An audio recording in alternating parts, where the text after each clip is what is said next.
the city clerk take the roll, please? Thank you, Mayor. Councilmember Newton, Councilmember Hannah, Councilmember Alleman. Here. Mayor Pro Tem Bash, Mayor Grummeyer, Here. all present. Thank you. Thank you. At this time, I'd like to call upon the city manager to present us with our budget workshop. Thank you, Madam Mayor. Appreciate. Oh, I'm sorry. I had a member of the audience ask me before the meeting if there's going to be a chance to speak before on the item, and I'd like to ask City Clerk if we have any speaker cards. We do have speaker cards. I was going to be calling public comment when the presentation was complete. Thank you. Great. No, very good comment. Glad to have that. Okay, so we are going to present to you. I'm so happy to and pleased to present to you tonight our preliminary budget for 2023-24. And I'm hoping to do this in about an hour. So look at my own watch and see how we do. So we're going to speed through this a little bit. Dana, this is my first time with this, so what do I need to do to turn the PowerPoint on? You're awesome. Okay. So this year, as you know, celebrating our 100th anniversary of our founding.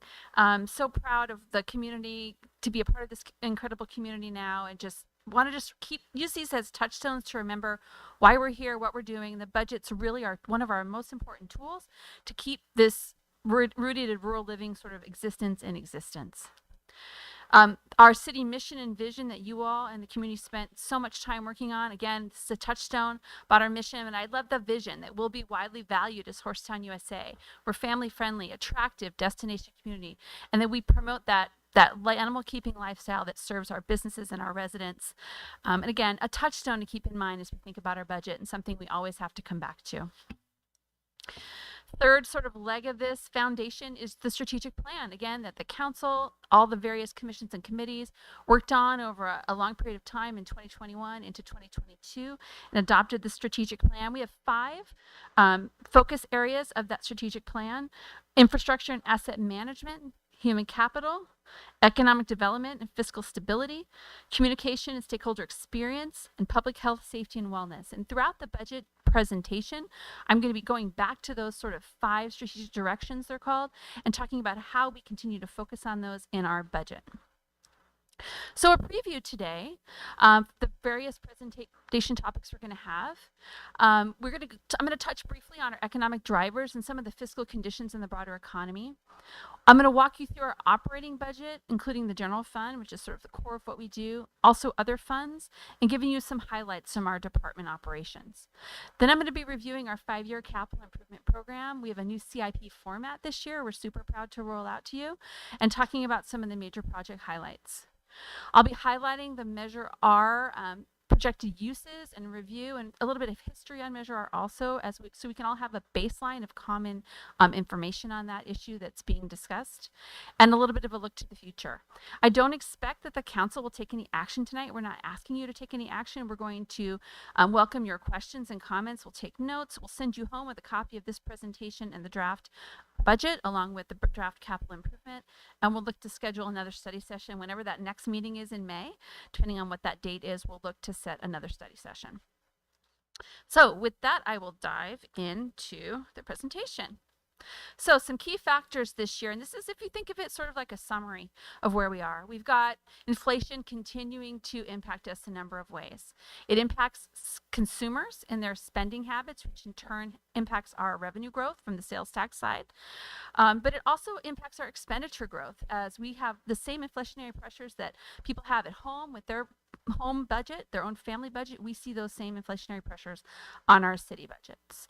We also, again, have regulatory requirements. We spend an awful lot of time and money on things that are required of us by other levels of government that we have to do. Not terribly exciting things to do, but we have to do them. This budget is generally at the status quo. This is not a growth budget. There's no new full-time staff beyond what you previously authorized, which was that one utility worker, essentially largely funded with water and sewer. There's no other full-time staff in this budget. There's no new programs in this budget. There's no new services in this budget. It's a status quo budget because we're facing constraints. We do see some increases in our public safety contracts, as you see here.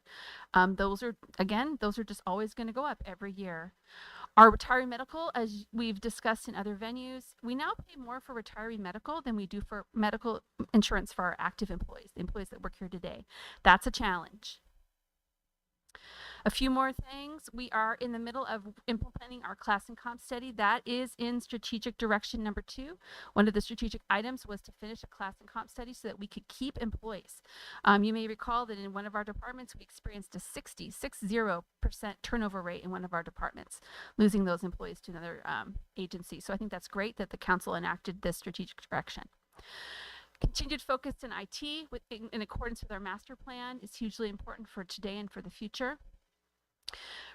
Enterprise funds, water and sewer revenues are about flat-ish. I'll call it flat-ish. They're slightly declining for a number of reasons. So we're looking at rate adjustments for next year, as you know. For the first time, our Measure R expenditure allocation includes pieces of these increasing costs in police and fire contracts, as well as maintenance expenditures for parks and facilities. The reason for doing that is because without doing that, we do have a $2 million operating deficit. So going into this budget, we have a $2 million operating deficit without the use of Measure R. The book that you have before you does include the use of Measure R, and we balance even. And then finally, this budget does not include any contributions to any contingency reserves, pension rate stabilization other than the baseline amount that we have in the budget, or any of the other recommended reserves. And you may recall under strategic direction, under fiscal stability, there is an item there to establish some reserve policies. And so we have been working on that. That's coming up to you in a future meeting. So it's super essential we continue to build our reserves. So that's kind of an overview of where we are, and I'm going to get into a lot more detail about some of these pieces. Okay, so let's talk about the general fund and economic conditions. And as I mentioned, look, consumers are just as impacted as we are with inflationary pressures. And then, of course, the cost of borrowing is high. People that were running out using their home equity loans, using their credit cards, when their credit card interest, I have someone just telling me their credit card interest rate is 35% now on their one of the department store cards. That is going to impact how much spending you have. So our growth in online sales also is eroding our sales tax revenue. So these are continual challenges.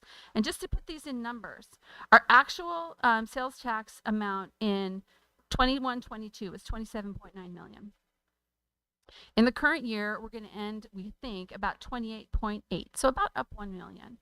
But our, that was the budget, excuse me, be up about 1 million, 28.8.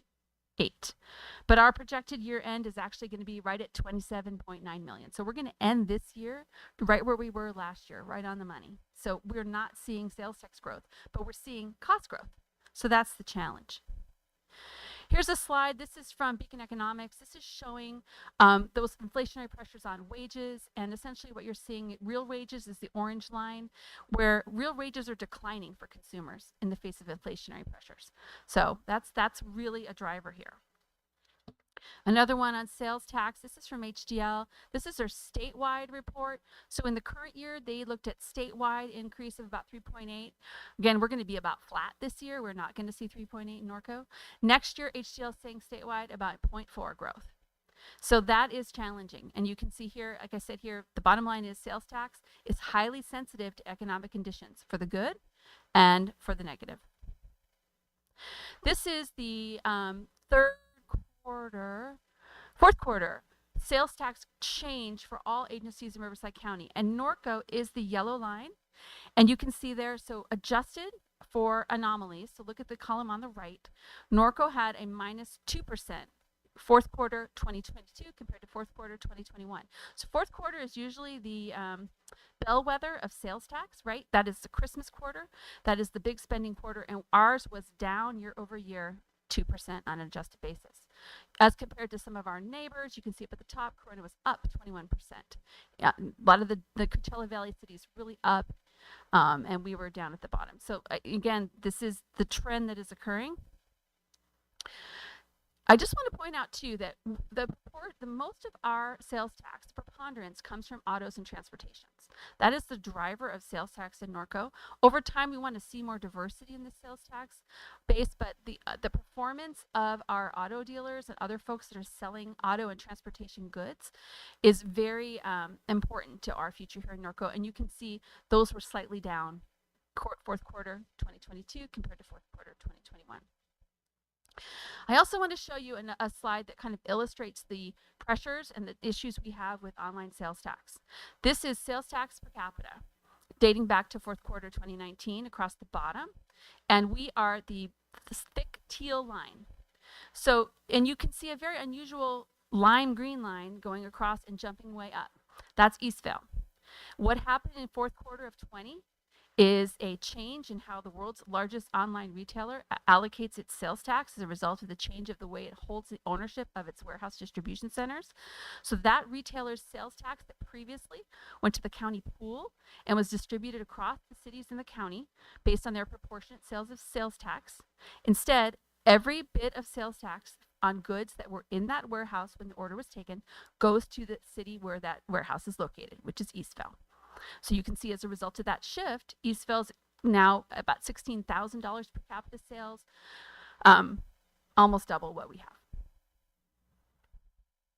So that's sales tax. So property tax, again, we're talking about big picture.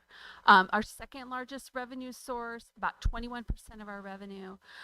Interestingly, when we do have a Prop 13 cap on property tax, right, which is great in keeping our property taxes flat. So when the only time you really see a reassessment that's significant for a property is when it changes owners. So when you see more ownership changes, when you have more property sales, we tend to see more sales tax growth because you have older homes typically that have a very low property tax basis getting sold and reassessed at a higher level, right? And those folks are paying new prices. So here we have in Norco, we have residential sale prices still at record highs, but there's relatively fewer sales. Again, that's related to price. It's also related to mortgages. So when you don't see as many properties turning over, we're not going to see as much property tax growth. Here, also a reminder, we still receive a proportionately very small amount of the property tax dollar, right? It's very typical for taxpayers to be, they see their bill and they see what they pay, but we always want to remind them that it's a relatively small amount, and this is for a particular tax rate area. We're getting, let's call it just about 10 cents on the dollar for your property tax. The preponderance of property tax goes to schools, to state. You can see the red hashed area. That's Norco's share of the Educational Revenue Augmentation Fund, or ERAF shift. So those of you who've been around a long time, you may remember about 20 years ago, the state shifted a piece of our property tax to the schools. So that used to be our share, but we don't get that anymore. Here is on the left, you have another Beacon Economics chart kind of showing the sales activity of single family homes, how it's been declining. This is a statewide number going down. And then on the right, you see some Norco specific data, and you can see that over time, we were seeing some really strong number of residential units. 2021 as high as 396, but then last year only 280. And again, that's reflecting mortgage rates and prices. Here's our value history. Values have had really strong growth here in Norco. Up until last year when I made a presentation at a realty group, I talked about that our median price was $800,000.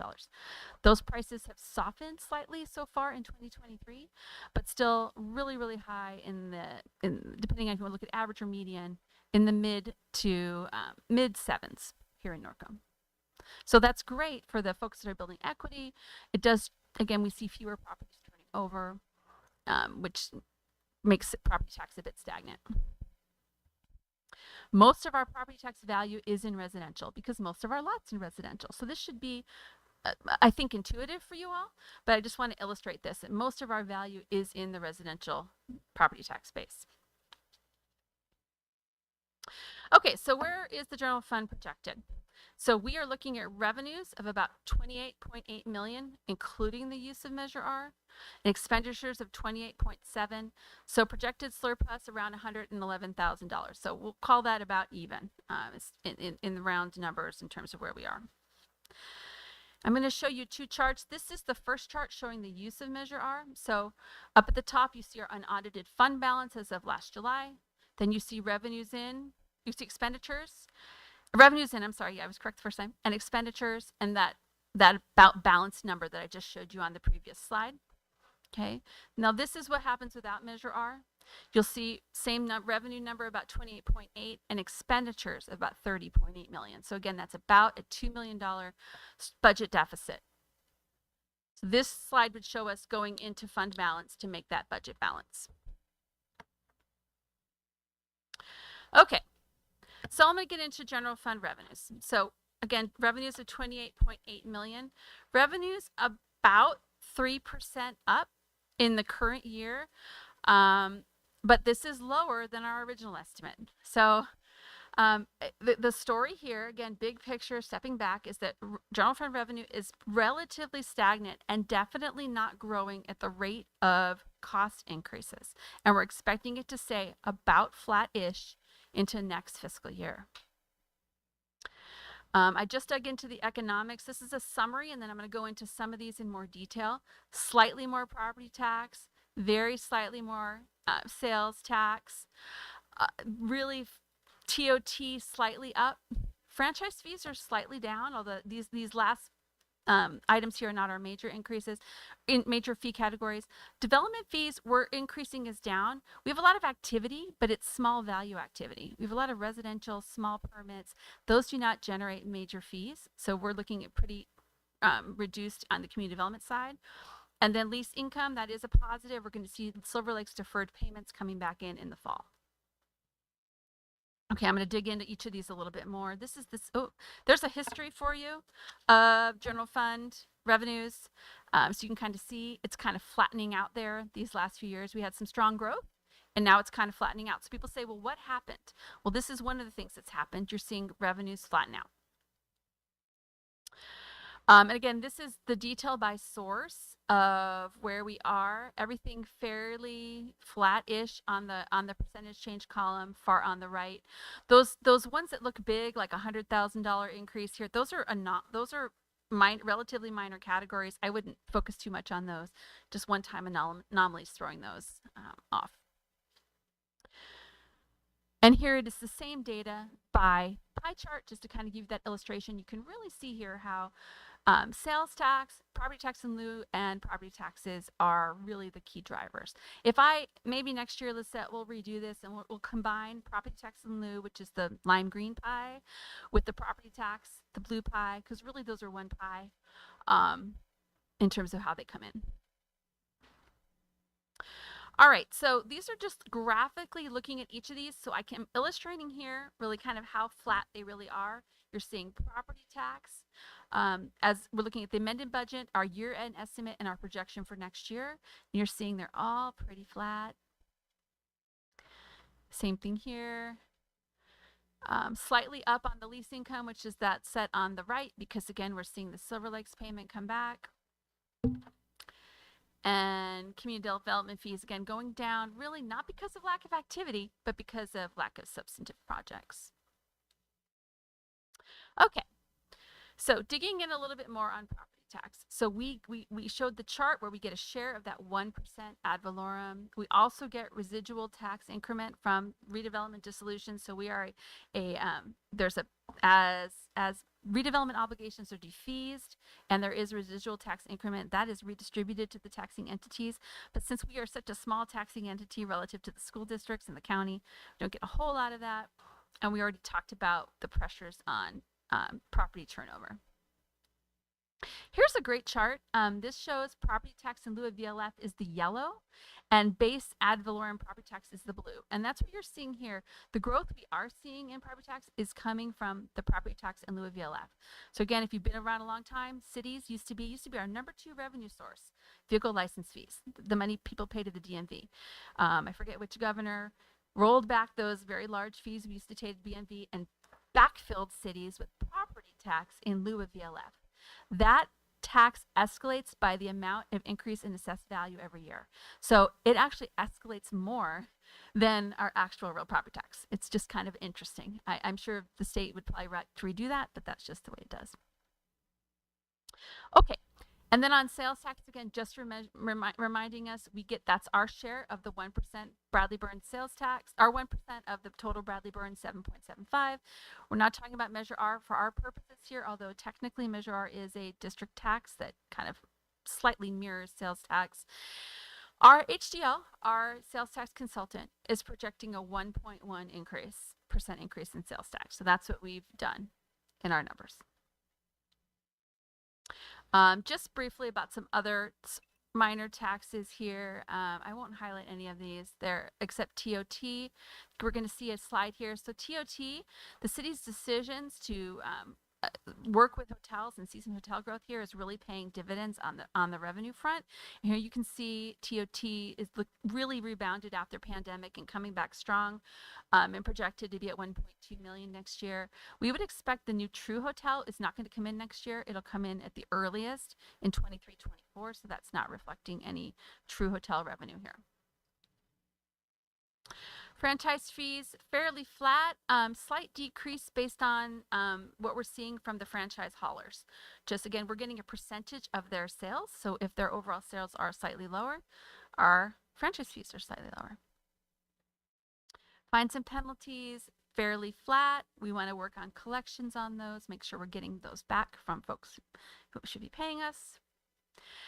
I mentioned Silver Lakes, that will be coming back. Everything else here is pretty flat. We are working, we'll see some investment earnings in our investment portfolio, but that will be modest.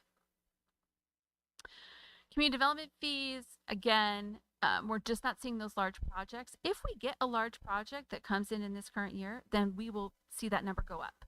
But we're not, this budget does not bake in any assumptions around any large projects coming in and paying fees this year. Okay, community services. These are fees we pay to users. These are all user fees, and we are projecting, and we've included some assumptions with regard to increases here, specifically with regard to the programs you see noted here. And I want to commend the team's been working on Ingalls, working on that fee structure. You know, with the barn coming on, we've been working with the subcommittee on branding and marketing. We really want to increase our rentals, work hard on revenues there to outside groups and people that are coming in outside the community, doing activity there, having a wedding, having an event, so we can try to offset some of our operation and capital costs at Ingalls. And then I put here coming soon. This is a strategic plan item to look at your cost recovery policy with regard to these different kinds of policies. And we're going to be working on that and hope to have that to you late summer, early fall, to look at what are our goal, what are the goals for cost recovery for the different kinds of programs that we run. That'll help make decisions in the future. Other revenues, again, this is just relatively minor to the rest of the budget. Administrative overhead. So these are reimbursements to the general fund from other funds for those other funds' proportionate use of the services provided by the general fund. And those are done pursuant to a cost allocation plan. Ours is several years old. We're going to be updating it this next year. And if you see a theme here, this is us being revenue sensitive, trying to go out and make sure we're capturing every dollar we can. So we need to update this cost allocation plan. So that'll be a big project for finance. But until that happens, we're looking at those remaining pretty stable. I threw in this chart just to remind everybody of our new sort of structure, because we have facilities and maintenance department we split community services into a couple functions. I just want to make sure you have this as a touch point. Also want to know we're going to update this because planning is here. We're now referring to the planning department as community development department because they do include all these other functions. So that's kind of our overall chart, and I thought you might just like to have that in your book. Okay, so those are the departments, and this is how we spend the general fund. Expenditures of about 28.7. So this is an 8.8% increase over last year. What are the cost drivers? So the cost drivers, number one is public safety costs. Again, we get amazing service and we get excellent value from these contracts. These contracts are the best deal in town and I would sign up for them every day. However, they do have cost increases. They have labor cost increases and they have the same inflationary pressures on things like fuel, which is a huge driver of cost for public safety. Fuel, supplies, they have the same challenges. So our contracts are going up by those amounts you see there. That in dollars is $2.1 million.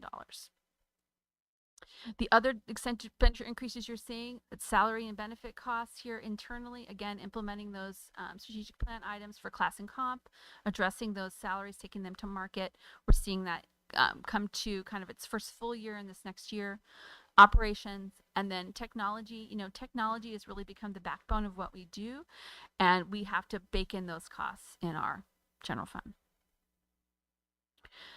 This is it on a summary on a functional basis, and I just want to point out a few things that are driving here that may be hard to see. One is in public safety. Why you see those percentage changes out on the right, like 18.5 for sheriff and 28.5-ish for fire. The reason why those look high is because in the current year, you may recall, we used ARPA funds to fund some of those expenditures. So the projected budget in the current year, the year-end estimate in the current year is artificially low. So that makes it look like next year's budget for police and fire is growing by a large amount. It's really not. Those contracts are up by 4 and 6%. It just looks large because we had that one-time ARPA use. The other thing I want to point out with Public Works and Engineering, you are seeing their expenditures in the general fund go up, and that is a result of us reviewing our personnel allocation across water, sewer, and general fund for the public works staff and working toward allocating based on really where their time is allotted. So that's a correction that we're going to be making this year and into next year that we need to do. Okay, and this is that same data just by in a pie chart, and you're going to see about 44% is public safety, and then everything else sort of scattered around to the various funds. The other thing I want to point out in this non-departmental piece that is, people ask what that is. The big drivers there, that is where we budget all of our risk management. So all of our insurance, our risk management pools we're in, that is where you see that. That is our retiree medical costs. Our PERS UAL for safety, because our safety plan for fire is closed. So we get a direct payment for PERS UAL for safety. We're still paying that cost. Until the last firefighters and their survivors are no longer with us, we will continue to have a cost there. And then some NPDS funding, so that's in there. Okay. So, and then again, this is kind of showing you the changes by function. So, and I'm going to talk a little bit more about the non-departmental in a little bit. Okay, so that's the general fund overview, and we'll get into the departments a little bit, but just now we're going through the funds. So that was general fund. Now we're going to do water really quickly. Water is really, this assumes no rate increase. You have not yet approved a rate increase. You know, we're out doing that water and sewer operational study with Raf Tellis. That's underway. You wanted to complete that first, and so we will have that done in the summer and bring that to you, and then we can discuss where you want to go with rates. And then with regard to expenses, you can see there, it's pretty consistent, slightly higher, and this as always includes our debt service payment. And then working capital, you'll see a slight decline because of that slightly higher expenses over revenues right now. Here it is in dollar form. Revenues are slightly down, and that's really as a result of lower consumption. Right, we had rain, which is amazing, and we all had our sprinklers off, right? I mean, which is great. It's lovely, but it's not great for the water business. Okay. Here is estimated revenues from source. You can see about almost 50-50 fixed charges and water usage, and then some slightly other revenues. Okay, and then here's expenses in the water fund. At the top there, and salaries and benefits, again, you're seeing the adjustments that were made to get to market rate and stop the turnover that we had. And then also the proper, making sure we're properly allocating staff across the funds. Again, it's a necessary thing to do. We have to do there, but you've got some offsetting savings in your contractual and other places. So overall, water fund expenses down 2%. And this is the same thing in a pie chart. Sewer, just briefly, sewer is a very sort of stasis sort of program. Thank God. I should knock on wood when I say that, right? We're thankful for that. We've got great service. We don't have lots of challenges there. We've got revenues slightly over expenses, and we do show there, if you look at change of working capital, a negative 2.4. That is because the sewer fund is providing a loan to the our new recycled water fund for our recycled water infrastructure. So we're expensing that in this year. So that loan agreement will be coming to council next meeting, maybe. It's coming to you. So it's been a work in progress to get that loan agreement done. So, but it will be coming to you. Okay. And then here it is in dollars. Pretty flat. Okay. And then the same thing in a pie chart. And then this is the expense side. So hopefully that makes sense. So overall, slightly down. So sewer fund's in good shape. Same thing in a pie chart. Okay. And we're plowing through revenue or funds, gas tax funds summary. So here you go. We've got our share on gas tax, almost $800,000, and expenditures of about close to $1 million. This is what we spent on traffic signal maintenance. We've got some pavement repairs, and then a little bit of salary benefit allocation for a public works team that works on these projects. So very important revenue source for working the streets and providing maintenance levels. NPDS. So we do receive $10 per property on that assessment for NPDS. That's not enough, though. We do backfill that with general fund dollars to meet our mandated requirements. So National Pollution Discharge Elimination System, and NPDS, is a mandated program we are required to provide to mitigate the quality of the stormwater that runs through our community. So expenditures of about $250,000 for that program annually. Okay, so on a great front, miscellaneous grants, the team has done a great job with some grants this year. This is a summary of the grants that are budgeted. I want to highlight a few. The Bicycle Master Plan grant, that is underway. We hope to have a draft soon and be sharing that with you. Really great opportunity there to look at how we improve bike circulation in the community. The Urban Forest Tree Planting grant that we received, that we've just, as you know, we've closed out the tree planting portion, and we've got authorization from CAL FIRE to spend that remaining funding on staff time on maintenance of trees. So that's good news. We'll expend that in this next coming year. And then second from the bottom there, you see the city's been super successful in securing a federal and county money through the county for our homelessness approaches, $1.8 million budgeted this year. Great work by the team. Those federal grants are wonderful. They are not easy to administer. So Michelle's looking a little tired. That might be why. She's done great work on that. Her and Alejandra. And Karen Roper, of course. Oh, and Lisette. You guys are all navigating federal funding so well. Okay. So now I'm going to get into our department overviews. This is very exciting stuff. So first I want to talk a little about the Sheriff's Department. Again, we've talked about their budget increase. You see that there. We're here. Public safety is our #1 strategic priority in the strategic plan. And in any community, public safety is the bedrock. It's the first function. And Maslow's hierarchy of needs, the first thing is safety, right? It's the first thing we do. It's the thing that every community spends the most money on, and rightly so. So you see there some of our services we provide. Folks may not know we do help share in the cost of crossing guards here in Norco, so that's another piece. One of the really good things I want to highlight in this budget is that second bullet with regard to our Flock ALPR camera. That's our automated license plate readers. So right now we have 10 Flock cameras. Our deputies and our team use those to identify folks they're looking for. They have a plate, or it could be a stolen car, or it could even be just a description. There was a blue truck. And they can look on a camera and look for it. The camera will run a report looking for blue trucks. It's a huge investigative tool and a force multiplier for law enforcement. We have 10. So Lieutenant's recommendation to build out our entire system, meaning that every entrance and exit to Norco will be covered by a Flock camera. We're going to add 20 more cameras to our system. That's budgeted. A piece of that's budgeted in the current year.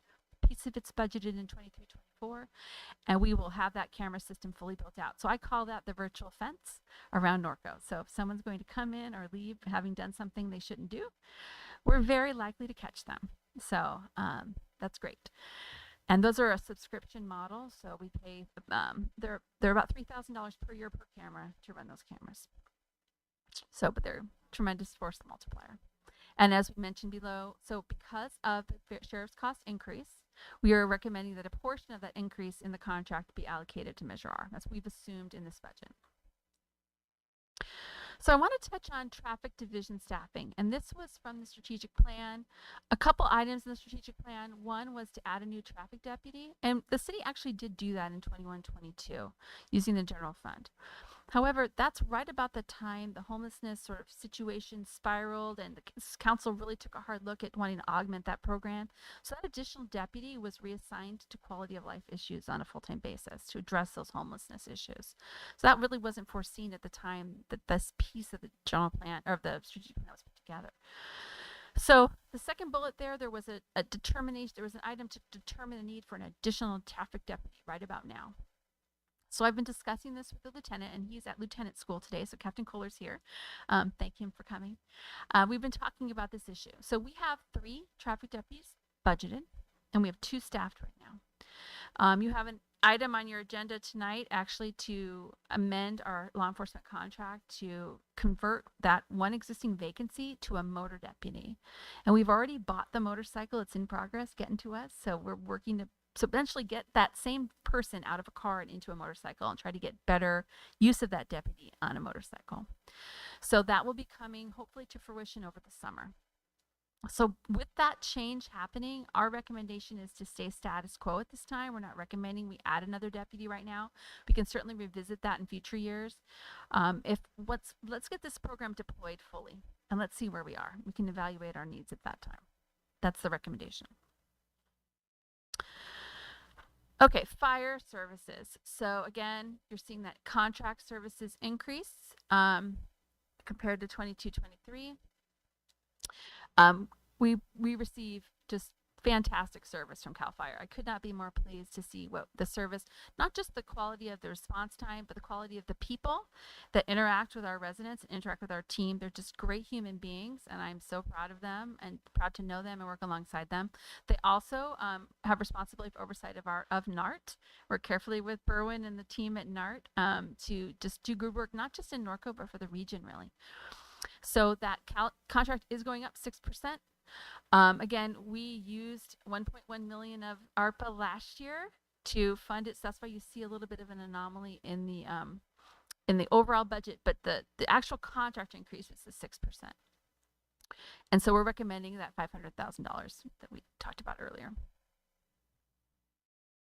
And by the way, I just have to commend the chief for being here. He was out all night on that riverbed fire, and I was expecting him to be home in bed. So thank you, Chief Otterman, for being here tonight for our budget workshop.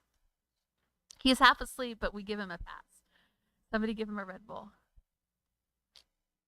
Okay, our administration department, those are the folks that you see there, kind of forming some of the core, including communications. The economic development function, which is not really an employee, but it's a function. Some of our activities, we're really we've got here on the Human Capital Strategic Plan, really looking at employee development.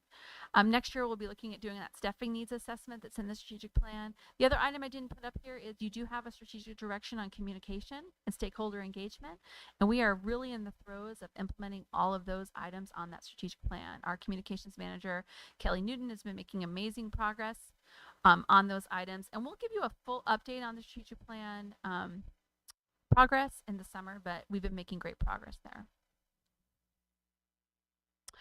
Non-departmental. So as I mentioned previously, these are sort of costs that don't fit in anywhere. You see some bullets there of where they are, of what those items are. One of the things that I really want to highlight is some of the challenges in risk management costs. So we received our rates from PERMA. That's our risk management pool this year, and they did some calls and some webinars with us, and their assessment is that this insurance market today is the most challenging insurance market there has been since the 70s. And for those of you who may remember, there was a really sort of insurance crisis in the 70s that really led to public agencies creating these risk management pools because cities and counties literally could not find affordable insurance. And that's when they started to risk pool, and there were laws enacted to allow risk pooling, to allow us to share, because it was so bad. We're kind of back there. This is a trend in claims. This is not Norco. So let me be really clear. This is not Norco's claims. This is just the claims in general, and just the level of claim growth as a society, we've become very litigious, and we've become a society that expects someone to be responsible for everything that goes wrong with me. And we've also, there's a segment of society who sees a claim as a path to, some sort of extra income, unfortunately. And so this is really creating negative pressures on the risk management market. So we're going to be continuing to actively participate with PERMA. We are working and especially with our departments with regard to contractual risk transfer. So this is why when we hear from users who are interested in the city waiving insurance requirements or waiving liability waivers, and we just have to continue to be very stringent about how we handle contractual risk transfer so we can minimize this exposure to the city and try to keep these cost pressures down for ourselves. It's not very glamorous, but it's a really essential part of cost containment for us. Okay, so speaking of finance, let's talk about the finance department. So the finance department's budget is just about flat. Finance is responsible for a number of things, including administering our housing funds. They're obviously the finance, and then their utility, with all the work they do for the water and sewer utilities, and right now for the refuse franchise also. Some of the highlights this year, again, really focusing on employee development, which has not been something we've been able to do, but it is essential when you have a workforce. We're also going to be looking at some new world financial systems and reporting. Primarily of concern for me is the implementation of the online budget system. We do not have a budget system. We have a very, Lisette and I have concerns about our mechanism for producing the budget is not very efficient and is not the best practice. So we're going to fix that mechanism this year.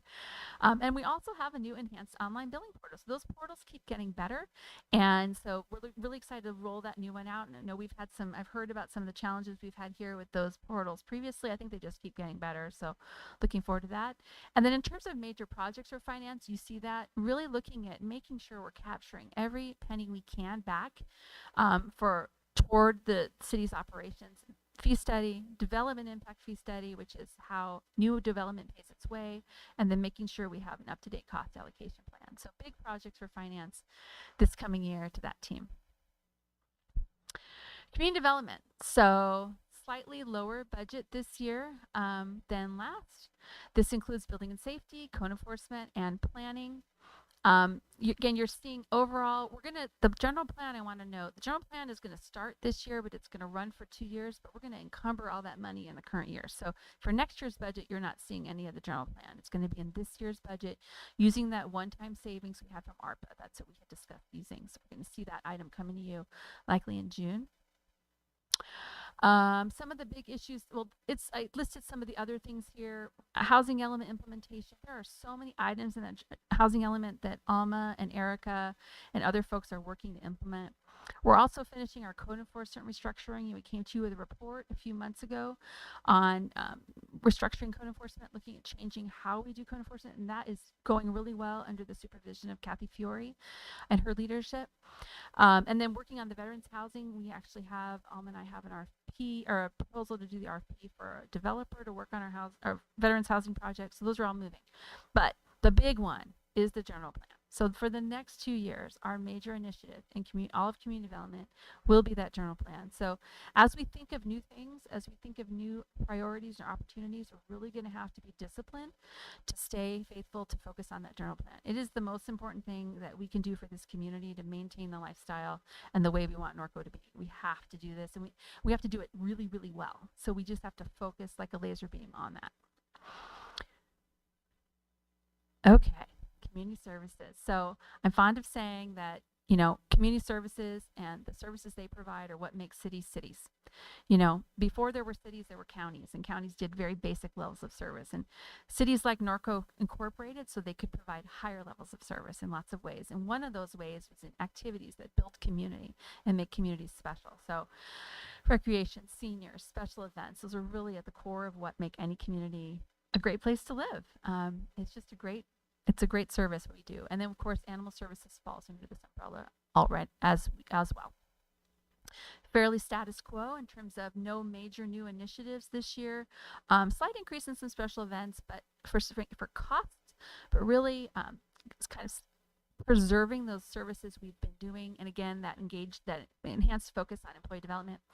The other big project on community services plate this next year will be that Parks Facilities Master Plan.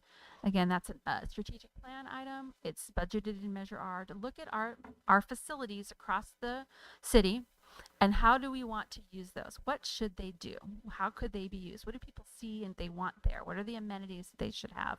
What is their long-term, their useful expected life of those facilities, right? So looking at all those things, that'll take a lot of community engagement, a lot of input from folks and residents here about what they see those needs are. And that's going to kick off next year, where we've had some challenges getting some bidders on our RFP, but I think we're making progress, right, Michelle? So thank you to Michelle and her team for their leadership on that this coming year.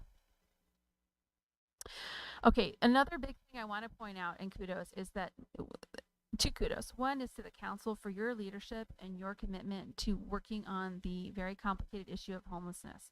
And it really just, I have a lot of pride in the fact that this has been something that the city has taken on when many of our other cities just have not been able to make progress towards this. And then the second kudos is to Michelle, Alejandra, their team. They have taken on this work. We have not added any additional staff. They've taken on this work to work alongside Karen Roper of the city of Corona to build this program. And there is a lot of work going on behind the scenes. I'm very thankful for them. So we just wanted to highlight this because there's as you see here in next year's budget, $2.2 million in funds, most of which, well, over $1.8 million of which is grant funding. And then we are using a little bit of our housing asset fund for some of this project. But again, you've got the dedicated person in the superhero of Karen Roper, who works alongside us, the city net case management, motel shelter rooms that we provide, and then encampment cleanup, and then looking for some new services coming out of these grants. And then, that we do have a council subcommittee that's been very involved in working alongside too and providing guidance. So great program. It is not inexpensive, but we're very, again, thankful to have some grant revenues to focus on this important project. And then I just wanted to share, I put this in here again, so for those who weren't here for that council meeting, just to see the dashboard and just to take a minute to be thankful for what's been accomplished and what continues to be accomplished through this program. So look forward to updating these dashboards over time. Okay, facilities and maintenance. So facilities and maintenance are the folks that maintain our parks and our buildings. And, I've heard a lot of the history here about going back to the city's days of near bankruptcy and really teetering. Someone asked me if the city cut the fat back in the days, and I think the better way is to say the city cut the bones and cut some limbs, because there just was not maintenance being done. There really wasn't, because there was no money, right? So over time, this function has been staffed back and funded back. It is mostly a contract operation with a core group of staff who supervise and do a little bit of work, but we don't have very many staff. What we really have are a lot of contracts, a lot of supplies, a lot of folks working alongside us to maintain our facilities. A couple highlights this year under Amanda's leadership, by the way. So she just celebrated her 1 year with the city. Happy to have her with us. She's a rock star. In this budget, you will see that facilities and maintenance has been split into two divisions. So you'll see an Ingalls division and a parks maintenance division and our facilities division. And that's really to help us manage that budget better for the staff that are involved in those budgets, to help them manage it better. Again, employee development, we're doing lots of that with that team, a lot of specialty training with some of that team that needs to be done. We're doing that. We did add funding for 2 new part-time at the barn because we do have a new facility. We've got to have part-time attendance to help staff that. And that, of course, is offset by revenues that come in from rentals for that facility. It's really important to note that all the capital projects we're going to talk about in just a little bit on the CIP that are managed by facilities and maintenance, those are managed by these people. So Amanda, Todd, Ron, their team, they manage those capital projects. And by manage, I mean they literally write the RFPs to go to bid. They do the contracting. They're the project managers on site. They do the billing. They do the certified payroll review. They're doing all the pieces of the puzzle. So they are not, if we're going to deliver on the capital that's in the capital improvement program, we need to have the staff to do it. And then we, of course, we are going to be doing LMD ballot coming up in the fall. We're working on finalizing that timeline, coming back to you to kind of roll out that plan. Public Works. So Public Works, we do have a budget increase that we talked about earlier. They have just a whole lot on their plate. The big one is water operations. Probably most of the time our staff spends, at least the staff in the field, is on water and then on sewer operation. And we do contract for city engineering services and have a core team of engineering staff to augment that. And they manage all these programs. Chad and his team, they do such a great job. They do so much work. I mean, the volume of work this little team does is really, really incredible. Some highlights this year: you had a study session and authorized moving ahead with the recycled water projects. That's really exciting. We're creating that fund and working on that project, so you'll see that loan to the water fund. I mentioned the reallocating the staff to really recognize the labor costs going to the correct accounts. We're going to be working on that franchise decision process. Whatever you decide tonight, that is a project that has to be managed by Public Works next year. Again, delivering many capital projects. Again, Sam and Chad are delivering these projects for you. There's not other people doing them. They are doing them. And then Public Works will be heavily involved in both the general plan update and the development fee study. So I just want to, again, as we think about the plate, we have a plate and it's full of work. There's only so much space on the plate. We can pile the plate, but only to a certain point. So the plate is fairly full, especially with GP and the diff study. So I just want to be thinking about that as we think about what comes down the line.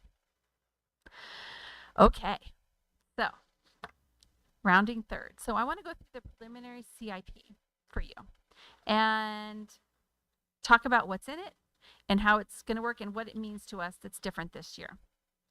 So the CIP was developed with the collaboration of the managers and directors of each department. Okay, and this is everything. It's meant to be a 5-year plan. So the plan is flexible, right? The council could change and shift priorities, but it does provide a roadmap, a plan. Only the first year of the plan is funded, but you do have a 5-year plan. So I know that, understand you guys have kind of talked about this, but this year the team really knuckled down, spent a ton of time trying to deliver you that true 5-year plan. So what you see, you're going to consider those financial decisions on a year-to-year basis. So there will be changes in the out years, I guarantee you. But we'll continue to kind of move the plan through time. That's natural. The plan defines the funding and prioritizes the projects that will improve infrastructure in the city. It provides us some direction and some organization to keep our limited financial resources focused on the most beneficial outcome. That's really the overarching purpose. And kind of lets you see those out years and have some discussions about those for future capital improvement needs. So really just a good place to start. So I would suggest as you take home your budget that you really kind of look at those lists in that 5-year CIP, and we have some discussions. We can also add unfunded projects. So if there's things that you would like to see in the CIP, we don't have any funding for them yet, we don't know when we're going to do them, that's okay. We can put them on the CIP. So it's sort of a tracking place. Had a conversation with one of you today about a project that maybe got a little off track because we don't have a way to track those. So putting those on the unfunded list can help. This is an overview of the CIP for this next year. So $56 million in capital improvements planned for 23-24. You'll see about nearly $23 million is sewer improvements. Storm drain improvements. And those are projects that have been in design for a number of years. And they're just it's sort of hidden. It's coming to fruition that we're going to be under construction for a number of these big projects this year. So that's pretty exciting. This is the same information in a chart form. You can still see here too tons and tons of street projects, sewer improvements, facilities projects, and then this sort of really big year of storm drain projects this year. So digging in a little deeper, I want to highlight some of our street improvements this year. We have 6 pavement projects requested for either design or construction, and 6 designed projects that are going to be in construction. So you're going to see these multi-year projects, and we're going to try to be more specific about budgeting for design and then construction to kind of manage expectations about what you're going to see in each fiscal year. We're also seeing we've increased our annual slurry seal funding here from $200,000 to $300,000, so it's 50% increase in slurry seal, try to help preserve more streets annually. And we've also included some requested funds, $100,000 to look at traffic signal upgrades around town and implement battery backup systems and traffic cameras. So again, this is another way to get to the traffic issues is with how we manage our streets. So with regard to streets, I just wanted to resurrect some slides you saw in the fall, and we could update these. These numbers will be even better, but these are some slides we showed you about the street progress we've made, right? Half the streets improved since 2016. Just seeing the mileage number of streets. Again, these numbers will go up. We'll update this slide, but this is just amazing progress. Really a result of Measure R and a result of the team being able to deliver on projects. 149 projects. It's pretty incredible. You can see the level. Slurry seal is the least expensive per mile. So of course you always see more slurry seal projects. As you get down that graph to reconstruction, those are much harder, more expensive projects per mile. But this is just amazing. Amazing that this kind of work has been done in just 7 short years. $29 million. You can see there Measure R has been a game changer in terms of the infrastructure investment, but also you can look at the street improvement fund. That's development impact fee money that had been sitting unused that the staff was able to execute on those projects and get it out the door. And then County Measure A, another incredible source of revenue to get out the door. It's just great. And then SB1 has provided some money for us too. It's not as big, but it's really just fantastic. So I just wanted to bring these slides back out to remind us all of the incredible progress we've made. Okay, with trail projects this year, we have a few trail projects this year, as you can see. The main one is the, we're going to be continuing to do trail fencing. Obviously, that's not here on this list. We're just talking about projects. We do have one new trail improvement project to reestablish the existing trail on 3 Bar Lane. I also want to note that that the trail request list that the Norco Hospice Association has provided to us, we're going to be taking that back to the Streets and Trails Committee to review that list, kind of look at the issues and obstacles with regard to that, think about how we might look at tackling some of those projects in a future CIP, because that's just something that's been out there and we haven't really had a chance to dig into. So that's going to be coming up at the May STUC meeting. The other thing we're going to be talking about in the STUC meeting, you don't see here any of the backyard trail improvements. The STUC had recommended that we look at taking over maintenance of the backyard trails.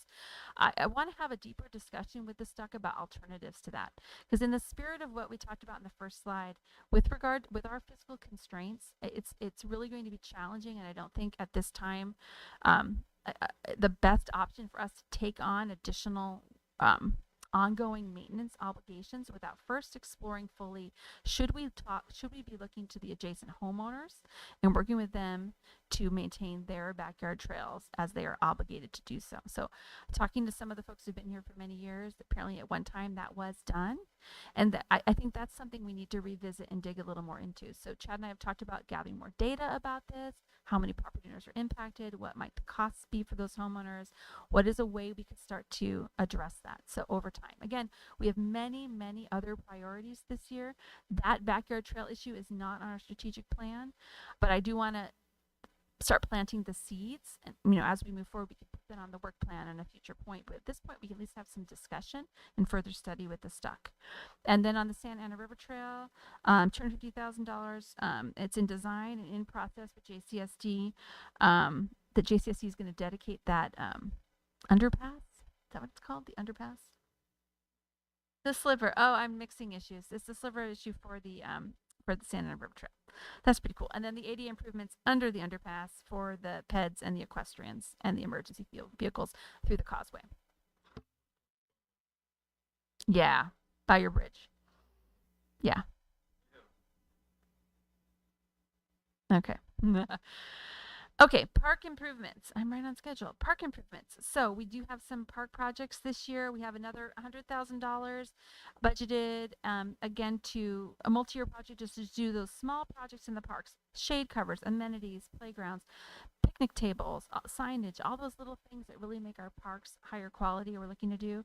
The big project that has been under development, as you know, is the Wayne Macon LED project. Really going to provide an incredible benefit in terms of the quality of light, energy efficiency at Wayne Macon Park, make the fields much more playable for our folks that are playing.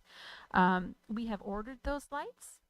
Issued the PO to Musco and anticipating delivery in the fall and into the spring, and facilities will be working with the users to make sure we work around their play schedules to the extent possible. It's a huge project, and again, I want to I want to be clear. There's these projects it's a measure our funded project. It takes staff to manage and deliver that project. So I'm glad we have them. Another facilities, obviously there's the rendering of the barn coming online. That's amazing. The City Hall and Lobby project, so that has been not moving as quickly as we had hoped, but the design consultant is, I hope, bringing those plans to us. We're hoping to get that project done here pretty darn quickly. And that is to improve the counter space and the safety and security for the staff at those counters, which we're supposed to be back in building plan check by the end of May. HVA system, that's a $700,000 project where we've got to replace the HVAC system at the senior center. It's just a multi-year plan. You're going to see these HVAC system replacements over multi-years to get our buildings up in line. Most of them are original to the buildings. They're more than 20 years old. They need to be replaced. And then finally, and we'll have more in-depth discussion on a later date on the Marina Arena bleachers. So those Marina Arena bleachers have been inspected, and they do have repairs that have become necessary. They have structural issues. They're over 20 years old, and they've got water damage and exposure to the elements. So the team right now, we have budgeted $600,000 in Measure R for this project, but I will tell you, we're still in the analysis phase. We're really looking at whether or not it makes sense. If we spend that money on the repairs, will we get the useful life from that? Or do we spend slightly incrementally more and get new bleachers to replace the bleachers? So if we can spend $600,000 to get another 20 years, that may be a great deal, right? But we spend $600,000 to get another 8 years, that may not be such a great deal. So staff's working closely with the vendors to kind of work through that, and I expect that'll be coming back to you for a much more in-depth discussion. But we do need to make some repairs. And deal with the water management issue on the site, so with whatever we do new, we'll not have the same issues. Okay. Storm drains, again, shared a little about this. So many projects.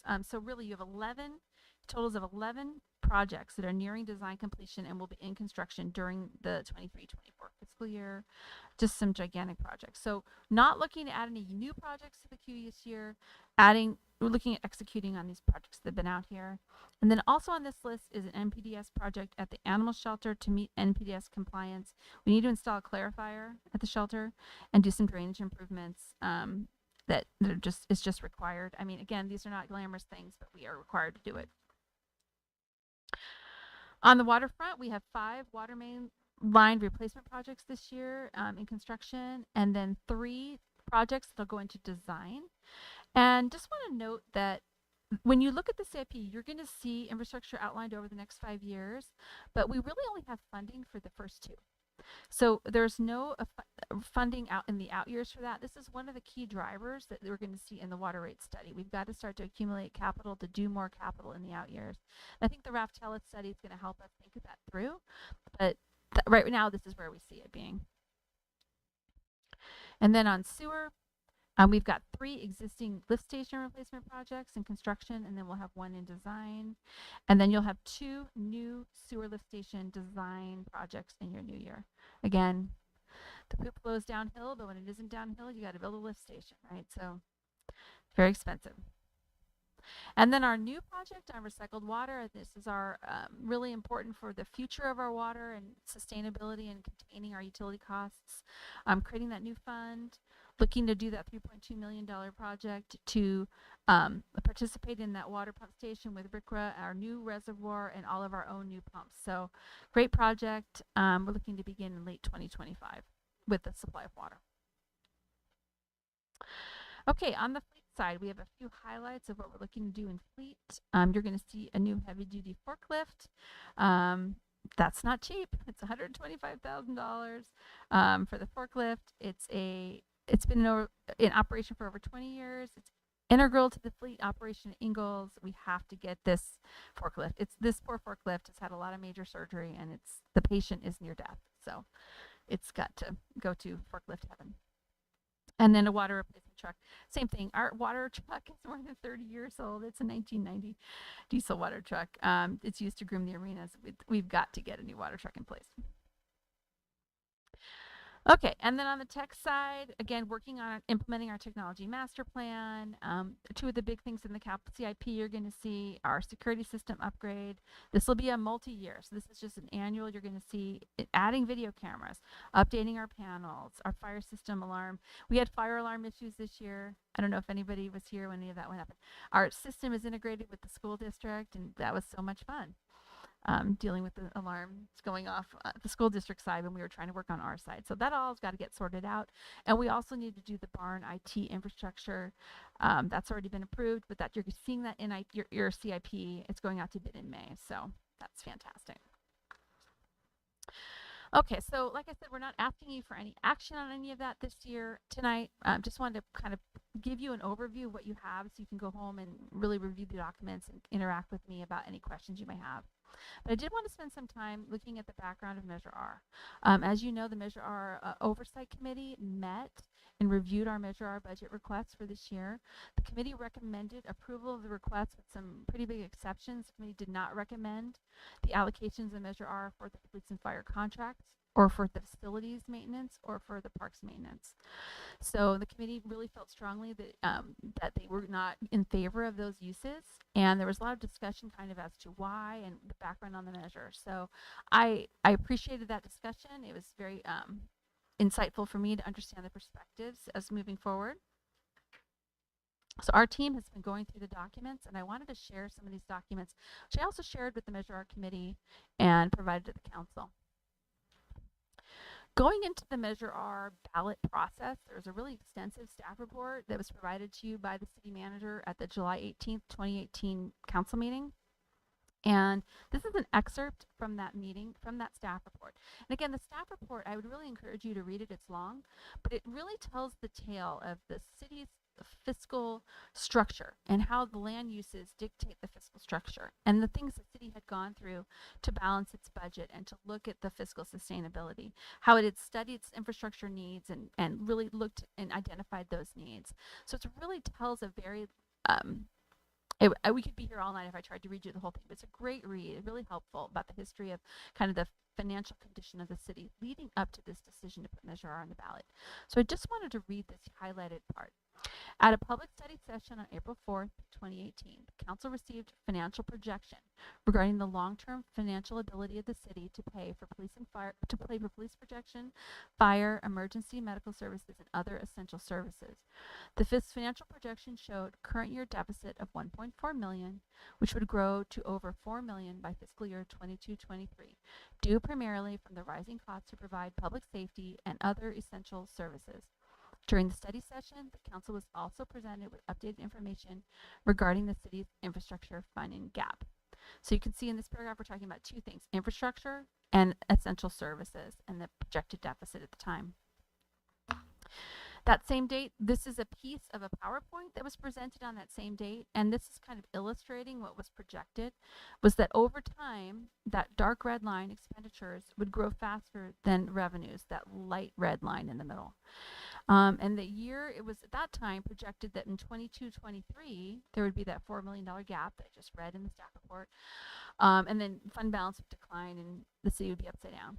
So as the finance director and I read this chart, really this didn't happen as quickly as was anticipated. And COVID, I think, made things different. I think also the addition of CarMax added a new revenue source that bought some more time. But the reality is this is really where we are. So this year it's $2 million. It's not $4 million, and it's not last year, but it's pretty darn close to being right where we said we would be in terms of having this structural deficit where expenditures are just simply outpacing revenues. This is from that same projection, and this gets into where we some of the needs for some of the infrastructure. And absolutely, infrastructure was a huge priority in those documents. You can see here, looking at adding vinyl trail sensing, doing trail maintenance, looking at doing ADA improvements, all these things. We've really made great progress here. I just thought this was a great slide to see what was originally thought to be used. And actually, if you look at the dollars, we're actually able to allocate far more dollars than was originally planned to be able to do even more infrastructure than we hoped to do. So that's great news. This, again, from that same April 2018 presentation, this was a recap of those cuts that had been made to try to get to balanced. But even with these changes that we just simply weren't able to get there without the new measure coming along to help provide basic financing. This is that same report. Again, I just want to read this. This investment in streets, roads, trails, parks, buildings, storm drains, land, other improvements are at serious risk of significant or total loss or abandonment if adequate funding cannot be generated to maintain and replace them in a timely manner. Similarly, vital services, including police and public safety, open space, park, and trail maintenance, as well as recreation and leisure activities, which support the Horsetown USA cherished lifestyle, will continue to worsen each and every year, reducing property values, etc. If we want to fix our streets, maintain our trails and open space, keep police protection at safe levels, and the community needs to rally together in form of more revenues to meet these challenges. Under the fiscal impact section, revenues generated will be used to fund infrastructure and vital city services, including maintenance and replacement of streets and roads, pedestrian and equestrian trails, parks, public buildings, and other public facilities, and to avoid additional cuts to fire, emergency services, police protection, and other essential services. This is the resolution that placed the measure on the ballot. At that same meeting, I believe, might have been the next meeting, it talked about the infrastructure investment that was needed in that first yellow paragraph. And then the second, whereas due to the rising cost of providing public safety services, including police, fire, 911, emergency medical services, and other vital services, the city's general fund budget has a projected deficit of 1.4 million going to 4 million. So again, we were looking at that time of seeing how public safety services are just going to outpace revenues. This is the ballot question. This is literally what was on the ballot. To keep Norco, continue protecting Norco's unique animal keeping lifestyle and avoid further infrastructure deterioration, continue restoring and maintaining local streets, trails, facilities, equestrian amenities, and parks, and prevent additional cuts to police, fire, and emergency services, shall we adopt the measure. This is the city's impartial analysis that accompanied the ballot. And I gave you the full copy, but then here's the expert that I wanted to highlight for you that talks about this may be used for general purposes, including maintenance and replacement of streets, roads, trails, parks, public facilities, and to fund general city services, including police, fire police, 911 medical services. So that's the middle piece of this paragraph here. And then finally, this is the argument in favor of the measure, and I just note the part in the middle here. Measure R will allow our city to responsibly improve and invest in streets, trails, parks, facilities, equestrian amenities, and critical infrastructure, public safety, including fire protection, law enforcement, and emergency medical response times, vital services, and enhance the quality of our neighborhoods and strengthen our property values. Without Measure R, our streets, trails, parks, and facilities will deteriorate. We'll lose more programs/services, and there will be further reductions in public safety. Okay, so I just want to provide that as a background. So that's the wrong slide. That's the Measure R slide. So again, this is my summary here. We've done a scan. Our overview of these records to us indicates that city was facing two big hurdles: needing to make a significant investment in infrastructure, and then projecting future general fund deficits that would lead to future public safety reductions if we didn't balance. And that Measure R was really proposed to address both of these urgent needs. So look ahead. Where are we? A look ahead. So I think given the constraints we're seeing now and how our revenues are really not outpacing our expenditure costs, in general, our service levels and our organizational scope are really going to need to stay pretty level where we are. And we're only going to grow them when we have new sustainable revenue increases over time. The organization really needs to sort of exercise discipline and stay about where we are. It's not to say that it will never change and grow, because that's of course it will, but that needs to be paced with sustainable revenue over time and where those needs are really seen. And that will also mean we're going to need to, again, be really disciplined about what new programs or things we take on. If we're going to stay about this size, we need to be really strategic about how we spend our time and our staff resources.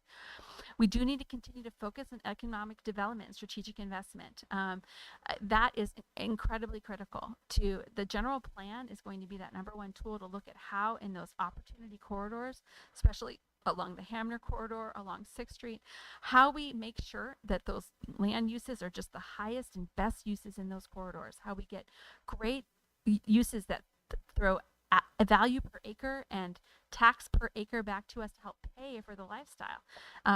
Economic development is going to solve the whole problem, but it is going to be a huge part of how we continue to make sure that revenues keep pace with expenditures. And finally, you've all heard me say this multiple times, but new development just must pay its own way. It must. As we see new development in the community, we have to insist that it fully pays its way, not just on the initial front end of processing a project, but in the long term for the services those projects need to deliver. So we're going to dig into that more as we work on the general plan, but you're probably going to see me come with some ideas, some proposals for some financing districts that we can put new development in, so that as new development requires new sheriffs, new fire resources, they're paying for those. The folks that live here today should not have to bear that fiscal burden of new development. New development should pay its own way. So those are just kind of generally where I see us heading in order to try to make sure that we can, as best we can, align our revenues and our expenditures in a sustainable way. So that is our presentation. I would suggest, again, we hear from the community, and then we'll take your questions and your comments that you have initially, and then when we pick our council meeting date, we'll have another discussion and go from there. All right, thank you for the presentation. So, Madam City Clerk, will you please call for public comment? Yes. Please limit comments to 3 minutes or less. The governmental body shall not discuss or act relative to any general public comment. The first speaker is Susan Olmsted Bowen.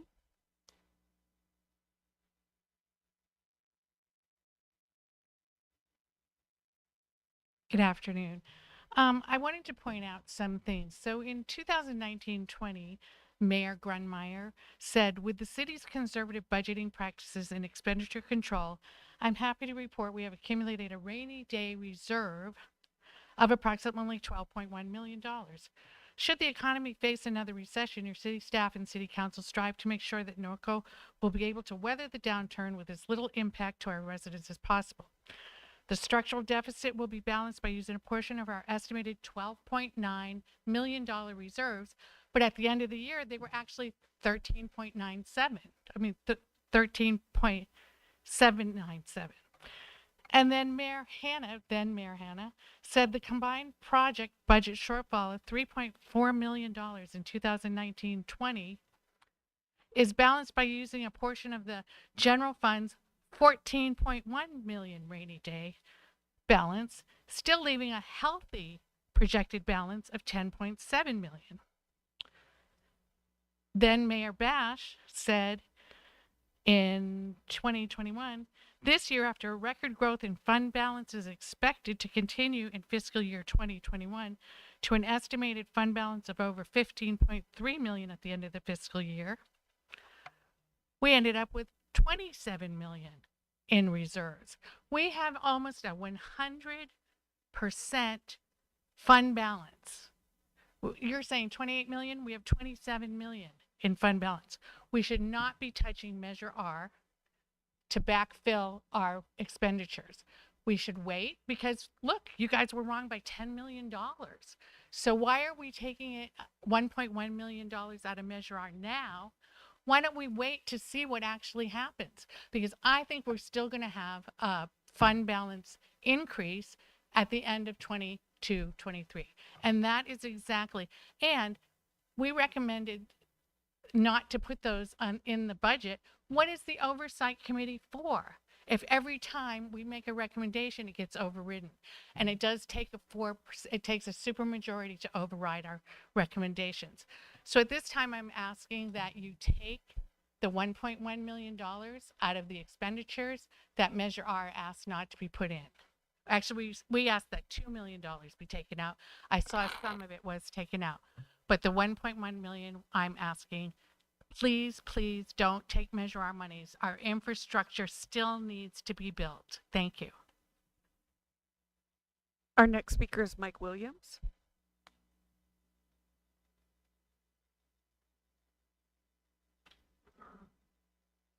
Good evening, Mayor Grunmeyer, council, staff, and residents. My wife Sigrid could not be here tonight, but she handed me something and said, please read it. Here I am. Delivery guy.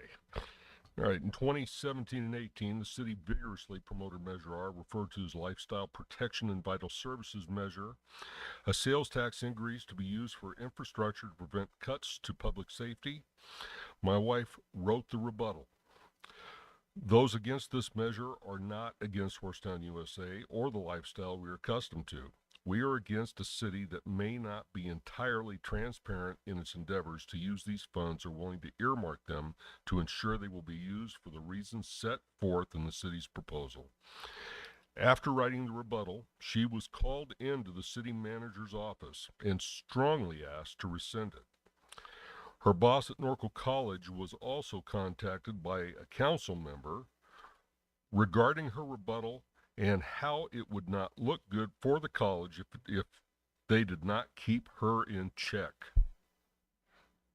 Here we are 5 years later, and the city in their budget proposal to Measure R committee is requesting over $1.1 million to backfill the general fund for more public safety and Christmas decorations when they have over 80% in the reserves. That's $27 million sitting in the general fund reserves, which should be used for these items. The Measure R committee voted against these items. Measure R was not supposed to be to support annual recurring costs or additional services. There is already talk by many Norconians, especially those that rallied and promoted Measure R, about writing an initiative to repeal Measure R if the council overrides the Measure R committee in their latest budget action item.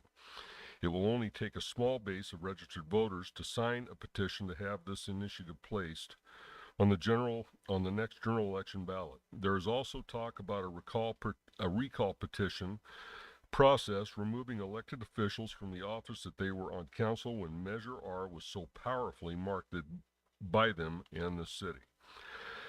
Does the council really want to go down this road? You have plenty of money in the general fund reserves to pay for these items and that the city is requesting from Measure R. Thank goodness for this oversight committee. Thank goodness for those that are forward thinkers to hold council accountable should they attempt to use these funds outside their intended purpose. I've got just a couple of minutes left, or a couple seconds left here. When we were talking about grants, whether I missed it, Lori, or not, I didn't see anything in there about volunteer hours and the grant money that can be brought in by those volunteer hours. So if I missed it, I did. But if there is anything, being on NART, being a volunteer of the city, that's important to me. So thank you for your time. Our next speaker is Bill Naylor.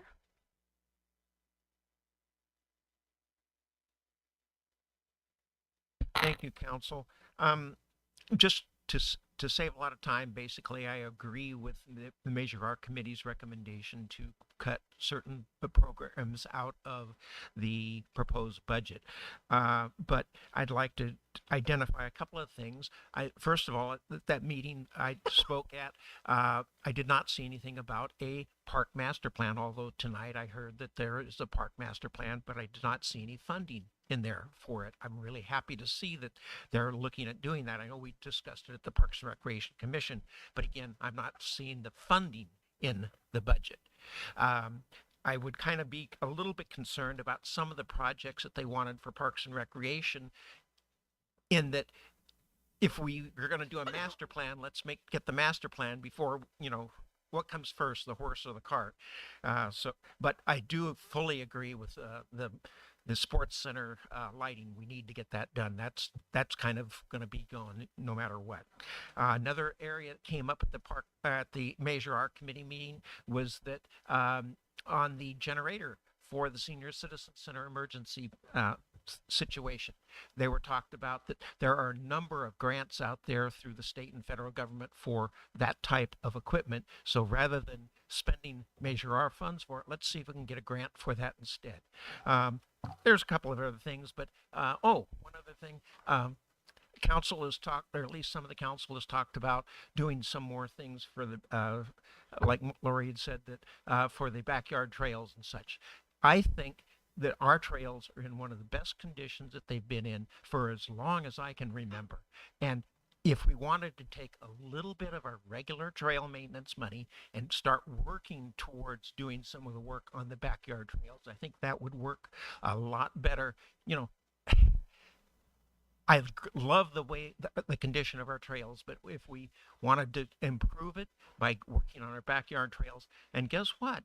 Those folks that have a backyard trail probably don't have a front yard trail. What's fair for the people that have the trails in the front and the one in the back? Why aren't we treating our residents fairly and equally? Thank you. Our next speaker is Sue Bacon.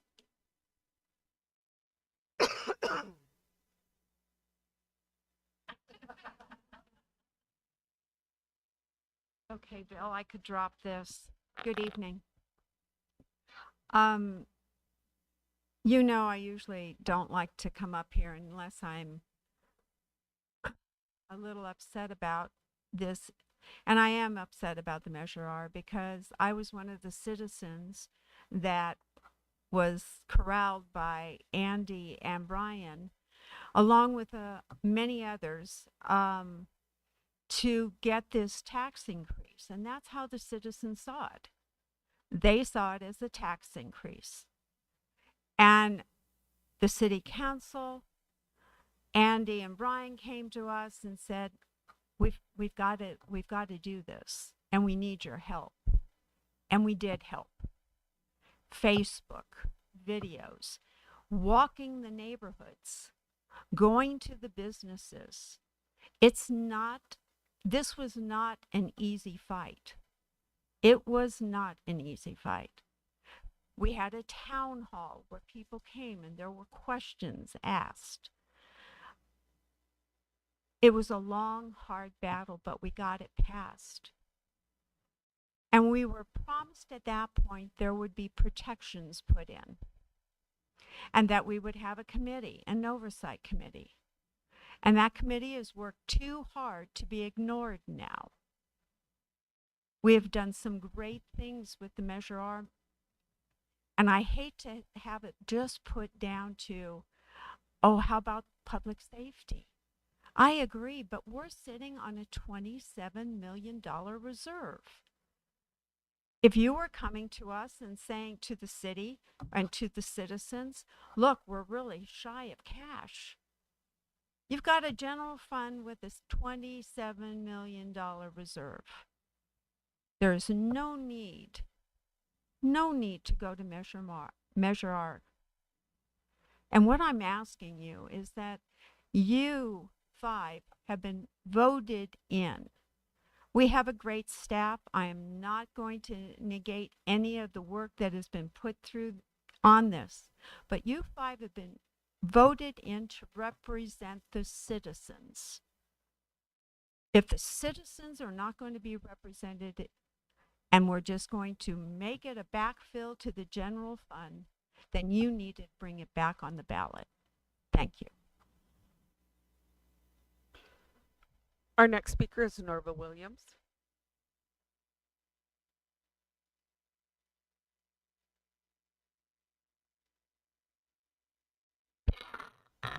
Good evening, all. The excellent presentation by Lori, as usual. Good job. I think you all know that I want the Christmas decoration issue and the backfill for the general fund to go away. Many of us worked on the Measure R committee with Brian and Andy. We beat those bushes, and it was a struggle. We had many people that were saying that Christmas decorations were going to be taken out of Measure funds. And now we're seeing it happen, and my phone is coming off the wall. And one area that I'm majorly concerned is the subcommittee met, the Measure R committee. They made the recommendations to drop those items from the budget. Somehow that got ignored and it's back on there. How can that be? What is the committee's role? What are they, why are they meeting? Why are our citizens taking their time to protect Measure R when an end run can be done around it? Just like that. And I'm boggled that we could just ignore what the committee's recommendations were. I've been hammered lately with if this goes through, and I hate this kind of crap, but that we need to rescind Measure R. We need to take it back. It was never an intention to do those two items that are on there. It is strictly for what Lori presented as the ballot measure. And we've been very, very proud and pleased with what's been accomplished by Measure R. And we're all going to celebrate the barn for sure. But this is just, something that all of us that worked so hard for the Measure R issue just hoped wouldn't happen. And here we are. We need the committee to be able to have that backbone, and what their recommendations are, let council refute those or rescind them or whatever. Not have it come as an end round from staff. Thank you. And the last speaker is Teresa Edwards.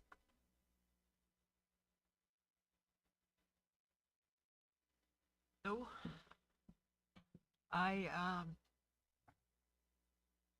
it's really hard to follow these people that came before me because they're so elegant and so passionate, and they have written statements, and I don't have a written statement. But my mind was blown when I saw the post on the Facebook page about wanting help with this to come out and support the Measure R Oversight Committee. My mind was blown because as a commissioner for the Historic Preservation Commission, I know that you're really sticking your neck out when you do something like that and come out in public and complain and ask for help.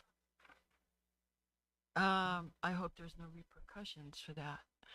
I know that kind of stuff happens, unfortunately. I know I'm well aware of the pressure that city managers can put on people. I myself was called into the city manager office at one time because he didn't like the way I was speaking at a Measure R Commission meeting. And I got an email saying, please come to my office so I can instruct you on how to speak and behave at these meetings. And I said, I ain't coming. Sorry. We have a Measure R Oversight Committee. You have to listen to them. That's what they're there for. And if you look at that flow chart that you were showing, at the top it says residents. Second is city council. Third is city manager. You have to follow that. You guys work for us. If we don't want this, you can't vote for it. Another thing that was kind of fascinating was there was nothing about revenues from Palomino project, Palomino Industrial Park. I didn't see one thing on there about any revenue from there. That place alone should fulfill the 2 million shortage, I would imagine. I think it's kind of a drag that you had to bring up the old report from 2018 to try to throw that in our face. All I can say is I think this is a money grab. You don't rob Peter to pay Paul. And somebody around here has a champagne taste on a beer budget. Thank you. Of no further comments, Mayor. Thank you very much. So, yes, Lori. Thank you, Mayor. If I can make one clarifying comment, I did want to note that staff's recommended budget, we did, in response to the Measure R committee discussion, we did remove the Christmas decorations from this budget. So that's not included in this recommendation. Right. So I should have noted that, but I didn't do that. Thank you. All right, so we're going to bring it back to council for questions. So I'll go ahead and start to the right. Berwin, do you have any questions on the just on the budget workshop presentation in general?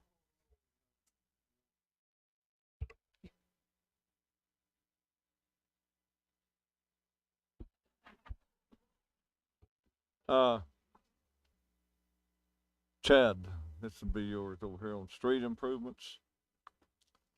That big font on these highlights here. The citywide traffic signal update. It says 4th Street from Corona Avenue to I-15. What are you talking about there? So I want to clarify, I think you mentioned 2 different projects.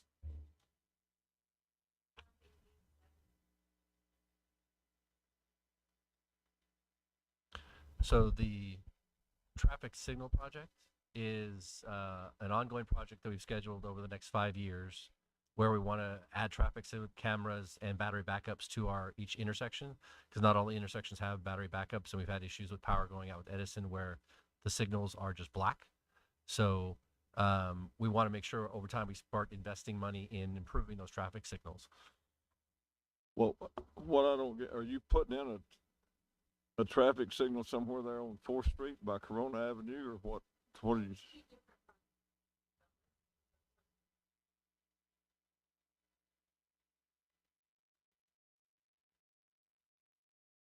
Oh, because it don't say paving, it says traffic signal upgrade there, so. Yeah.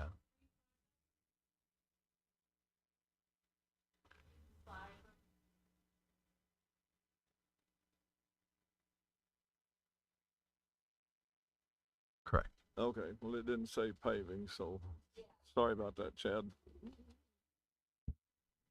Thank you, Mayor. All right. Greg, do you have any questions? Few questions and comments. Lori, good report. I like that you did everything very concise.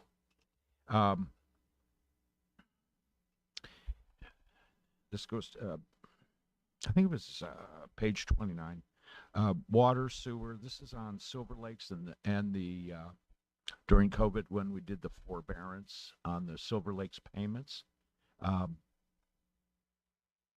That's going to start this fall. That's on the lease payment. On the water sewer portion of that, or on the bond repayment. Where is that being shown? I listen. Hi, may I speak? Good evening. So the Silver Lakes ground and parking lease are the ones that go to the general fund. Correct. The water and the sewer bond loan payments go into their corresponding funds. They did start making payments this fiscal year, but the deferral of those 2 years when they were closed, that is starting this September. Okay.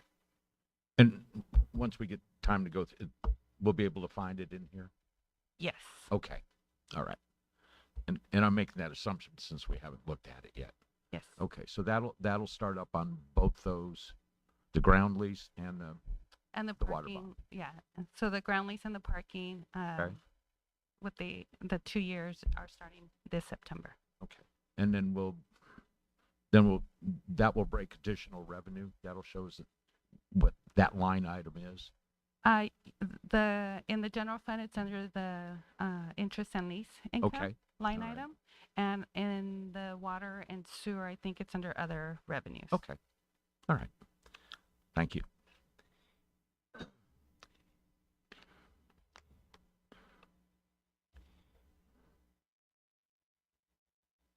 On fire, public safety, fire and sheriff, typically what has been done in the past the increases that are shown in the budget are on a conservative side. And we were all typically, historically, we were always under that number. Part of it's the way like Cal Fire bills, the way the Sheriff's Department bills. The increase that you're showing for public safety, both agencies, would you consider that a conservative estimate of cost? Yes, that's a conservative. That assumes they're going to fully staff and provide the service to the top level that we've contracted for. Okay. But you're right. Typically, there is some savings Right. as a result That's of how actual. I'm referring to it as Correct. conservative. Correct. So we're conservative in the sense that we are budgeting the full contract amount. Correct. Yes. But historically, knock on wood, it's always come in less. Okay. I'm going to save a lot of this for our second meeting that we have coming up.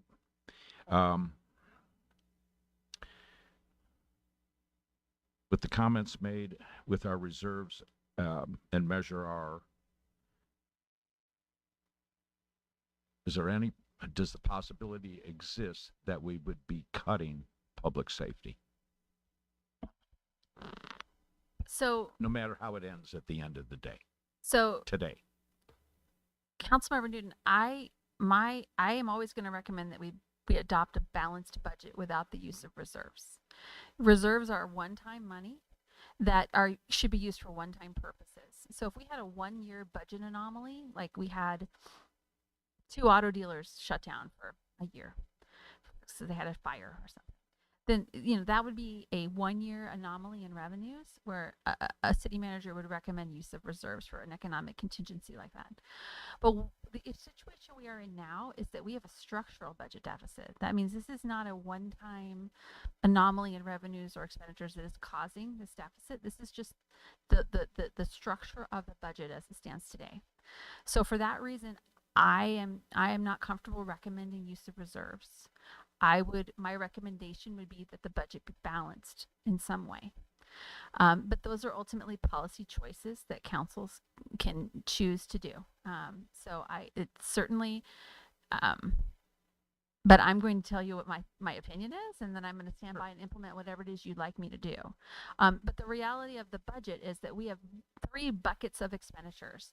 We have police and fire, which is our number 1 bucket of expenditures and the most fundamental, most important thing we do, right? Then we have sort of the administrative and regulatory pieces that we do. We have to have a city clerk. We have to have people doing accounting. We have to issue building permits and do building inspection. Those things have to be funded. And then we have the quality of life pieces in the bucket, things like parks and recreation, and then things like maintenance. We have to maintain these infrastructure investments we're making. We have to, fill the potholes and put the roofs on the buildings and fix the plumbing. So this is not a city. This council for many years did a great job cutting, like we talked about, to the bone, losing limbs, right? We have a very small staff. Most of our work is contracted, so we don't have giant labor costs proportionate to our overall budget. So there are no simple choices. There's just choices. And I agree with you on all those fronts, okay? But my question is, whether it's Measure R or general fund today, just are we looking at the possibility of having to cut public safety? Yes. So you're saying that if this Measure R, if we do not take the public safety budget out of Measure R money today, tomorrow we're going to be cutting public safety officers? What I'm saying is that of the universe of choices, I think that cuts to public safety are in those buckets of choices. Am I advocating for cuts to public safety? I am not doing that. But there are choices to be made. And the problem with using, again, use of reserves is a legal use that a council may choose to make. But the challenge from the fiscal perspective is over time, eventually that bucket runs out. And then it's not this year, but it will happen in a future year. And then at that time, the choices are worse. So the better option is to manage the size of the organization, to constrain it to the revenues we have. We can do that over time, but today we're not there, right? So there are no easy choices, is I guess what I'm saying. I'm not advocating for any particular way to balance other than the use of Measure R right now. That's my recommendation right now. Now, and I would think in the future, okay, whether it's this year, next year, 5 years from now, I'm well aware of public safety costs going up. And I think the residents of the city would understand at some point in time, you can follow that graph all the way up, that the possibility exists all of Measure R money could go for public safety. 10 years from now or 15 years, unless there's a balancing with revenues and economic development, et cetera. I mean, that's... We haven't done that analysis. I would see that as being a very, oh my gosh, I hadn't really thought about that as being an opportunity. And I don't know if that analysis was done when you guys did the analysis back in 2018. Well, other than just a general comment by the previous city manager. I think that this lifestyle and the large lots are relatively inefficient fiscally, right? We know that. So we've got to be really smart about constraining. I think some of that would be a function of how well we're able to manage the deployment and use of public safety. Like, for example, investing a few $1,000s in flock cameras is a huge force multiplier that gets a lot of bang for the buck, as opposed to the addition of a deputy, which is nearly $500,000 a year in ongoing expense right now, right? So there's no argument with right. that. So I think that there's a lot of strategic uses and of money that can help.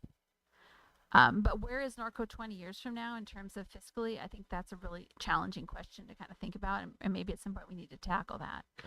But in the near term, I don't see that occurring where there would be a need to use Measure R completely. I think there's still there are other options we could explore in terms of how we constrain the rest of the organization. And this is, like I said, looking right 20 years down the road, right, type of thing. I have a lot of items for our next meeting, but just one last clarification, Mayor, if I may, on Measure R. Since we did those battles, and this is just myself personally, that within the body of Measure R, the funds go to the general fund. There weren't segregated buckets, right? All the Measure R revenue goes into the general fund. That, to me, was one of the points of contention not to support Measure R, because it's just going to go in the general fund. And the city can spend it however they want. At that point is when the promises were made. Trust us, we will follow the recommendation of the Measure R committee. So, other than that, a good presentation, Lloyd. And it's going to generate a lot more conversation. Thank you. Catherine?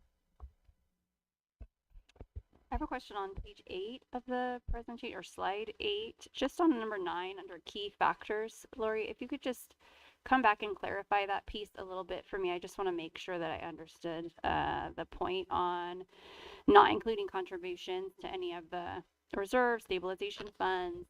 Nothing was zero was budgeted for any of those. Yeah, and to clarify, I believe we do have $300,000 and is the basic contribution of the pension rate stabilization fund is in the budget. Yes. Okay, so that was in the budget. That's what I wanted to clarify, that what is already set by resolution is included. Yes. It's just that there's no extra allocations that were made to those funds. So in many agencies, you would like to see budgeted contributions to reserves. And that would be a great place to get to if we can get there, that we would have a budgeted contribution to an infrastructure reserve or an economic development reserve. That would be a place to get to, but we aren't there. Okay. That's it for my questions right now, so I'll yield my time to my colleagues. Kevin? Yeah, I just have a few questions. So public safety, did you say 44%?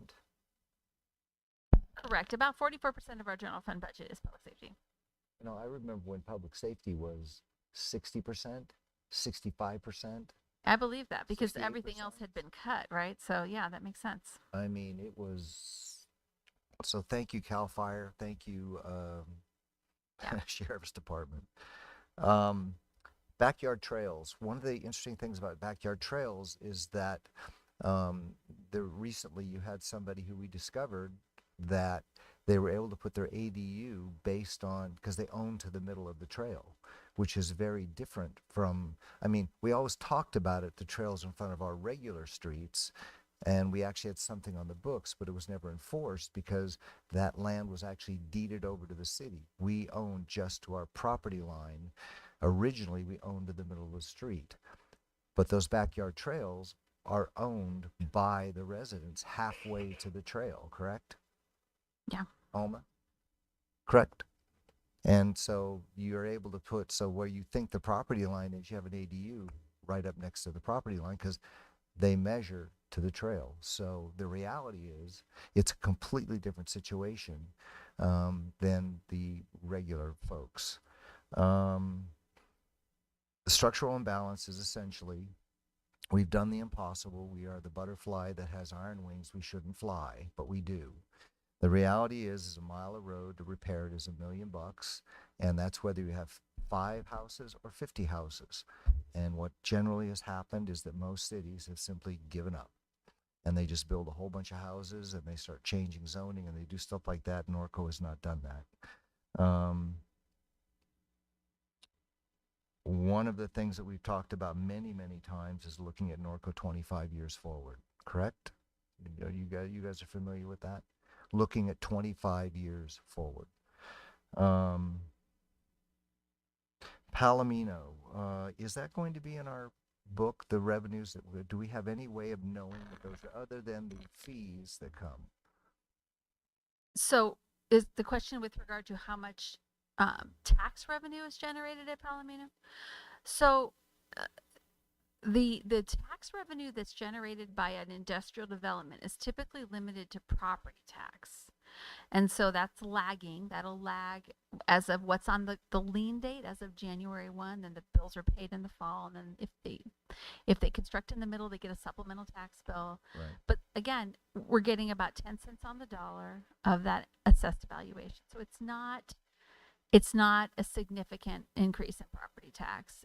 It's probably baked into that estimate, I'm going to guess, because those Palomino Phase 1 buildings were completed last summer, fall. So they're probably on the tax roll going into the new year, and that's probably in the assumptions. If the leasing is to someone who's generating sales tax, if it's a point of sale, then it can be a significant source of revenue. But typically these industrial logistics businesses are not generating sales tax. The one I know that they have leased to is not generating sales tax. It's a storage business. We have a few off Fifth Street. I'm wondering, because my understanding is the Goalie Company is actually going to be they will be taking that over. Mm-hmm. Is there any way to make those gummies point of sale? That'll be really interesting. Is there some way we can talk about that? Because it's the #1 selling gummy in the entire world. So those rules are not made by us. They're set by the California Department of Tax and Fee Administration, CDTFA. So, and based on CDTFA's rules, there will be determination as to whether or not transactions by Goalie as a wholesaler to another business are taxable. So I'm going to say it's highly unlikely to be taxable, but we can work with the Goalie folks and see. Can we lobby if they have a let's say they had an online portal and they're selling online, and if the product is stored and fulfilled from that place, then it's very likely to be taxable and returning to us. So it'd be an interesting conversation to have with them to see if that's occurring. I mean, it's a lot of gummies. And then just as a side note, something that may be affecting us all is the tax initiative that's coming. If that comes, we got very lucky with our Measure R because we did it prior to. But what'll happen is that if this passes, and I suspect that it will completely change the entire fee structure of cities. Everything changes. The reality is nobody knows what will happen. It will literally Well, I think you have a lot of cities that go bankrupt. I think there's going to be a lot of problems. But to pass the tax initiative is a 2/3%, and it lasts for 2 years, and then you have to do it again. So I don't know how advisable it would be to yank something off, because I have to remind people, you have 4 people, and actually 3 of us, and then later Robin came, that built the reserve. And there's been many times when we have not followed the advice of a city manager. There's been many times when we haven't done that, but we built the reserve, and we did that by being fiscally responsible. And so I'm a little shocked. I'm kind of like, wow, I haven't even heard this yet. In terms of the city manager, just as a comment, I want to hear all options.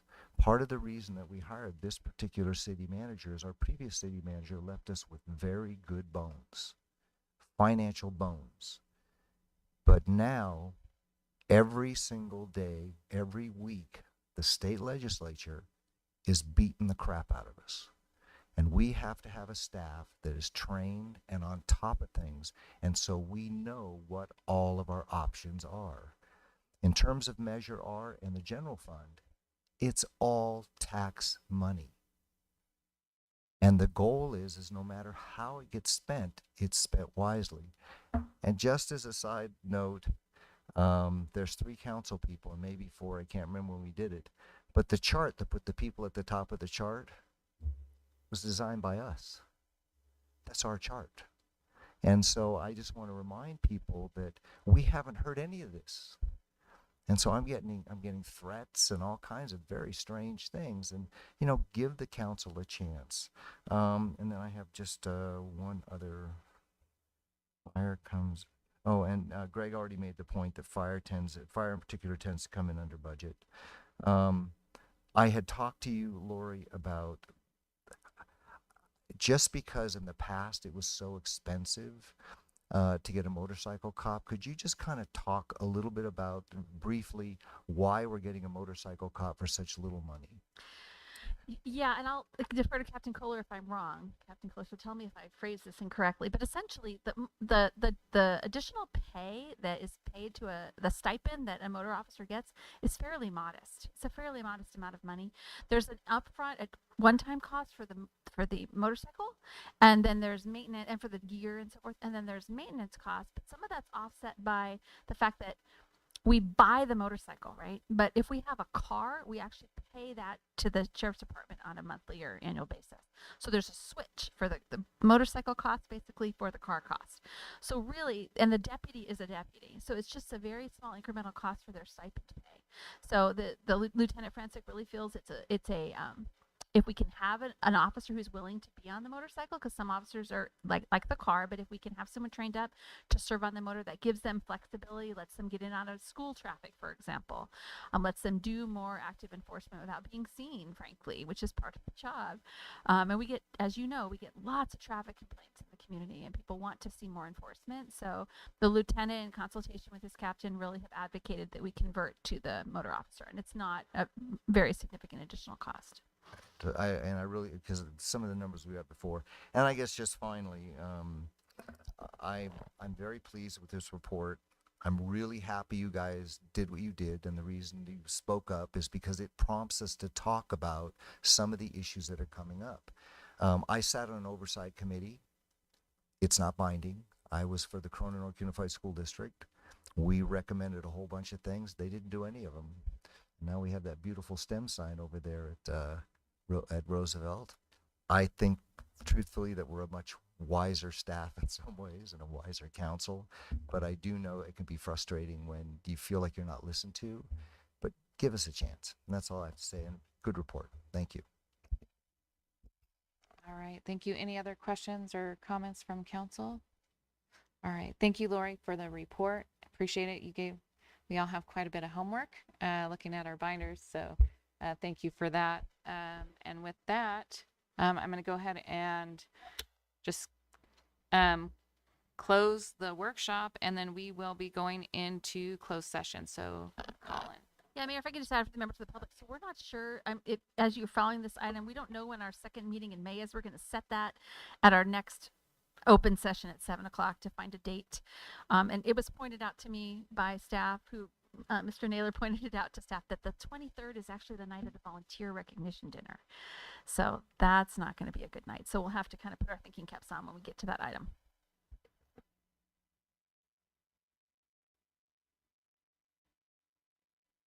Thank you, Madam Mayor. Council is going into closed session on anticipated litigation, conference with labor negotiator, and performance evaluation for the city manager. All right, so council, like 3-4 minute break and we'll convene in the back.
session at 7:08. We'll have the city attorney report on actions taken in closed session, please.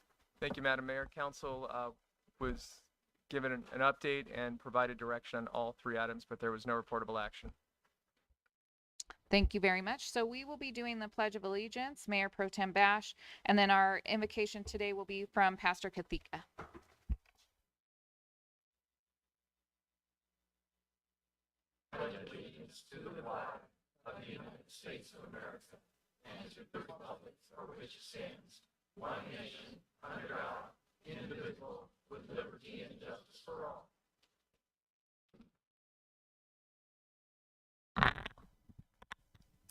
Let's pray.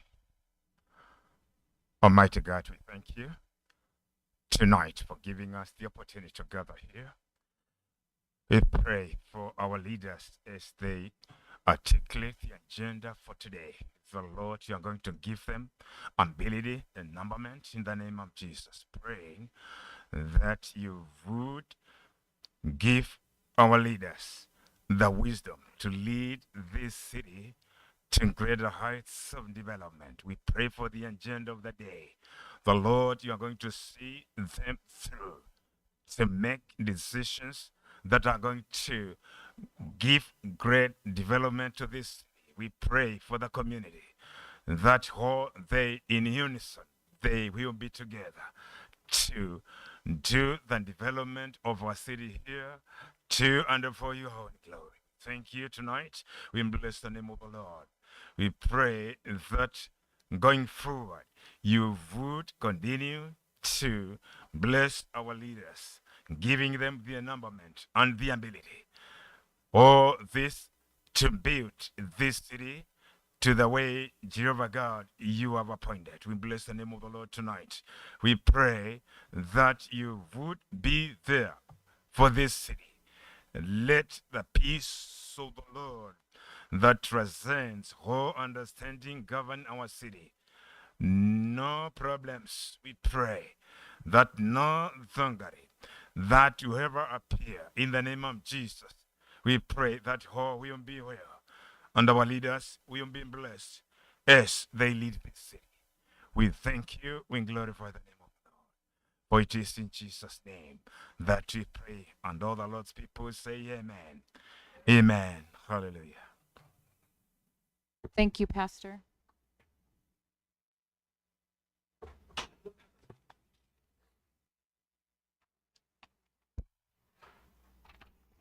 All right, so at this time, we're going to do a proclamation. So I'm going to come down to the podium.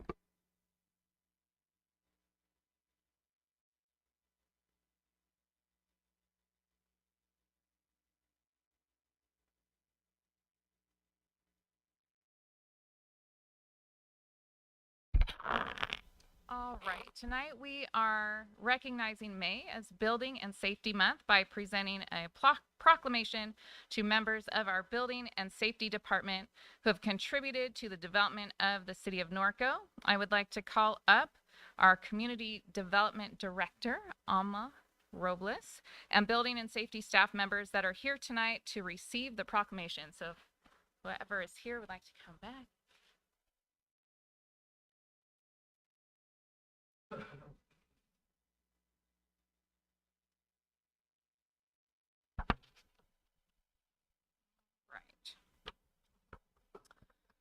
Whereas our city is committed to recognizing that our growth and strength depends on the safety and essential role our homes, buildings, and infrastructure play both in everyday life and when disasters strike. And whereas our confidence in the resilience of these buildings that make up our community is achieved through the devotion of vigilant guidance, building safety and fire prevention officials, architects, engineers, builders, tradespeople, design professionals, laborers, plumbers, and others in the construction industry who work year-round to ensure safe construction of buildings. And whereas these modern building codes include safeguards to protect the public from hazards such as hurricanes, snowstorms, tornadoes, wildland fires, floods, and earthquakes. Whereas safety for all, building codes in action is the theme for Building Safety Month 2023. Encourages us all to raise awareness about the planning for safe and sustainable construction, career opportunities in building safety, understanding disaster mitigation, energy conservation, and creating a safe and abundant water supply to all of our benefit.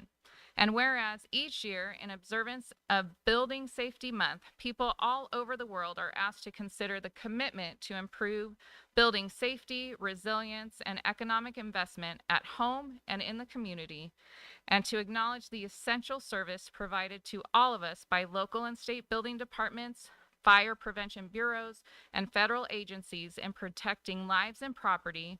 Now, therefore, I, Robin Grenmeyer, Mayor of the City of Norco, on behalf of the City Council, do hereby proclaim May 2023 as Building Safety Month in the City of Norco, where all citizens are encouraged to participate in Building Safety Month activities.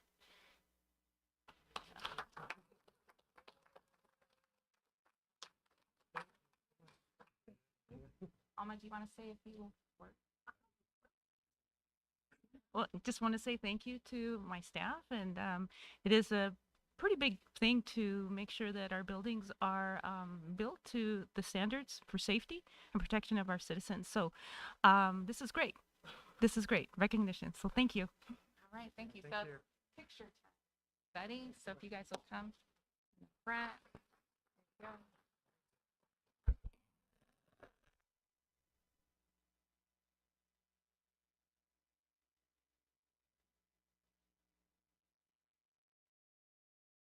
Yep, all of you, right here.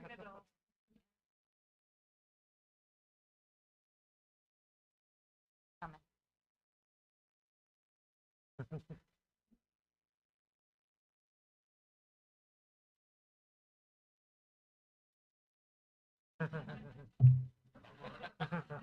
Get in the front.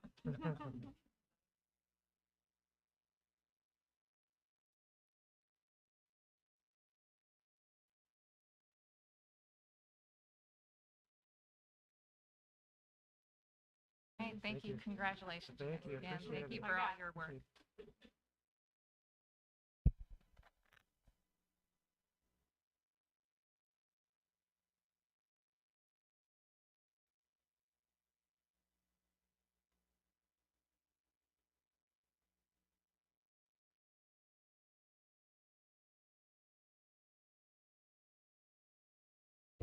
All right, so we're going to go ahead and go on to item number 1 of our agenda, City Council reports on regional boards. We're going to start with Mayor Pro Tem Bash.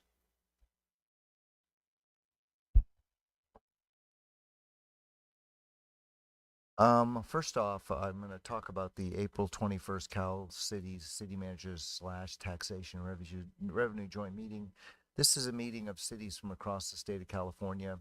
As many of you know, that with some of the changes, for example, Eastvale, at one point the revenues that went to the Amazon fulfillment center were actually distributed throughout the county.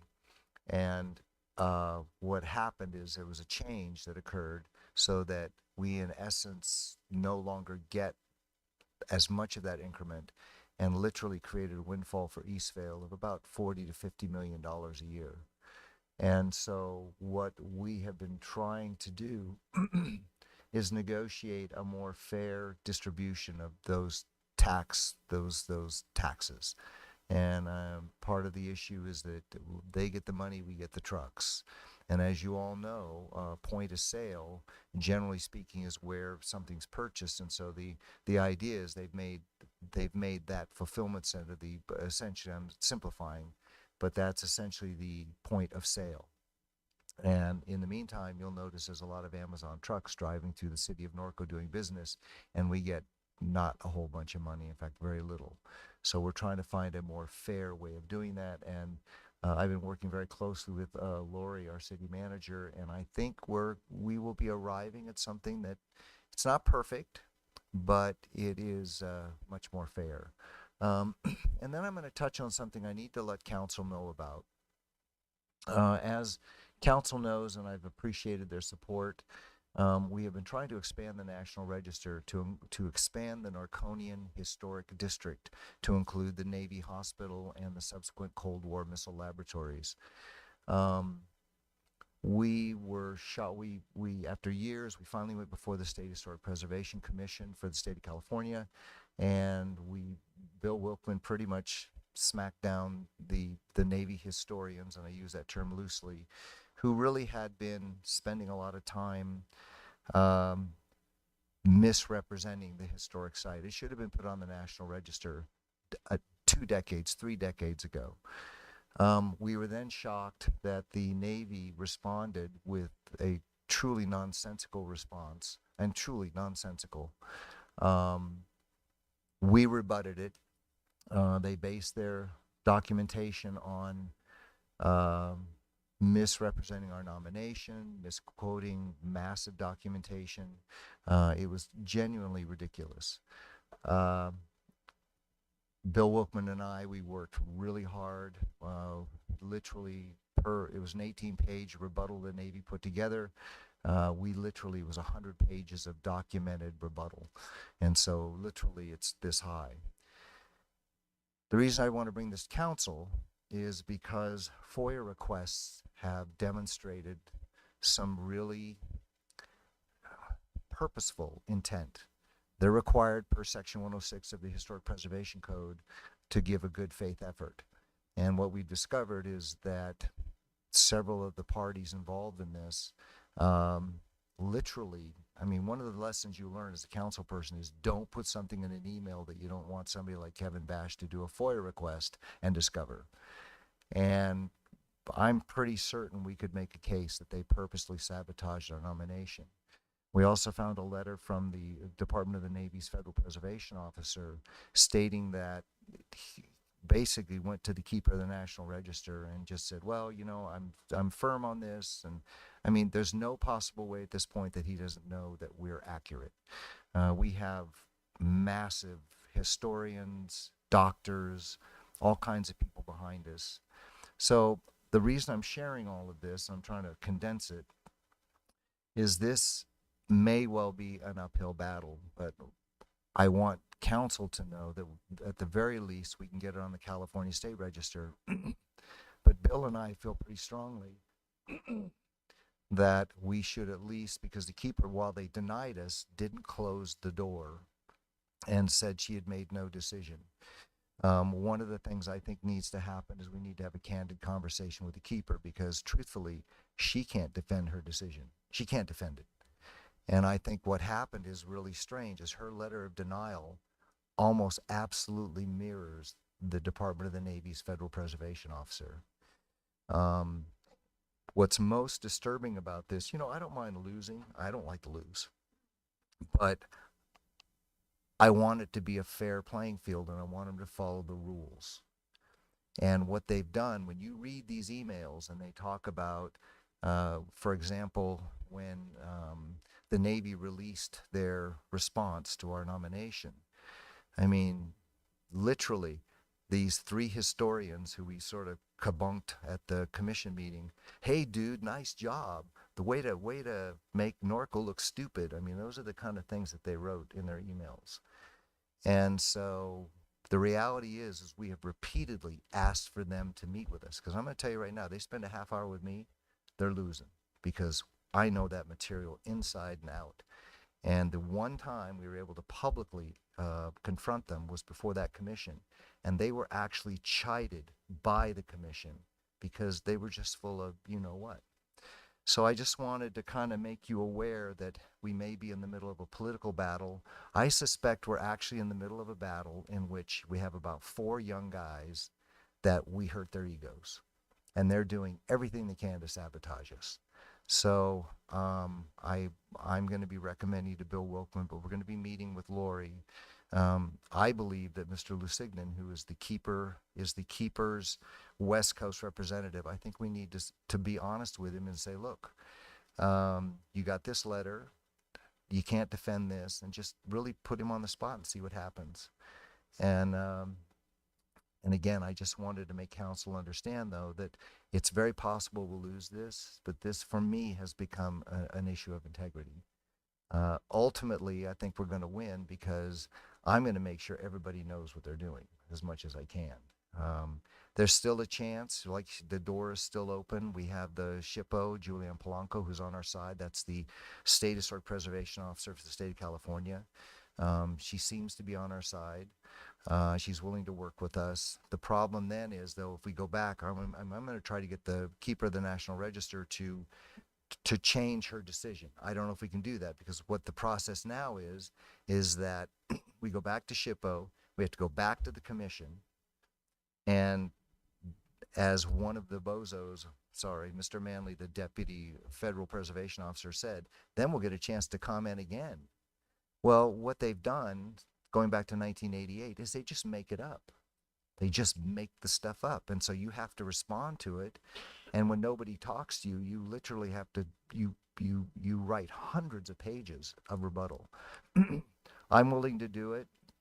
I think we can make corrections that will make it solid, but we run the risk, once again, they'll just come back with stuff. And one of the things that did happen is we waited 2 years for the response. They told us that the response hadn't been forthcoming. And as I think I told you at one point, they actually responded to the keeper of the National Register within 6 months of the first decision by the State Historic Preservation Commission, and actually sent us emails subsequently that, oh, there's no decision that's been made, when they had already approached the keeper. So this is what we're dealing with. We've now taken the position that anything that the Navy wants to build over there, as you know in council, we take the position that if they have the phrase, it doesn't touch anything historic, we automatically oppose it. Because even if we agree with what they're doing, like they want to put in an HVAC system right now, we don't have a problem with that, but they're saying it doesn't touch anything historic. So while we say, yes, we support the project, but we oppose it because they're not being truthful, and we'll say it in nicer language than that. So I just wanted to bring you guys up to speed on this, and it's a gigantic pain in the ass, and I've literally spent a decade working on this, and you know, I keep hoping at some point we'll get this on the National Register, and those 5,000 to 10,000 people, Marines and sailors that died there, and the doctors and the nurses and the staff people and the citizens that fought so hard this war at home will be acknowledged and get their proper due, and that the folks that develop the missiles that save the lives of those that need them when they're in harm's way, that they also get their due, and that's the purpose of this. So thank you very much, Madam Mayor. Thank you. Councilmember Oliver. Yes, April 20th, I attended the Northwest Mosquito and Vector Control District Board of Trustees meeting. One of the main things that we talked about is how wet it has been this year. And so mosquito season is coming. It will come on strong along with other vectors. And so one of the things the Board of Trustees is doing is trying to work in conjunction with communication with all of the cities that belong to the district's area. And I know Northwest will be coming to present at a future council meeting here in Norco. On April 27th, I attended the Western Riverside County Regional Wastewater Authority Board of Directors meeting, and the big item on this that came out of this meeting was the adoption of the budget and the changes in rates. There are some big projects that have been happening at RCRA, which is this authority, which is adding another digester to accommodate the need for the increase of wastewater that's going to the plant, as well as a odor mitigation project, because when RCRA was built, it was in the middle of nowhere, and now it's right next to houses in Eastvale. And so as part of the permit from AQMD, there's a requirement to do certain things to mitigate the odors on the residents. So because of those big projects, the kind of capital facilities project plan was postponed until the next fiscal year so that we can wrap up some of these big projects. Because of that, while rates went up a little bit, capital projects went down, so it should kind of remain in balance there. No major increases. Thank you. Thank you. Councilmember Hannah. Thank you. Excuse me. Thank you, Mayor. I only had one meeting this last week, and that was the RTA main board meeting, and the ridership continues to increase. It went way down during the pandemic and everything, but now it's kind of on the rise.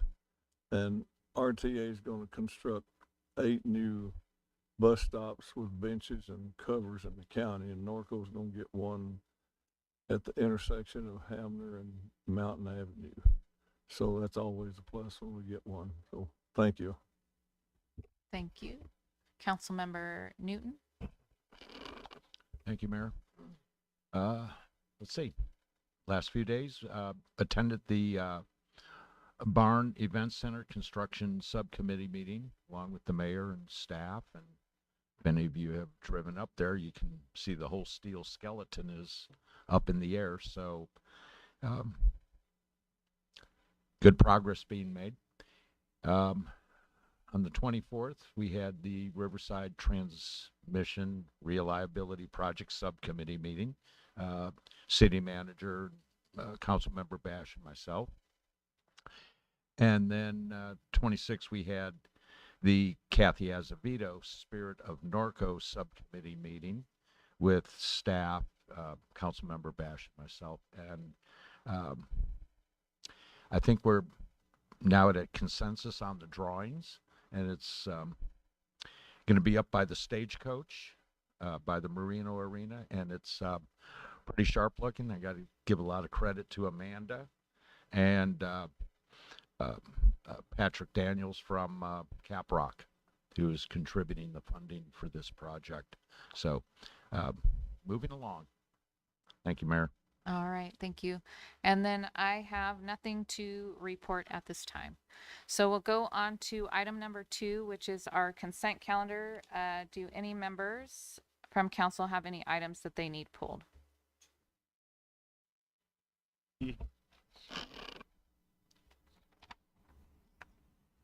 G. Okay, so just to clarify, I have 2D as in dog being pulled by Mayor Pro Tem Bash, 2E as in elephant being pulled by Councilmember Hannah, and 2G as in goat being pulled by Councilmember Newton. Yeah, you can take it however you want, just a couple ways. Are there any cards from the public? There was one speaker card for 2E, which is already being pulled by Councilmember Hannah. All right, perfect, thank you. So I will entertain a motion for the remainder of the consent Motion calendar. to approve. It's been moved and seconded to approve the consent calendar, so we'll have our vote. Please vote.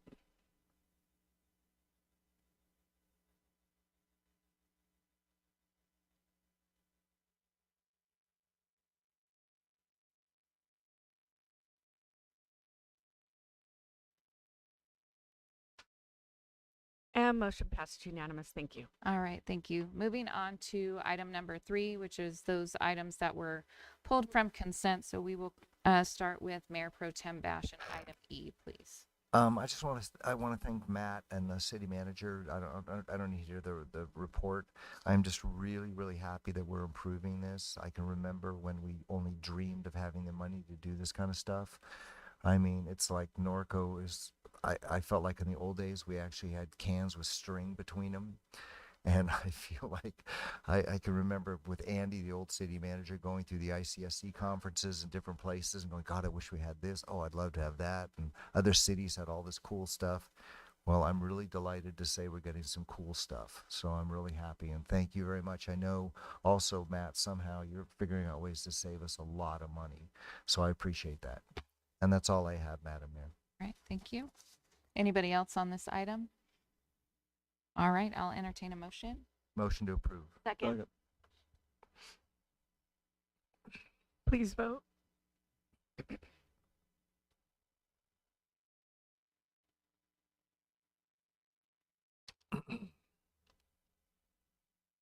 Motion passes unanimous. Thank you.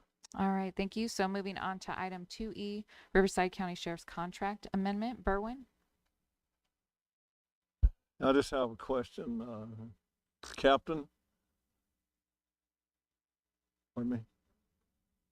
Well, let me get him first because it's over in his. Actually, it's in the lieutenant. Yes, sir. Good evening. Good evening, sir. Before, when we had the motorcycle officers, they got terminated about 3 or 4 months early because a council person or two went in and complained that they were sitting in front of some major automobile dealerships writing tickets, and it was costing those dealerships customers. I don't see that. If I want to buy a car, I'll drive around the corner and go in a different driveway. But if we get this officer, are they going to be able to park and write tickets anywhere that they want to, or is it going to be? I mean, that's your discretion where they go and sit.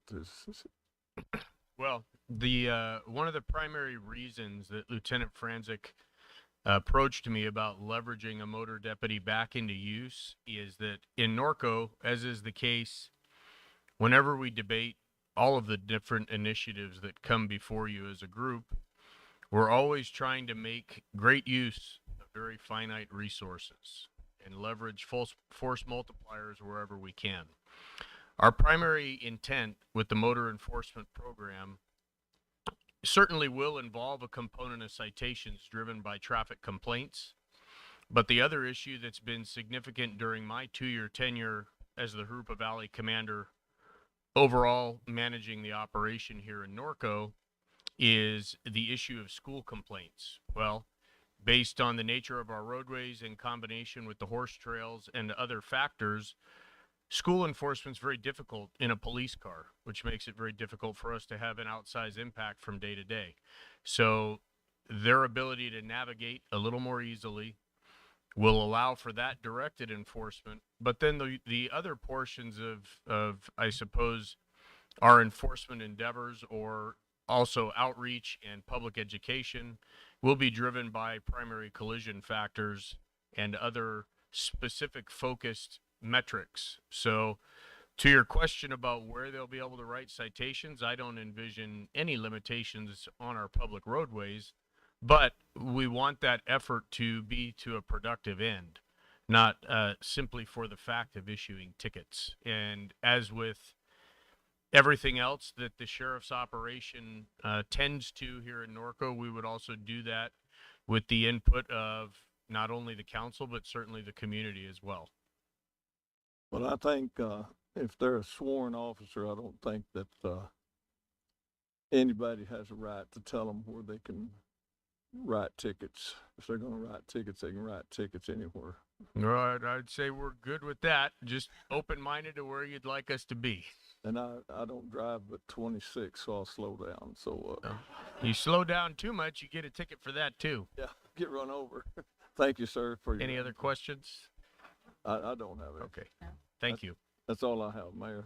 Okay, thank you, Berwin. And then we had a card on this one. Mike Williams.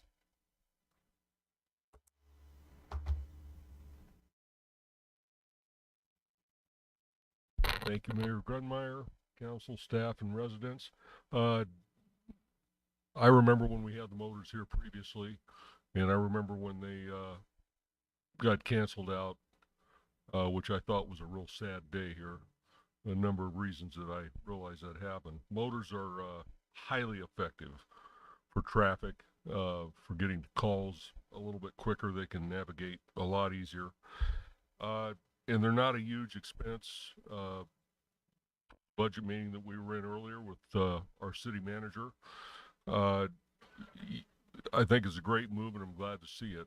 I'd like to see a plan for another one maybe next year. If we're able to swing that, I think it's a good move.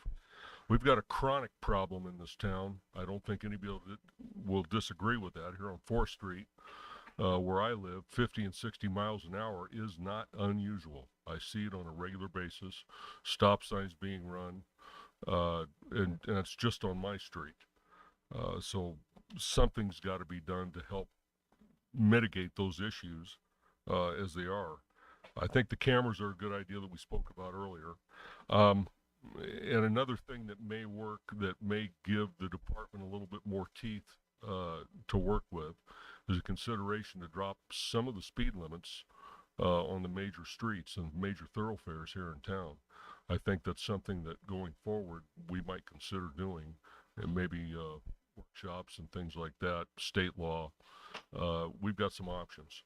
So I would ask the council to possibly consider that and direct our commission, our STUC commission at some point to maybe take a look at that and give it some consideration.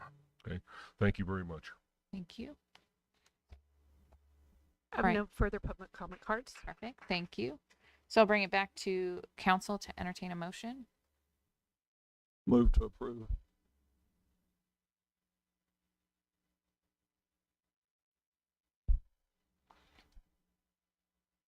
Please vote.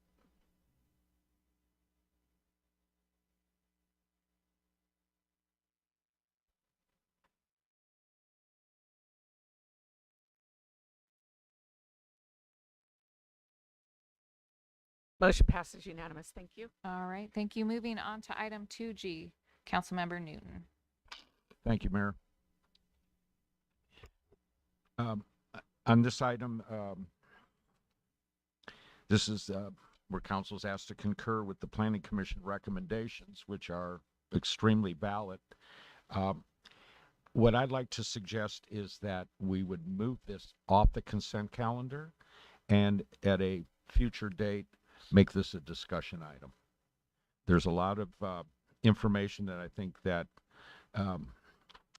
we need to be reviewing on this as far as setbacks, overhangs, and site drainage, and maybe try to complement with the Planning Commission recommendations. But also there's Alma, you put it well, creative designs where we have this large vehicle storage that can be 1,000 square feet, but it's okay if you add a 400 square foot like lean-to towards the building. And so it's forcing the applicant to get creative on how to achieve 1,400 feet. And it just needs, I think, a little more discussion than what we can do in on a consent calendar item. So that's my recommendation at a future date, if we could move this item to a discussion. I'll second that. Okay. Please vote.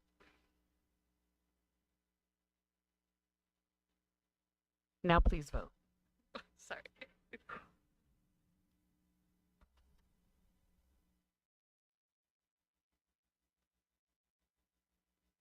And motion passes unanimous.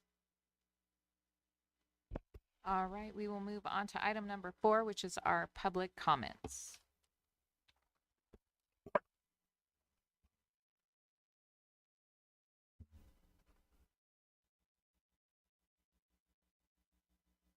Please limit comments to 3 minutes or less. The governmental body shall not discuss or act relative to any general public comment. I have one comment card for general public comment. Eric Briddick.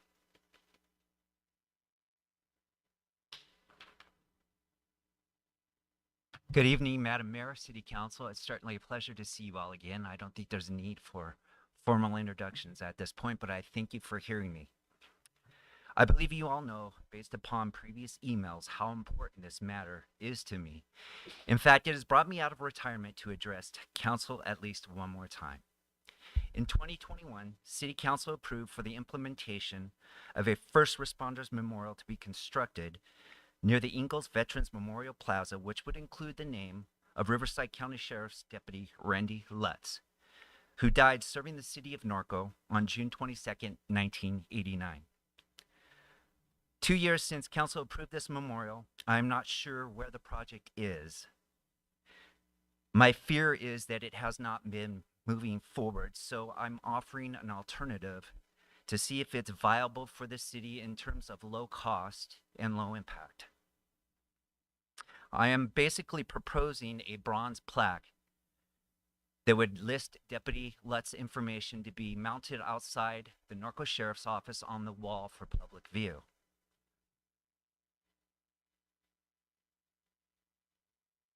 I know firsthand this memorial was important to Ted Hoffman. God bless you, Ted.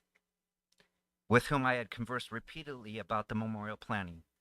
Most of you know I proudly served with Ted as a member of the Riverside County Sheriff's Department for a number of years. The timing of my conversation with you all is based upon the federal holiday National Police Work, which honors fallen police officers, that occurs during the week of May 15th, so it's coming up.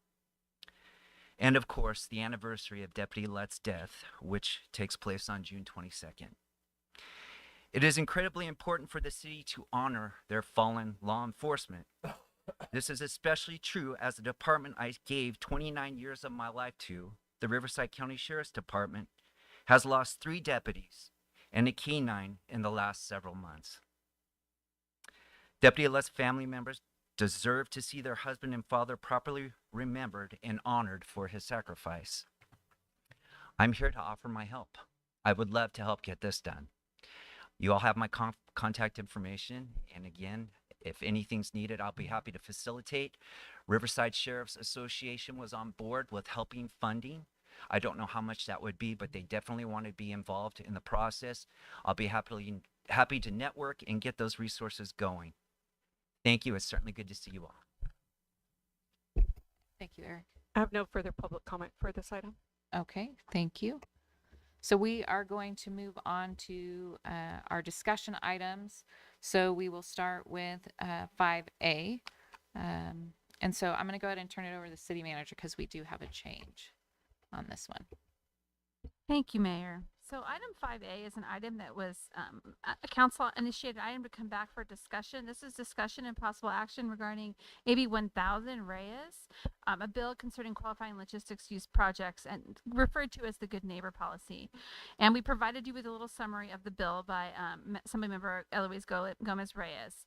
But since the time that the agenda went to print, the bill was actually heard in committee and was essentially suspended. Am I using the right terminology? It's going to be held. It did not come up for a vote. It failed for any future action. So this was at the request of Councilmember Alleman, so she may have other comments on this matter. So. Yeah, no, I wanted to thank my colleagues for agendizing the item so that we could have, you know, this discussion regardless of the decision that we made tonight. We've heard concerns from a lot of residents regarding logistics in the IE and the effects that they're having around the community. So while AB 1000 did die in committee, there is a different bill, AB 1748, by Assembly Member James Ramos in AD Assembly District 45. AB 1000 had a 1,000-foot setback for very large warehouses over 50,000 square feet.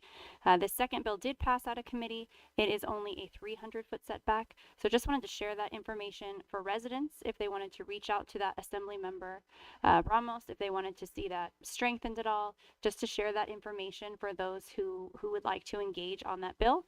But at this point, for the matter that is agendized, we will be taking no action as there is no bill to discuss and decide whether we oppose, support, or have no action. So appreciate the opportunity for discussion with my colleagues.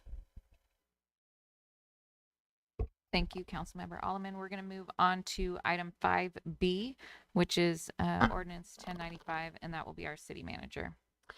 Thank you, Madam Mayor. So this is another item coming back to you after a previous discussion at a council meeting. In summary, the council has for a number of years had a George Engels Veterans Executive Committee that was originally formed to support the establishment and the operations of the Engels Memorial Plaza. On the March 1st council meeting, there was asked there to be a discussion concerning elevating the committee to the status of an official city commission. That concept came back to you at March 15th for some discussion. We provided you a general outline and some information. Sorry, the mic isn't information with regard to how a new commission might be formed and how we might transition the existing Veterans Committee folks into that commission. And following that discussion, we were asked to bring back an ordinance creating the commission. So what you have before you, Ordinance 1095, is a draft ordinance implementing a new Veterans Commission. So again, elevating the status of the committee to a full-fledged commission of the city. The ordinance outline generally follows that general discussion we had on the 15th. It establishes the commission and it intends that the current community members serve as that initial commission. and that we would go through the process to have staggered terms. Typically, that's done by drawing lots. And then in the future, members can be appointed by the city council from the general public through the normal recruitment processes that you use. Future members, so as people roll off the commission or determine not to come back or have other interests, those would need to be residents of Norco or be stakeholders in the veterans community as determined by the city council. And the goal there is really to allow for a breadth of possible people who we can't envision that would be veteran stakeholders. They may not necessarily be Norco residents, but they may be Norco stakeholders. They may own a business in Norco. They may be a student in Norco. They may work on the base in Norco and want to be on the Veterans Commission because they're passionate about the Ingalls Memorial and veterans issues. So that's the suggestion, to try to allow a broader a number of folks who could serve in the future. And then consistent with their current mission, the commission will continue to review and make recommendations to the council and staff concerning the protection and promotion of the Ingalls Veterans Memorial Plaza and the interests of the veterans community. And so the language in the ordinance in terms of the role and responsibility really mirrors similar language in other ordinances that we have establishing other commissions. So with that, welcome your discussion and input on the ordinance and recommend approval. Thank you for the report. I'll go ahead and start to the left. Mayor Pro Tem Bash, any questions? No, I don't have any questions. I want to wait and hear the cards. Okay. Councilmember Alleman? Councilmember Newton? Any questions? Okay. Councilmember Hannah? Any questions? Y'all had that discussion before I got back on council, but I'll wait till we get the cards and everything, if that's all right. Yes, sir. Thank you. Okay, so we're ready for public comment then, please. Our first speaker card is Larry Eckhoff.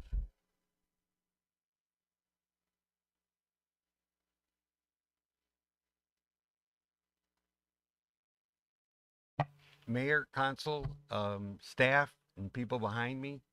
I'm looking forward to becoming a part of a commission. I think it's a great idea. I do have a little bit of comment on section 2.27.050 vacancies. The first sentence here, I don't have any problem with. It's the second sentence I just have some questions about. And that would be no vacancies may be filled until or unless the commission will be left with fewer than 5 members. I think this is way too small given what we do and how we do it. And I've got I would think we would be in a better position somewhere around 9 or 11. I'm not firm on that, but somewhere around that area. And I've got some reasons for that. We need to have a seat on the commission for the American Legion commander, for the Norco College Vet Center representative, for the ROTC representative, and for the Gold Star, Blue Star Mothers reps. Now, the second part of this is the subcommittees that we currently have are the Docent Committee, Policy and Procedure Subcommittee, the Brick Table Subcommittee, the Wall of Honor Vetting Subcommittee. If you total the people who are on these committees, I come up with about 22 members. So that if you have 5 members and they're on 22, need 22 to fill up these positions, we're going to be stretched a little bit here. Now they do overlap, so that's how we cover this right now.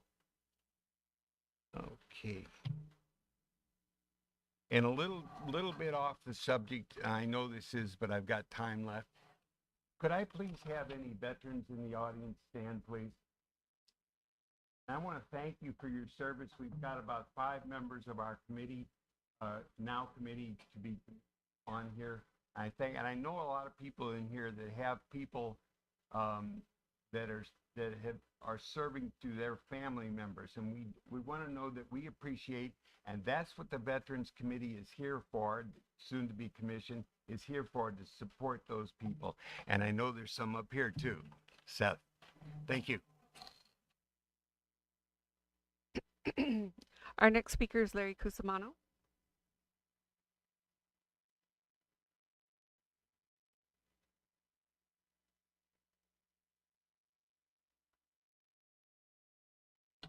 Good evening, Madam Mayor and Council.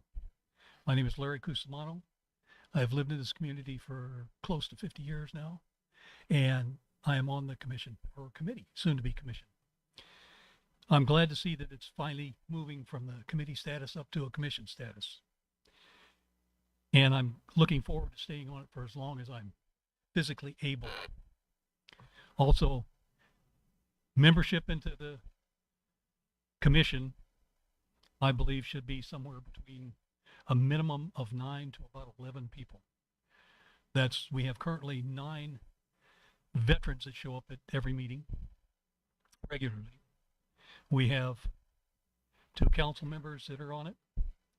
We need, as Mr. Eckhoff said, we need a position for ROTC, a position for the city college to be there, and we need the Legion to have at least 1, maybe 2 there. That would be, for me, the minimum to take care of everything. I think these positions should be worked out by the commission once it's established. And I would like to thank you all for backing this committee to become a commission. And I'm really looking forward to being on it. Thank you. Our next speaker, Jeff Cahan.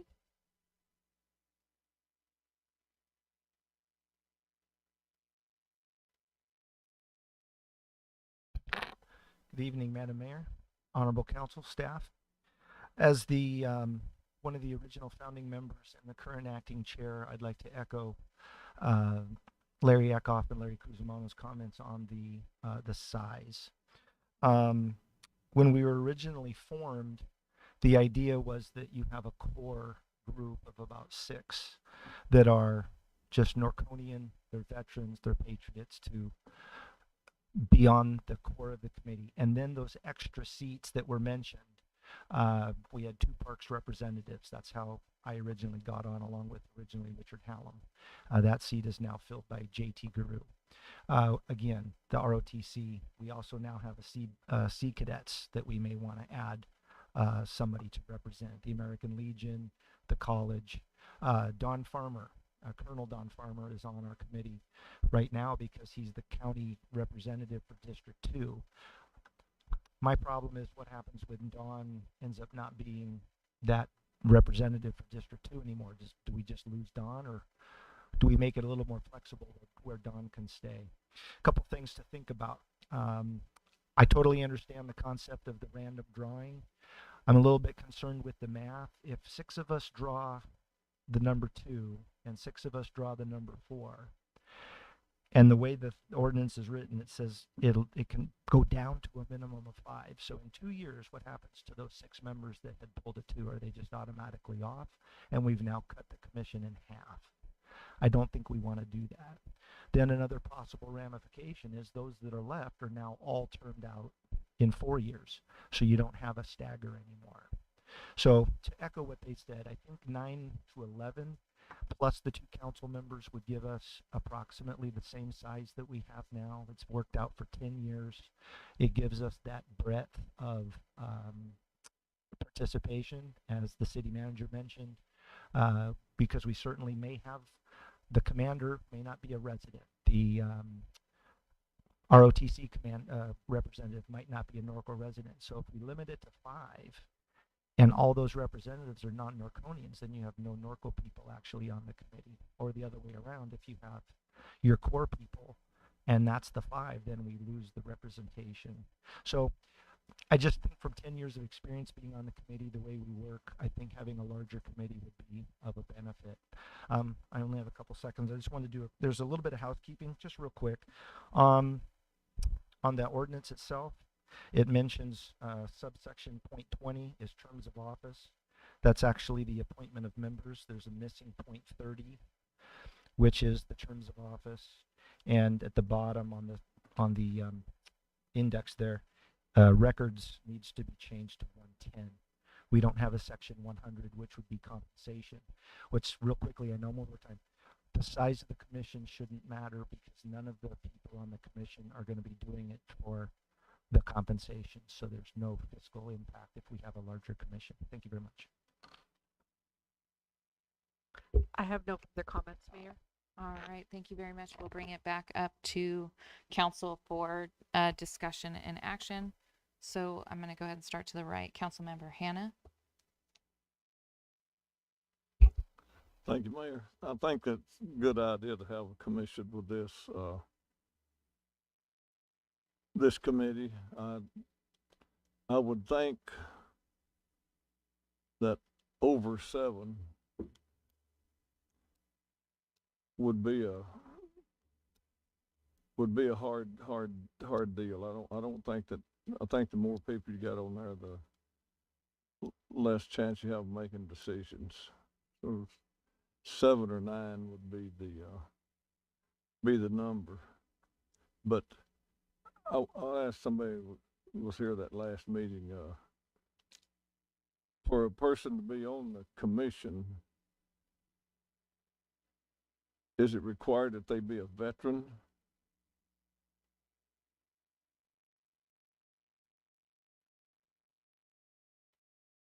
No. Well, I would think that my recommendation was if they were going to be on the commission, they would need to be a veteran. They are the ones that took up their rifles and they took the time to defend this country. They're responsible for the sign right here behind us. We have the right to pray. We have the right to have a meeting. We have a right to say the Pledge of Allegiance, honor the flag. And that's just my thinking. I think that they should be the ones that actually sit there and make the decisions should be a veteran. And that's all I have to say, Mayor. Thank you. Councilmember Newton. Thank you, Mayor. My question is, first one's still on this vacancies, the way this is reading. At the top of the page, it says, the commission shall not consist of not fewer than 5 members. But it's also that all the current members of the committee will be appointed to the commission. And then under 2.27 vacancies, no vacancies may be filled until or less the commission will be left with fewer than 5 members. So I'm pulling a blank somewhere along here, Lori. Sure, let me help. So on that top at the top, it can't be fewer than 5 members. So we can't go down to 4 or 3 or 2. So 5 is the smallest the commission could get under this current ordinance. In the section you cited under 2.27050, the goal was to try to, again, this was the concept that was discussed, was to try to, through attrition, to get down to that 5. And so again, we wouldn't fill until we would be left with fewer than 5. So we start out with the big group that we've got that are currently serving. Over time, by attrition, it would get down. And as people left, we wouldn't replace them till we got down to, oh, wow, we've got 2 people stepping off. Now it's time to recruit and fill. So that was the concept. So whether it's the number is 5 or 7 or 9 or 11, the idea would be you attrit down and then you don't recruit until you're going to go below that number, and then you initiate recruitment. So the 2 things are consistent. The question is that the right number? That's the number we have on most of our commissions. That's where we are, but it's completely a choice. The only thing that I would note, and I think I noted it at the Veterans Committee meeting, is that when you do get larger, you have quorum issues. So now that we're an official commission, we really do have to get a quorum.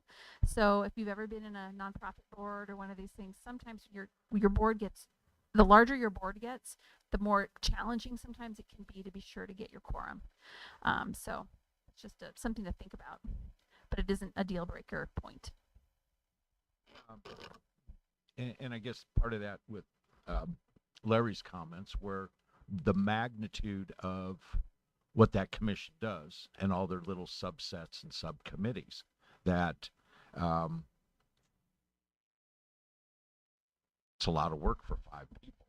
Sure. I mean, five, it certainly doesn't have to be 5. It could certainly be larger. Absolutely. So now I have a policy question, and that is whether you or Colin want to answer it.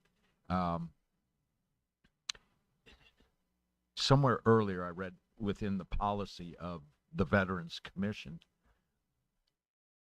I believe 2 members are appointed by Parks and Rec. Okay. Do we have a current policy that allows, now that you're forming a commission, to serve on 2 commissions at the same time? And to me, it's kind of setting the situation of, I'm going to give you a promotion, and then I'm going to fire you. And I mean, so can any residents serve on 2 commissions? I think the answer is going to be it depends on what the ordinance states. Okay. So there's no prohibition like in state law that would prohibit that. But often your language in your ordinances may say that this person cannot serve on any other commission or committee. Is that what you're going to say, Colin? Yeah, I'm not aware of any state law that would prohibit somebody Okay. from serving on 2 commissions unless the 2 commissions have overlapping duties and they take final action. Then you have an issue of conflicts. But I'm not aware of any for this situation. I'm not aware of any specific policy at Norco that says you can't. Council discretion. If we have some kind of a policy or even a practice, I understand exactly what you're saying, Councilmember Newton, to where you would say, you're on a committee, now we're going to promote you up to being a commission member, but by the way, because of that, you're fired. Right. I understand Right. exactly that. I understand that Because- situation. I'm not aware of a state legal requirement. No. If not, and I don't know of a Norco one either. It's up to the council. And I'll let Dana correct me, but I don't believe this ordinance says anywhere that you cannot be a member of another commission or committee. No. So this draft does not preclude someone. So I'm sorry, the policy of the Veterans Committee was, when it was a committee, 2 members from Parks and Rec. correct. So that would not be the case for the commission.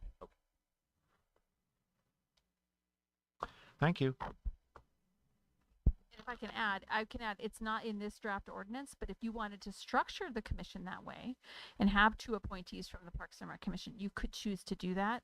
I think the level of complexity, though, is kind of getting exponential at some point, right? And we need to keep it a little more simple. My comment. I don't want to promote somebody and then lay them off. Okay. Councilmember Alleman? Yes. 3 comments. One, I agree with Councilmember Hannah. Sometimes when there are large numbers, it can be harder to get things done. With that, this is a commission for our residents, so hearing their feedback is really valuable in determining what that final number looks like. As far as the subcommittees that the commission has, there's nothing that precludes anyone from volunteering or being on a subcommittee if they're not on the commission, correct? So they could have however many people are on the commission, and then more people could also participate on those subcommittees without being members of the commission if needed, or if someone would like to add on. And then last, I just wanted to ask this question came up kind of to piggyback what Councilmember Newton said in regards to Parks and Rec and how it was initially structured, and then there were 2 council members. This is just a question I have for my fellow council members. None of our other commissions have 2 council members that sit on them.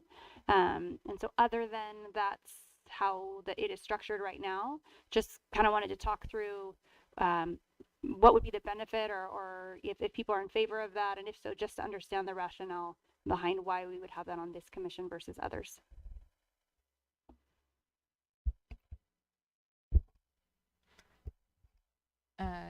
Mayor Pro Tem Bash, do you want to speak to that since you're serving currently? Initially, this group was actually formed around Berwin Hanna and myself. We were the first subcommittee. We were tasked by Mayor Azevedo to build the memorial for our 50th anniversary in 2014. And then when people began to be added along, Brian Petrie played a huge role. We actively went out and got the money. So the committee was actually built, I think, pretty much around that initial subcommittee. I think Jeff was the next person. And we just, basically, we were building the memorial. Along the way, there's skill sets that were attained in terms of vetting. To vet one name takes between 30 and 100 hours. And it's gotten more difficult as the committee began to sort of do those things.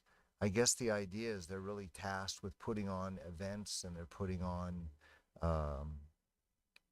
they're taking care of the memorial. And I guess the idea is to have a more direct connection to council. EDAC functioned the exact same way. And when we took the council people off of EDAC, it essentially collapsed. You can do it without council members or have council members be volunteers. You could have them as non-voting members. You can do it any way you want to do it. At this point, though, part of your problem is that myself and then Ted were so integral to the events, to getting things done at the memorial, that it was difficult to excise us from that process. But if that's council's desire to have them off and make it a more traditional commission, there's still going to have to be roles played by council people. To Berwin's point that everybody should be a veteran, Blue Star Mothers, Gold Star Mothers, you got a memorial over there dedicated to them. You have patriots. You have a lot of people out there that are very supportive of this memorial that didn't serve.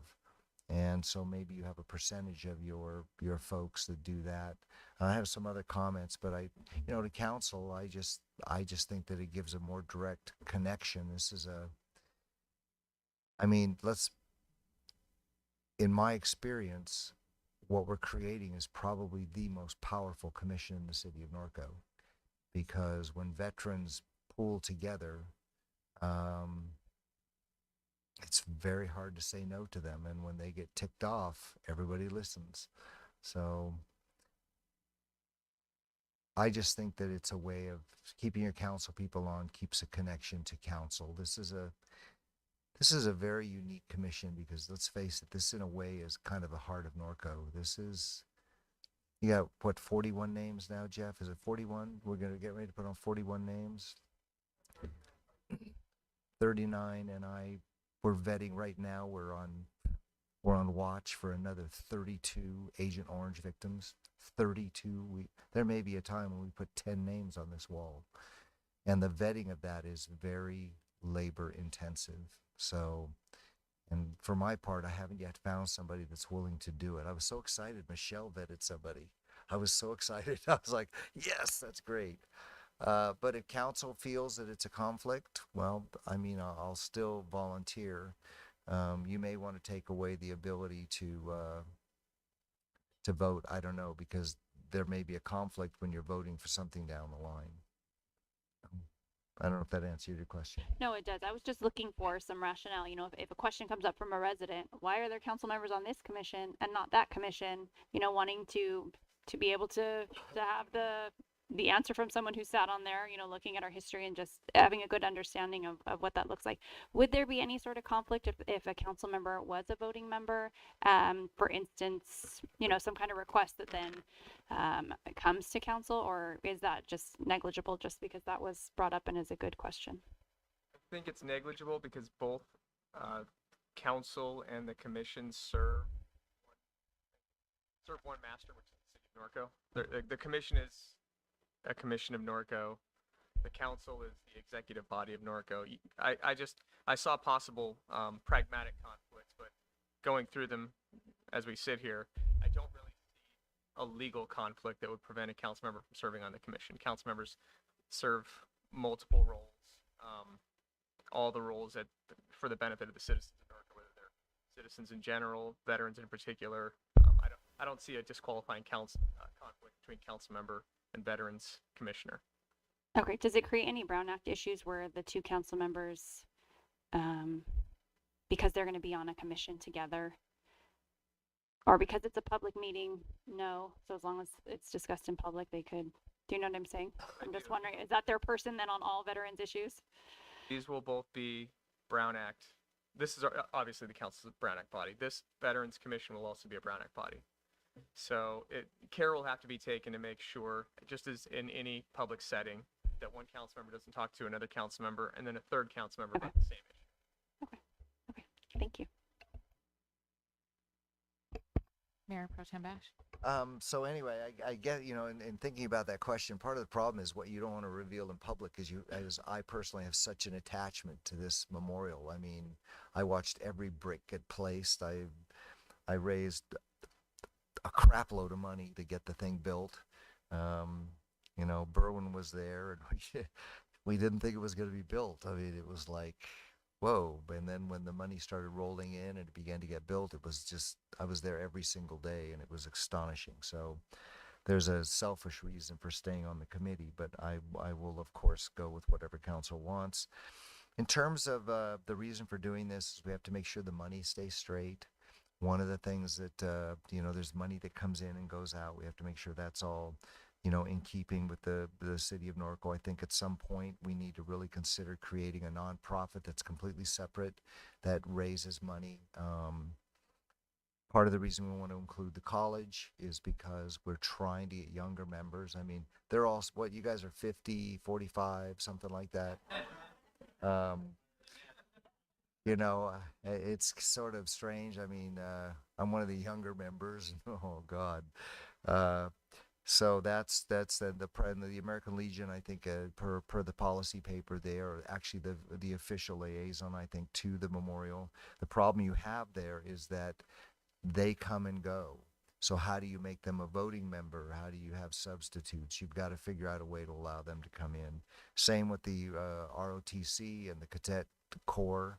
They tend to come and go, but I think that they need to be a critical part of that committee, and just as standing members. Who's voting, who's non-voting? What most people don't notice is I never vote, because I've always felt, as not being a veteran, that I needed to sort of let the veterans, I guided and I steered, but ultimately I didn't vote.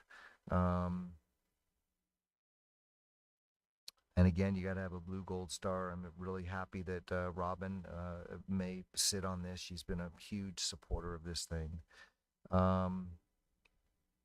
A lot of the things that I got an email from Bill Schwab, there were some issues that he felt that needed to be included.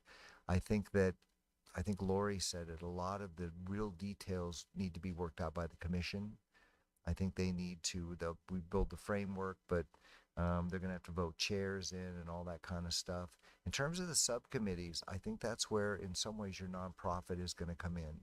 I think that you're going to have to utilize volunteers, because let's face it, this is different than some of the other committees. You're overseeing a site. That's what you're overseeing. And then as I hope, I like the fact that in the staff report, they include veterans issues. And I think that that's a very important component to this. I don't know what that looks like yet, but I think it's a very important component. And then ultimately, I want to set up a commission that, I've seen a lot of memorials, and when we were putting this thing together, I traveled, and one of the saddest things you see is a memorial that's not kept up, and that is really sad. And right now, but what we are blessed with is we have a city. I mean, I have to give staff credit. I mean, Michelle and different people that work, they love that memorial. They go out there and they work so hard, and they're so supportive. And so we're very fortunate that right now the city supports it. But down the line, as budget things happen and new council people get elected, it's going to be up to that commission to make sure that things happen as people retire. And that's why I think it's really important that we take care, the youth component. We just put young people on all of our commissions. We're getting ready to do all that. I see no reason why we can't draw from Norco High School.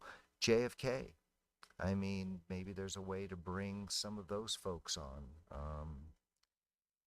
But I think a lot of this is going to have to sort of be worked out amongst the committee, because one of the things that I've really stressed in this transition is that this will be veteran driven.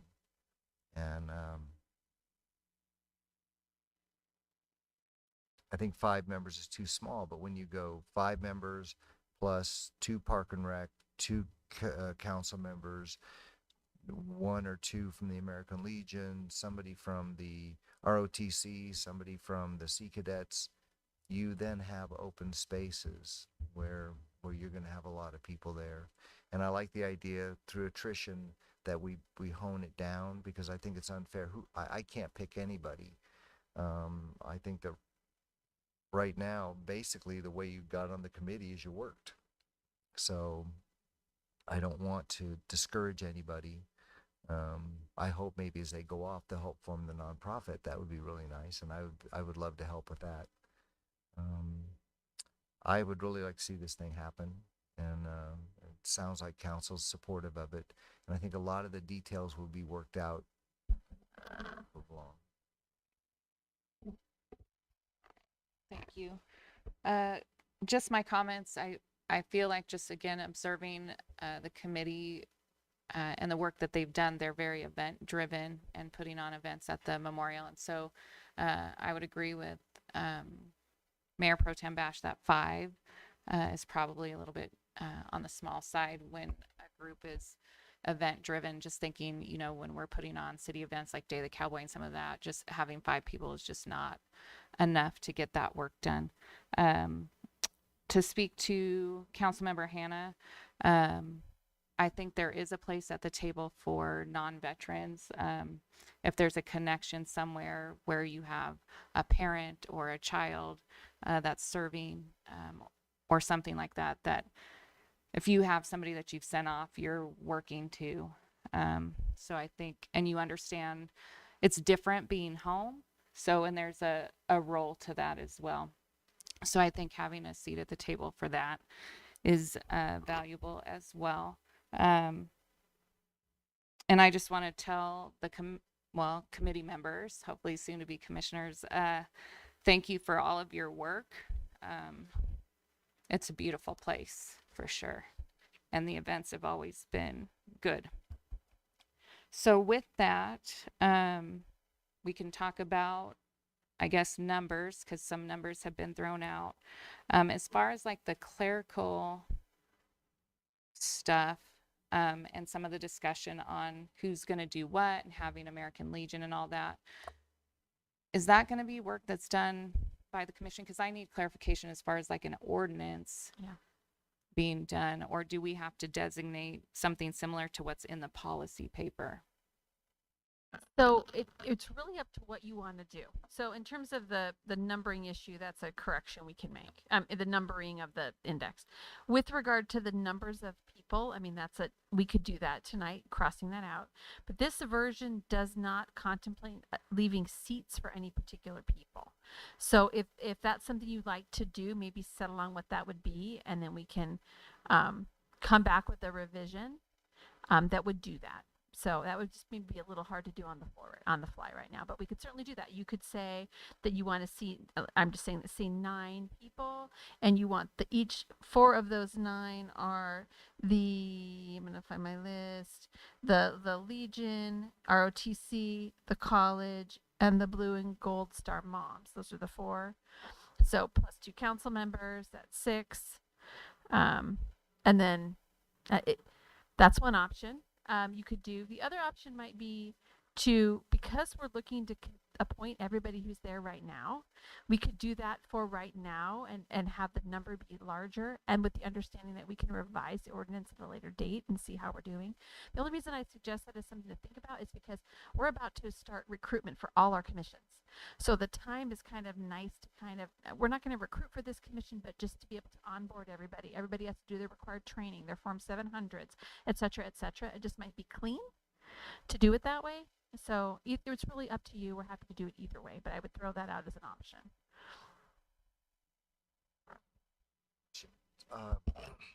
So like with the American Legion, sometimes the commander has to send somebody else. Would they then be a voting member? So they would just be absent, but they would send somebody in their stead and they would not be allowed to vote. Correct. Would they be able to participate in the conversation? So I would say that is up to the committee, but practically speaking, it gets kind of unwieldy if there's a lack of clarity about who is on this commission and gets to actually be in the discussion. So I would say generally, I would suggest the commission they would have the discussion with their members and then welcome input from others who are there. But if everyone gets to participate, it can be a little unwieldy. I agree with the city manager. I've always thought that the Brown Act prohibits voting by proxy. So I've always, when that happens, and I've seen it happen before, the thought is allow the person to come in, talk as a member of the public. Everybody recognize that he's there sharing the opinion of another member, but it's public comment, public discussion, and the person does not vote.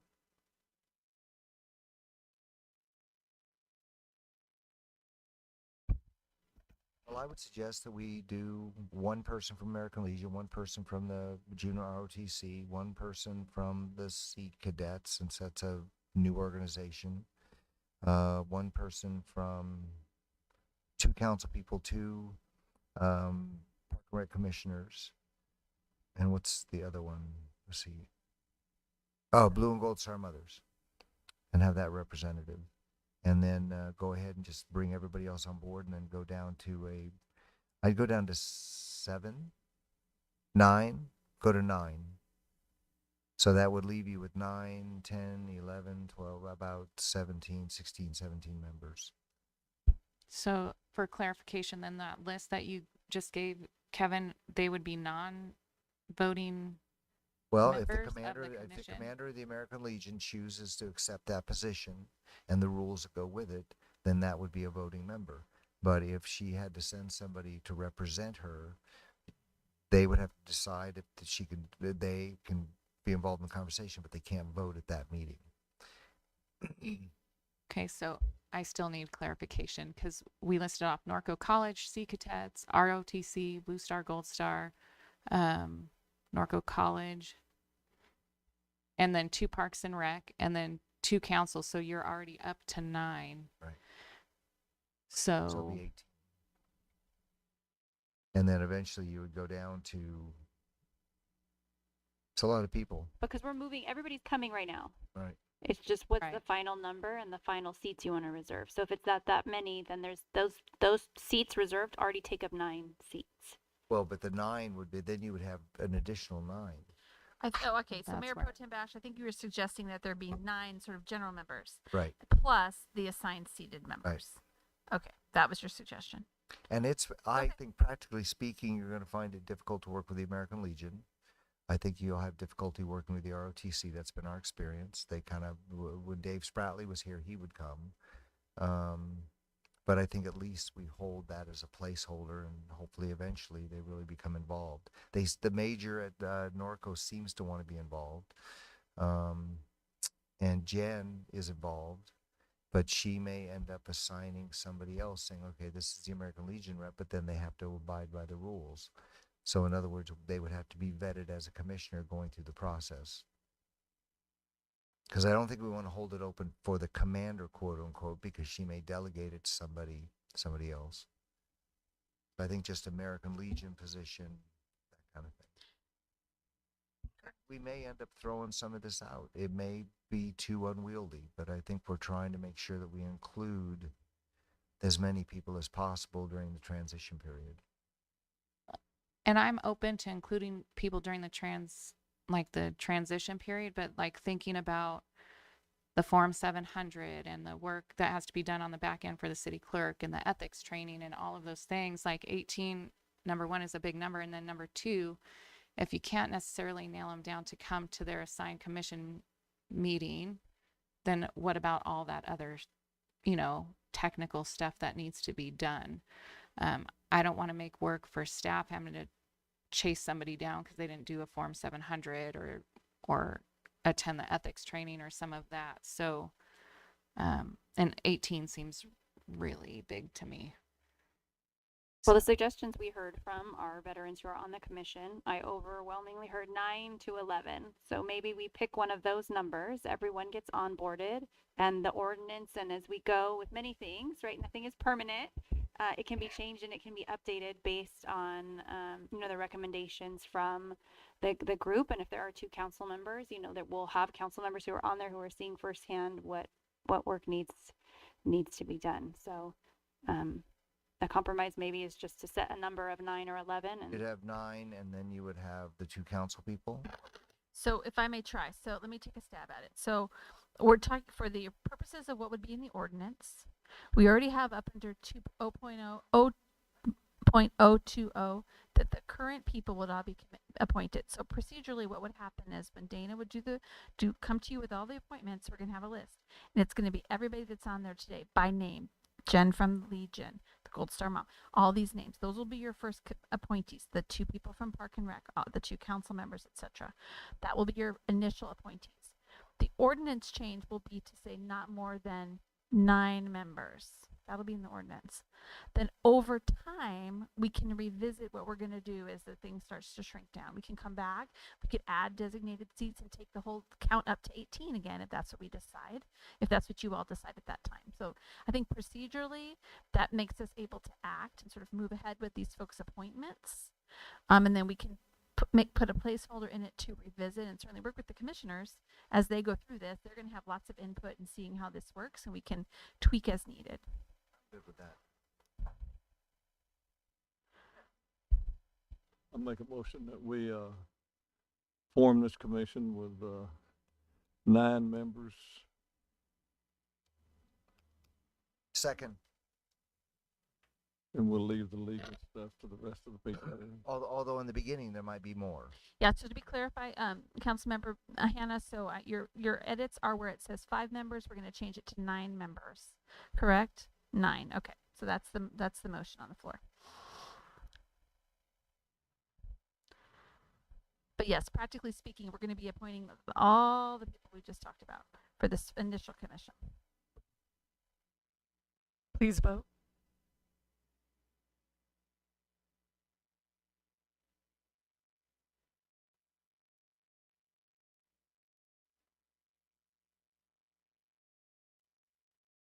And motion passes. All right, thank you. Moving on to item 5C, which is a proposal from R3 Consulting Group. And I will call upon our Public Works Director, please. Thank you, Madam Mayor. This item is being brought before the council for their consideration. As you may know or be aware, the city's current trash hauler is Waste Management, and our trash contract expires in June 30th, 2024. And in prior discussions and meetings, there's been a request by council to staff to look into and get involved in the process of the next contract and how we might proceed with a future contract, whether that's going out for RFP or renegotiating with the existing vendor. So in discussions with the city manager, we elected to start the process off by hiring or seeking to hire a professional in the industry that works on exclusively on these types of contracts. Because we all want to make sure, first and foremost, that we update our contract to current standards and specifications. So we want an expert in the field that's familiar with what the industry is doing to make sure we're in compliance with environmental issues and requirements and regulations, finding out what other services and amenities are being provided to other cities, because our contract was renewed back 2014. Obviously, we haven't any changes to it, but there's a lot of changes that have occurred in the industry, so we want to make sure we have an expert on our side to help advocate for Norco to give us the best advice moving forward. What we want is a baseline for a contract for any vendor. So we did some outreach to some known consultants that work in the industry, got proposals from them. One was R3 Consulting Group. The other one was WS MSW. And we looked at those proposals they submitted to us, talked with both entities individually as far as what their experience is and overall scope. They both did provide generally similar scopes, but the one thing we found out that in discussing with them is I thought was an important factor for Norco was the fact that R3 had experience with other entities, cities specifically that had manure services, because I would say obviously going to be a very key component for us in determining how we move forward with our next contract, as we want somebody who's familiar with that process, maybe has some ideas and concepts that may have been used. And so R3 had that experience with several different vendors or cities, excuse me, where MSW had not. So I thought that was an important characteristics that we wanted to at least have the ground running in that aspect, understanding how important it is for Norco that we figure out long term our manure services and trying to help preserve our lifestyle, because that's a big factor. So what we have before you is a proposal from our R3 Consulting Group. In the base amount of their proposal to do the base work is $110,000, and then they included $11,000 on top of that for contingencies. Basically, that was if we wanted to have them do the Prop 218 hearing, helping with that, or helping with the transition if there was another carrier, that we'd help with that transition, make sure everything got done smoothly as far as that process goes. But that's not a guarantee that that contingency has to be used, but they put it in there as highlighting other things we might want to do. But to clarify, as far as the general scope that they'd be providing, is they're going to evaluate the existing waste program that we have and our existing contract and what we do and don't do to get an overall idea of where we stand now. They're going to recommend modern standards and services that they commonly see in the industry and what Norco should be receiving from a waste hauler and benefits from that service for the community and for the city as a whole. They'll help develop an RFP document that's going to basically invite entities to propose, and it'll basically have a draft agreement almost that gets some baseline information of what they're bidding towards, because they're going to want to know what services are we seeking, what additional benefits we're seeking. So they'll kind of have a draft document that they're going to work off of to make their proposals with. They'll answer RFIs that may come in from the various proposals. They'll help us through the entire evaluation process of those proposals. They'll help facilitate interviews, help us conduct any negotiations we might do with a final vendor, finalizing any agreements, and they'll also help present that information to council through that process in what the ultimately staff's recommendation would be regarding a contract. And as I indicated before, both vendors pretty much had the same process. I do want to highlight, as we indicated in the staff report, that in the scope of work, we also highlight, or it's not in the scope of work in the staff report, excuse me, we highlight we can do two different things. The vendors in R3 indicated this also, is they can do the entire scope of work as requested, doing an open RFP to the industry seeking proposals. Or if the council decided they wanted to move forward with a one-on-one negotiation with their current hauler, they can do that too. It would still involve some of this basic work. They'd want to make sure they still have an updated contract that they would want to be recommending with the amount of services, et cetera. They want to come in with something that's telling the city that, hey, here's the minimum things we expect as a baseline, and start negotiations, et cetera. So it'd be a lower cost overall, but they would still do some of the legwork leading up to a potential negotiation if they wanted to do that. So I want to make sure that at least you knew either or you wanted to do, they could handle and get that done. Right now, the current scope of work, doing an RFP, they're projecting to get that done by the beginning of January 2024, which will leave about 6 months for a transition if there was a different hauler. If we did a negotiation, directly with the existing hauler, that their impression is that time frame should take a lot less, but you never know with negotiations on how that would go. But just want to give you an idea of that process, and whether they could do both roles within the scope that's provided. And with that, I'd be happy to answer any questions you may have. All right, thank you. Mayor Pro Tem Bash, any questions? Councilmember Alleman, any questions? I sent a couple questions over, and this might be a question for discussion for us. So I will also pose the same question to my colleagues, but just given your expertise, given our two options on the table, if you had any more insight or recommendations in terms of pros or cons with either approach, and if not, then I will want to hear from my fellow council members on that matter.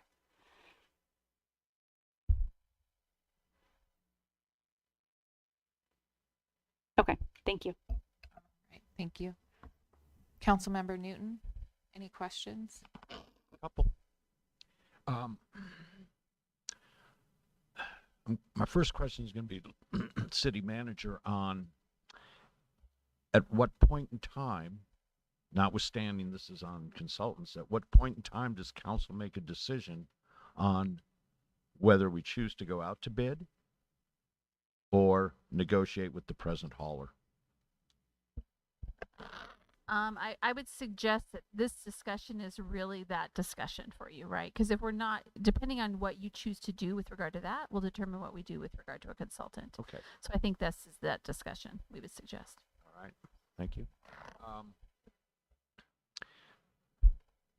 May have been Monday or Sunday, I'm not sure. I wrote a letter to city manager and the director of public works asking for additional clarification on your recommended consultant, R3 Consulting Group.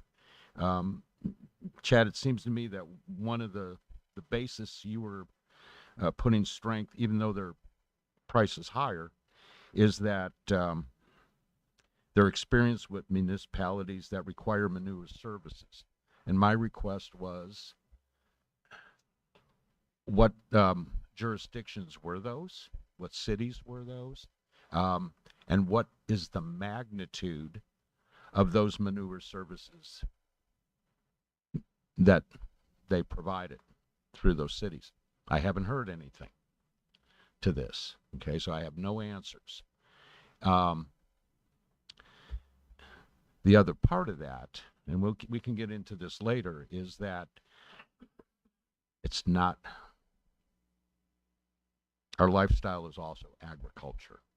And I think that's is an important component along with our equestrian element, disposing of manure, but we also have to address where we're at with composting, organics, on and on. What strengths do they have? What have they done for these other cities if that's where we're relying on them being the stronger candidate? I'm going to kind of leave it at that.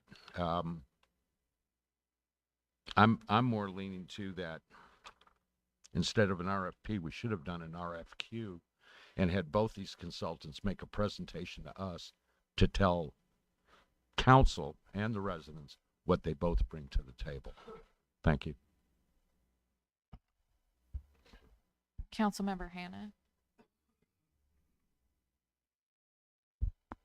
Yeah, excuse me, I'd like to hear from the public first. And if Waste Management's here, I'd like to hear from them too. Okay, thank you. I don't really have any questions at this time. My stuff's more discussion. So I think we'll go ahead and go to public comment, please. Our first speaker is Sharon Smith.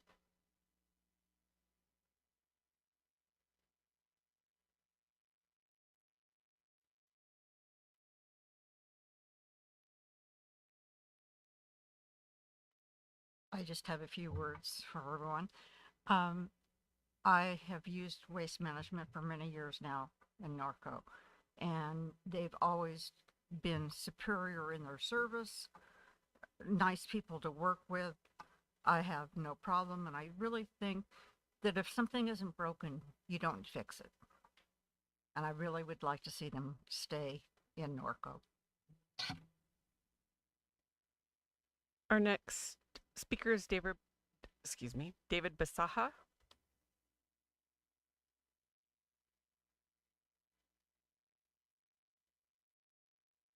Good evening, Madam Mayor and council members. My name is David Bazaha, and I wanted to talk about an exceptional community partner in waste management. Many of you know I've been active in the Norco Area Chamber of Commerce for several years. I've been on the board, I've been a past chair, and I've seen through the years how they take great pride in their mission to be an integral part of the community. They've offered countless support to so many of our events and some organizations.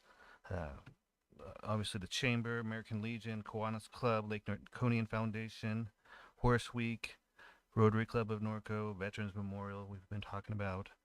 And the list goes on and on. I've also been a resident of Norco for a total of about 20 years. We bought the house my wife grew up in, so I've got roots going back into the 60s. And it's such a special town, and what makes it so special is that there's no other town like it, certainly not in the middle of Southern California. And I think it's easy to say that we want the fairest price for the services needed, but we also have to realize that these services are needed. And if we were talking about picking up a couple recycle bins on a sidewalk, then we probably could pick anyone. But we know that those are the toughest challenges that you would face in Norco. And in my opinion, there's only one business that we know can handle what we have. And because of that, I would just like to ask you to allow them the opportunity to present you with a new agreement. Thank you for your time. Our next speaker is Jamie Ball.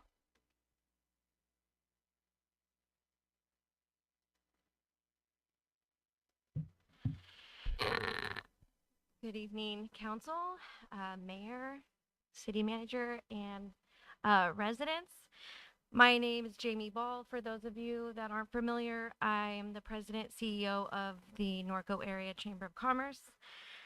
I am here today speaking on behalf of our chamber and the business community. I come in hopes that you will work with Waste Management on continuing a relationship and creating a new agreement that will meet the needs of both parties of the city residents and Waste Management. As manure and compost has been the topic, I'm sure the contract needs to be renegotiated, and I think it would be in the benefit of the city to stick with Waste Management, as they are a huge community supporter. They have been with the city, I believe, since 2014, and they've been a huge supporter of our chamber since 2016. Their support has helped us recognize our first responders in the community and our business awards and installation annually. You guys know all of the events that they support within the city, like the concerts in the park, the National Day of the Cowboy, State of the City, and our annual Parade of Lights. So I would just hope to see the city and Waste Management come to a new agreement and continue the relationship serving our community. And then, taking off my chamber hat, I would like to put on my residential hat, because I've also been a resident for 30 years. And I do have a relationship with the Eat Center and the agriculture community, and I think it's composting that's like really big. And so as a resident, I'm hoping that maybe Waste Management, the Eat Center, and the city could work together on something a little different. Like, we don't really need $120,000 consultant to step in, and we could just work with our existing partners on something unique that works for our city. Thank you. Our next speaker is Glenda Chavez.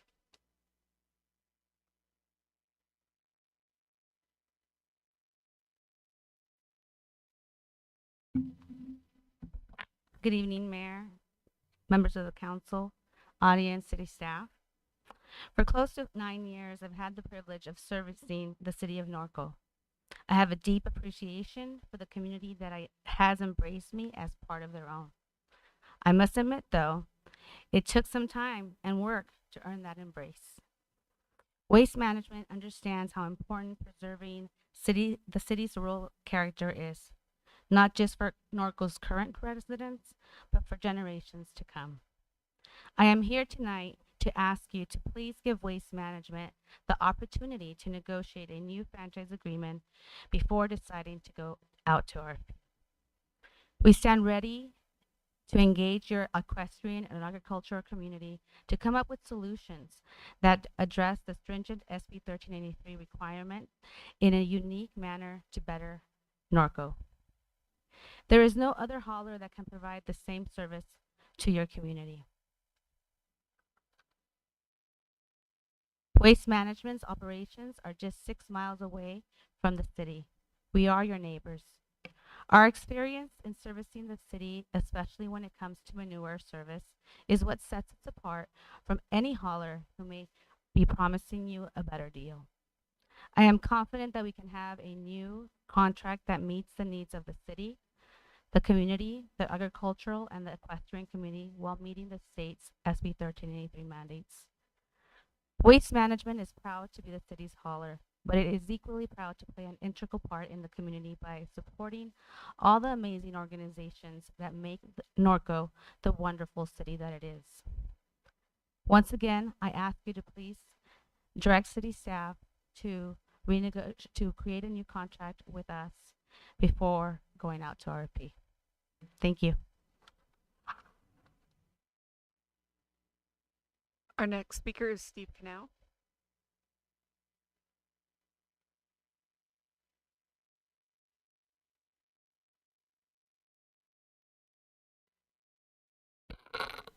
Good evening, Honorable Mayor, Council, staff, and residents. My name is Steve Cano. I'm the General Manager for Waste Management for Southern California. Councilman Noon, you're absolutely right. There is no city quite like Norco when it comes to the amount of horse manure that gets produced. So I don't think any consultant's going to be able to tell you that. We deal with it every day. It's significant. We have some jurisdictions on the coast, Rancho Palos Verdes, Rolling Hills Estates, that produce some significant amounts of manure, but not to the magnitude that the city of Norco does. So it's a privilege.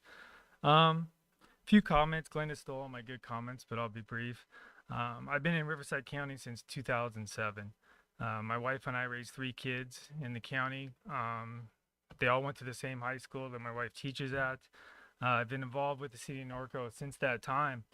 And I remember some of you from back in the day with some of the previous council members. But, you know, during this time, we've always put our best foot forward. We're not perfect, but we strive to provide the best service we possibly can. We have some drivers in the audience here today. I lost him. There he is. That go above and beyond the service of residents, and hopefully you'll hear from some of them this evening. You know, because we own and operate El Sobrante landfill, there seems to be a perception that we're a landfill company, right? And I understand it and I get it. So some of my comments want to be around why we're not and why we're here to leverage the emerging technologies. We're a big company and we have a lot of resources and we have an extreme focus on sustainability, but I want to focus on the topics and the things we're doing locally that can prove some of the stuff that we're just not a landfill company. So first one, as Glenda mentioned, our collection yard is 5 miles down the street. The municipal solid waste is delivered to El Sobrante, which is approximately 13 miles away. We're currently working on a design, permitting, and a utility connection for a renewable gas system that will be commissioned next year. This project will extract the methane that naturally produced from the landfill and convert it to pipeline quality gas. Commingled recycling that's collected in the city is processed at Azusa MRF. We invested about $100 million in that facility 10 years ago and are investing another $25 million at the end of next year to modernize the facility with robots and optics just to extract more material from the recycling. Organics. So processing 1383 commingled organics, which is food and green mixed together, we have to have permanent facilities. So I just want to highlight some of those briefly. WM owns and operates South Valley Compost in the Central Valley, but you may say that's a long ways away, but that's where most of the markets are in the Central Valley for the compost we produce. El Sobrante is currently receiving material that's commingled, and we're in the process of permitting for a full-blown compost operation. In the next few months, we're going to open Paula Compost off the 15 freeway and the 76 in North County, San Diego. WM operates equipment today that processes material and gets it ready for anaerobic digestion. And then we're also actively looking at several different operations in the Norco area. I'll close by saying that our ask today is simply give us an opportunity to work with staff and the consultant, if you hire one, to renegotiate a new contract. And as a general manager, I stand ready and committed, and our staff's committed to partner with the community to make sure that we are providing the unique needs of Norco, what they require, and also making sure we're compliant with 1383. Sorry for going over. I apologize. Thank you. Our next speaker is Crystal Johnson.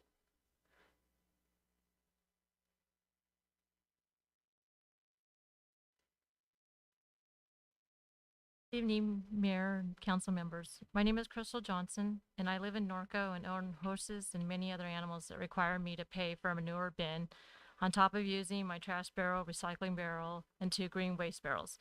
So you can say that waste management is very important to me and my family. I have lived at my residence for 8 years, but also grew up in Norco since 1979 when I was 6, and can honestly call myself a true Norconian. My family and I have always had outstanding service with all our needs met by Waste Management. I met Omer, our scout driver, who picks up the bins and drops them off emptied.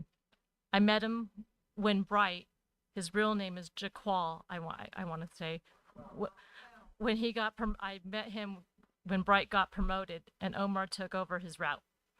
The first thought was, I hope Omar gives us great service like Bright had provided for so many years. Omar did not disappoint. He is a great representative of Waste Management. We have never, ever had a delay of service, even during inclement weather. All of our Waste Management drivers are very professional and courteous, and whenever I have a question, every driver is quick to answer in the friendliest fashion and always with a smile. On top of that, are very safe drivers and always willing to wait a second to lift barrels or bins when they see a horse rider going by on the trails when they're lifting them up. So, because they know some horses spook by that action, which I'm sure beginner riders appreciate. I encourage you to please give Waste Management the opportunity to negotiate a new contract.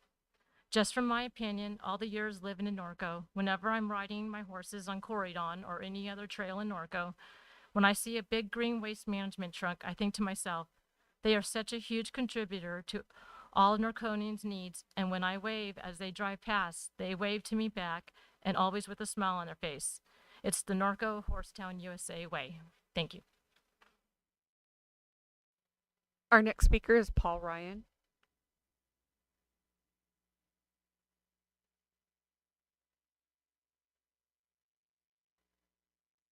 Evening.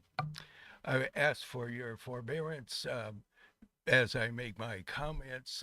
I was not prepared for the discussion regarding the Veterans Memorial. That's very sacred space for me, and as I serve the veterans in the community, helping take young ones to the VA for medical purposes and others, and also helping widows get through their process for support through the Veterans Administration, it becomes very, very personal.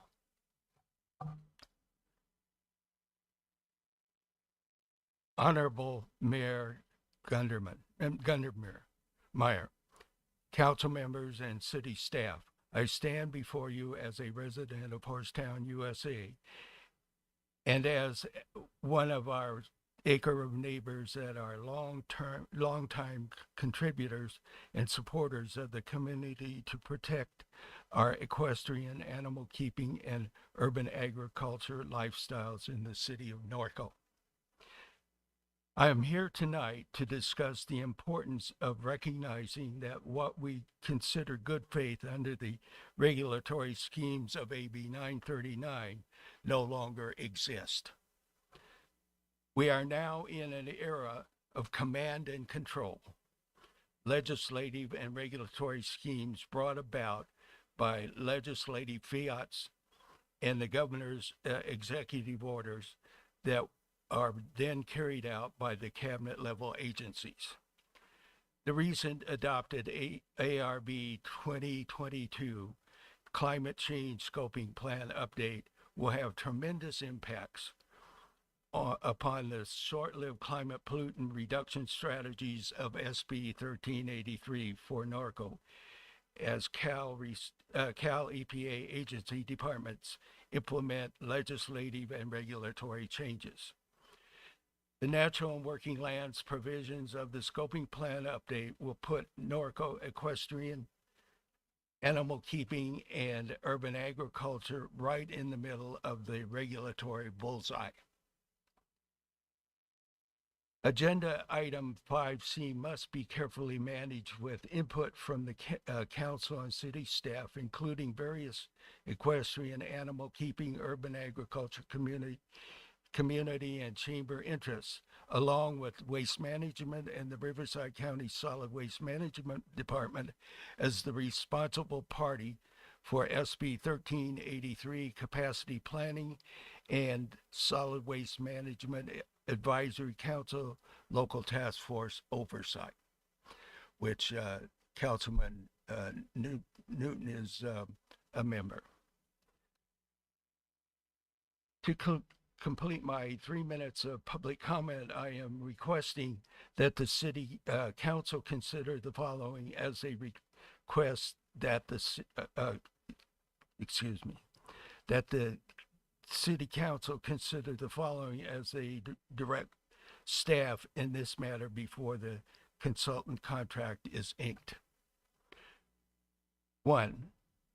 Hold an open public council workshop with the R3 consulting group to get their understanding what they propose to address their approach for manure collection, processing, and outreach to the community. Additionally, other recommendations should be discussed that will affect commerce as it is related to the needs of Norco. 2. Pursuant to the outcomes of this workshop, the council should form an ad hoc advisory group or committee to facilitate feedback from the community during the planning process. This will help ensure that the community is being consulted during the capacity planning effort. 3. Waste Management, as the existing franchisee, is in the best position to address the community equestrian, animal keeping, and agriculture integrated waste management needs. Waste Management must be included in any ad hoc committee meetings as a participant member. The council and the staff should take up the issue of additional capacity planning and how to integrate the procurement requirements of SB 1383 with the unique rural lifestyle of Norco. This should be done with regard to how manure, composting, and or anaerobic digestion along with renewable fuels can be addressed. My overarching concern is that the city council and staff will hand off this matter to the consultant without continuous observation and input. It is understandable that the city staff has limited capacity to meet the full implementation and obligations required by SB 1383. In addition to complying with meeting other Cal EPA mandates such as ARB and the Water Board brought about by the Climate Change Scoping Plan and new legislative mandates. As it has always been in the past, the community and the city government need to closely work together to maintain the Norco lifestyle. I am available to answer any clarifying questions or comments the council or staff may have at this time. And as a side comment, this last year I worked with the city of Big Bear Lake, going through the same process as well as the county of San Bernardino and HF&H in terms of that god-awful approach that they use. presently I'm working with the city of Blythe, directly with the city manager over the very same issues, and I'm well versed in many of the things that you're facing as of today. Again, I'm here to provide any input or support you and provide any answers to questions you may have. Thank you, sir, for your comments. We appreciate it. We can't do questions or anything right now because we still have other public comments to get to. I will say that I did provide a written copy of my comments, and if at some point you do need to ask questions or want written responses, I'm available for that. Perfect. Thank you, sir. Our next speaker is Omar Adame.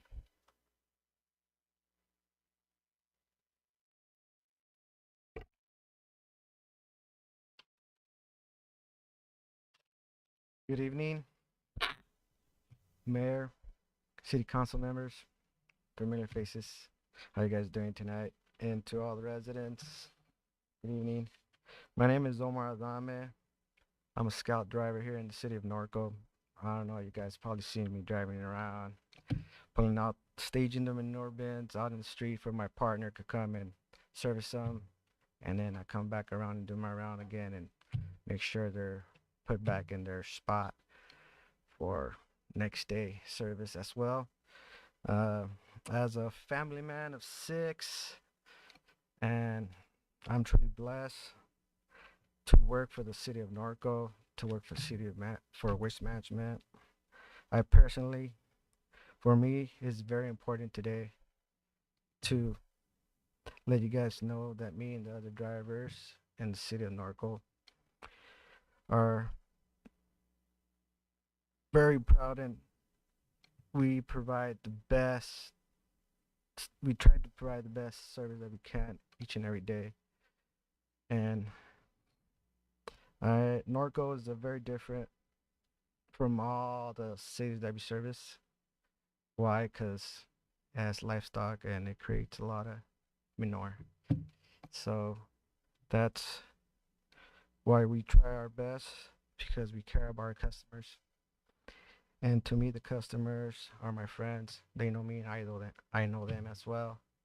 And as you can see, I'm kind of nervous, but I just want to be here to continue to provide the services, and ask City Council to please give us Waste Management a chance to renew our contract. Thank you very much. Our next speaker is Jaquil Tarpley.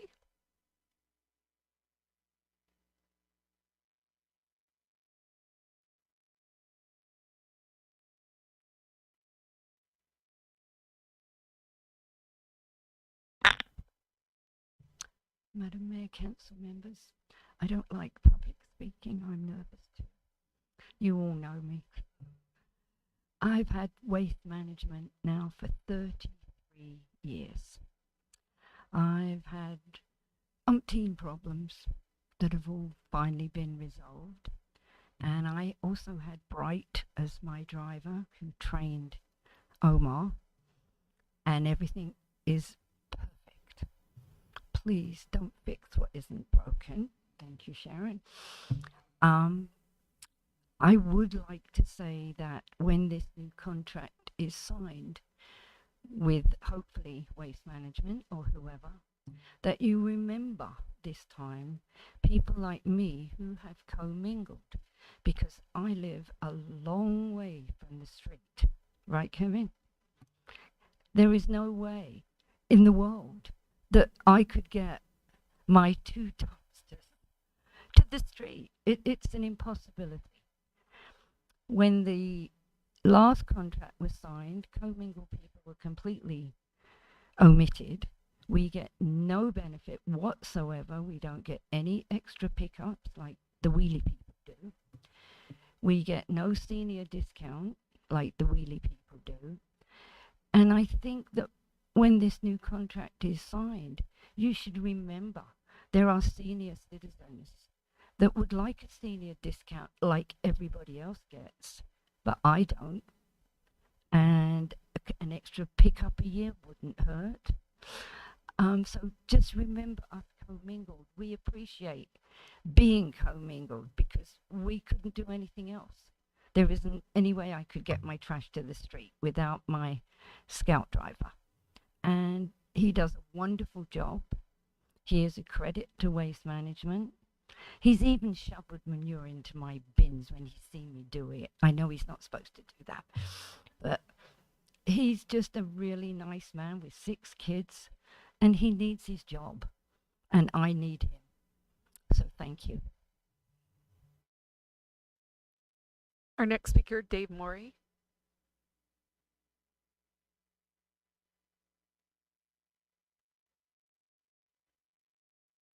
Hi, good evening. I wasn't going to speak tonight, but I was given a letter by Sharon Smith and Rita Dogger, and it's about Omar, who I think we're ready to give a key to the city to. But also this is about all of our other drivers as well. So Waste Management. Our ranch is located at 2790 Valley View Avenue and 1344 4th Street in Norco. I just wanted to share with you how happy we are with the service we get from your employee. Your employees have always taken great care of us, gave us great care, gave us the extra mile to keep us satisfied.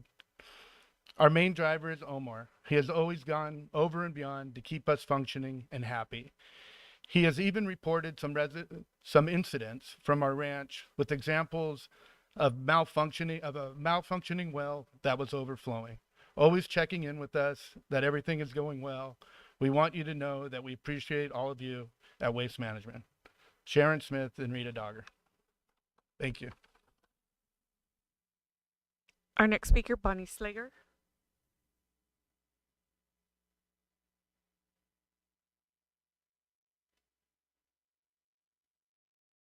Good evening. Well, I guess everybody in town gets good service except me. So I'm the one, I guess. I don't feel that I get what I pay for. I pay $350 a month. And I end up pushing my dumpster in off the street probably at least once a week. I agree with everybody that the Waste Management employees are always very nice, but I have seen the driver go by and forget to bring my dumpster in. It doesn't come in till so late. I need the dumpster back in the morning. I've explained this, it doesn't change. So we end up bringing our dumpster in ourselves, and it's heavy. I feel that with Waste Management's contract coming up, it would not be right to give Waste Management a contract without open bidding. I think that open bidding for anybody that wants to pick up trash, I think that we should consider the possibility of somebody different picking up the manure than picks up the trash. And so I hope you will open this to anybody that wants to bid on it and not roll it over to Waste Management. And I need to thank Waste Management for giving me the exercise that I do not need to go to the gym because I push my dumpster up. Thank you. Our next speaker is Bill Naylor.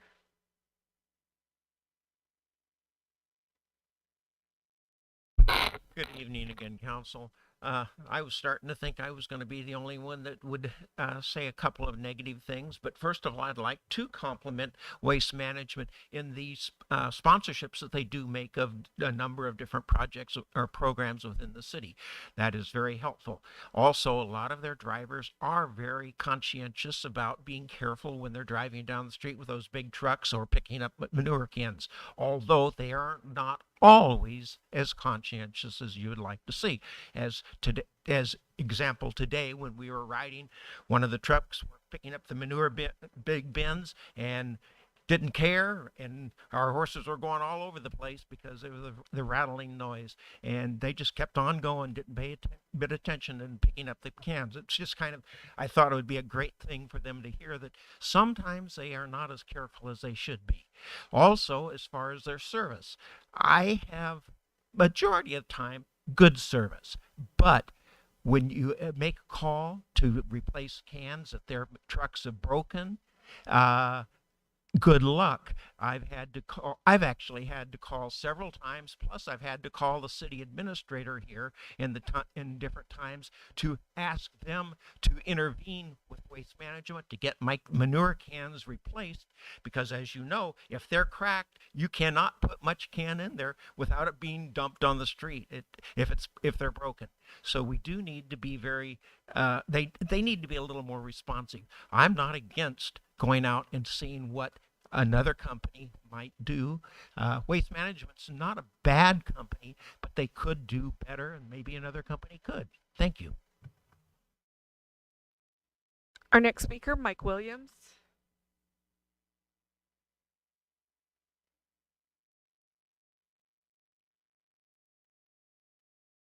You guys are going to get tired of seeing me, aren't you?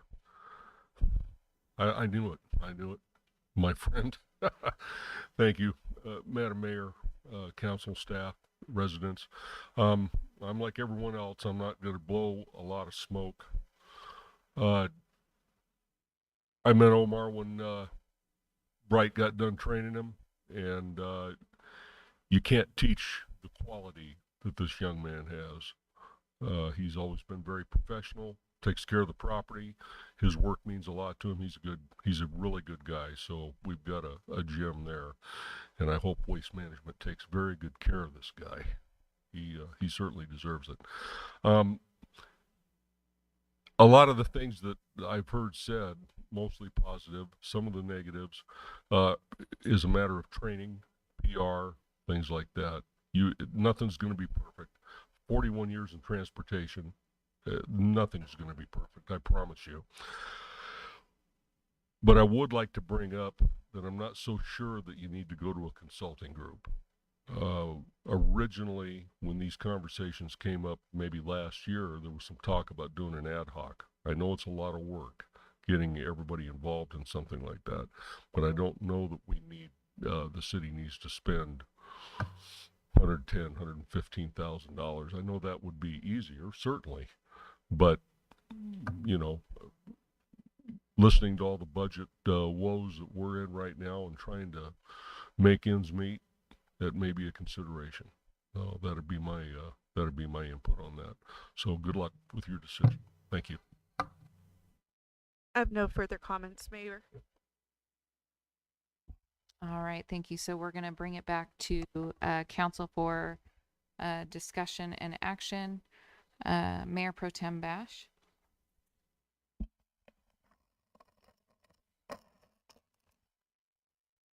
Well, it's hard for me to ignore Mr. Ryan. He's kind of the guy.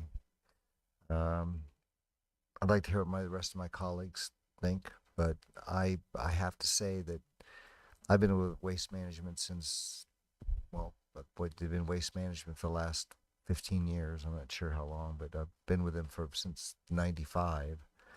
And they've provided excellent service. They come on my property at one point 6 days a week, now 5 days a week. But as you know, I did not vote for the contract because I have a real problem with the Scout Service. I think that what we did with the Scout Service single-handedly probably got rid of hundreds of horses in the city of Norco. I wish I paid $300 to get my manure removed. There's this myth that you can pass it on if you have a boarding stable. Part of the reason that boarding stables are important is because they bring horses into the city of Norco.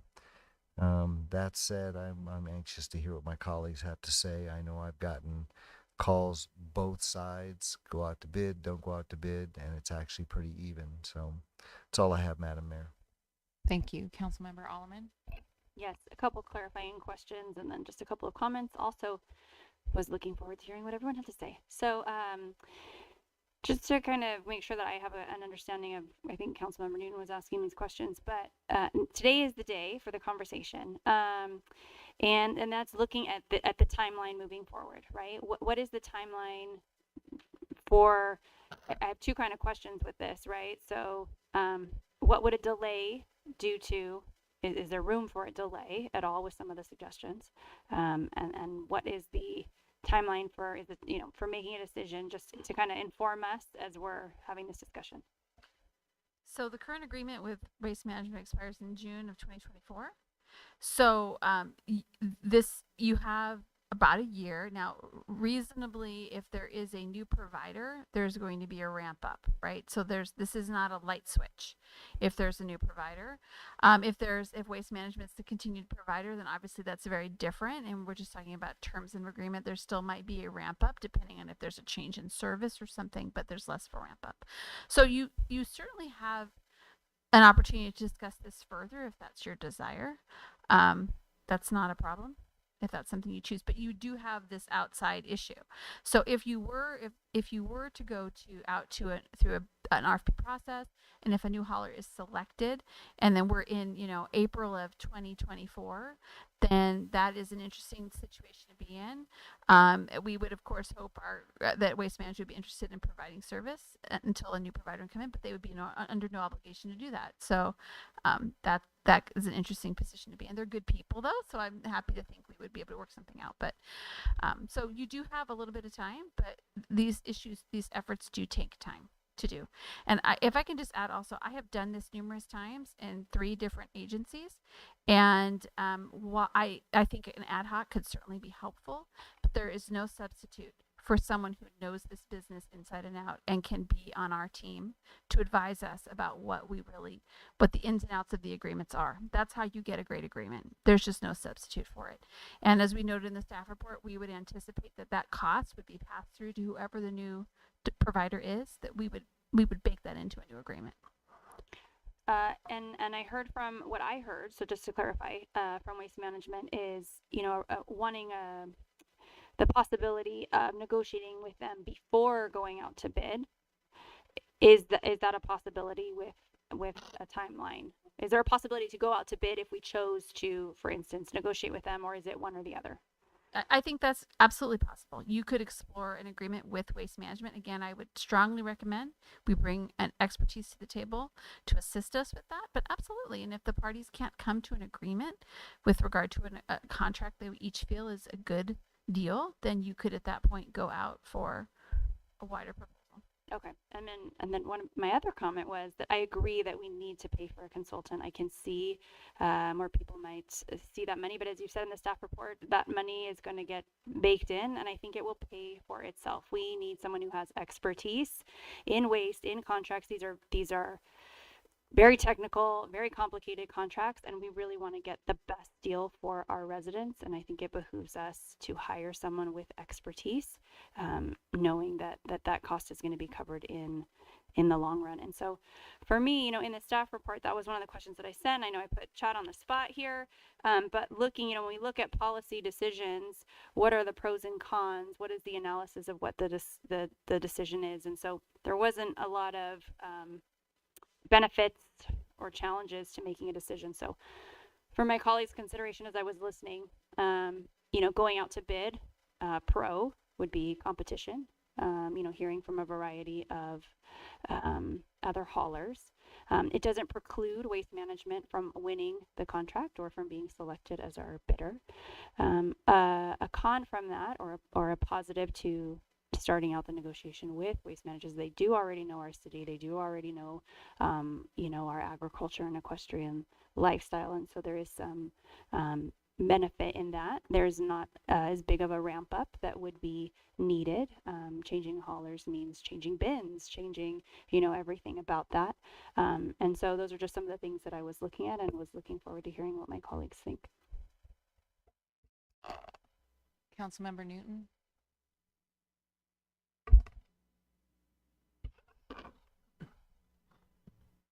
Well, thank you for all your comments.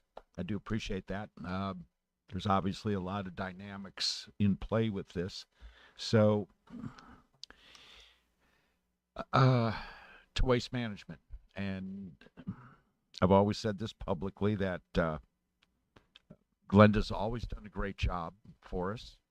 Your drivers have always done a great job for us, and I understand that personal attachment.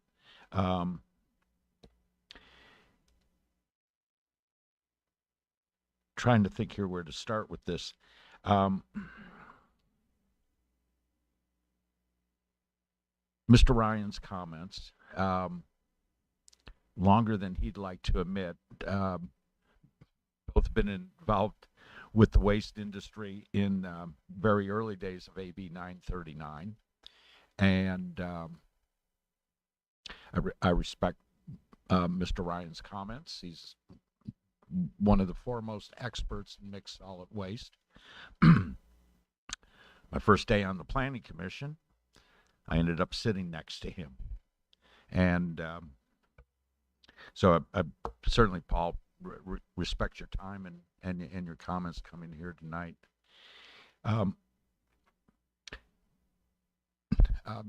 To our chamber members and some of the other businesses,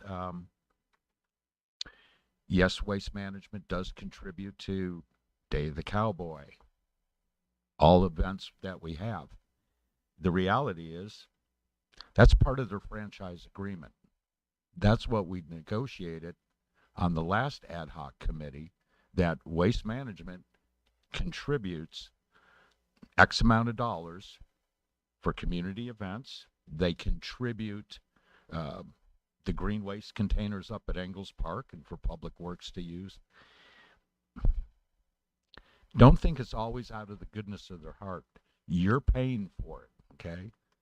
All the residents are paying for this. It's business. They're not a nonprofit. They are a for-profit company. So that's what's written in the agreement, whether it's waste management or anyone else. Glenn, did you want to question me on that? Well, I was going to comment to that a little further, okay? And that goes back to ad hoc committees. The very first one that I sat on,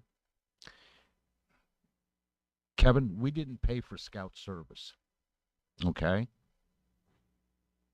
Scout service was always included in that franchise agreement. Somehow, present staff at that time, we didn't go out to bid. We negotiated with waste management.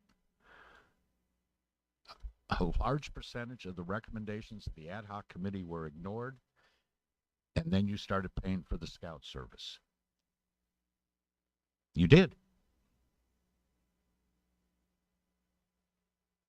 Okay, we can argue about that. Well,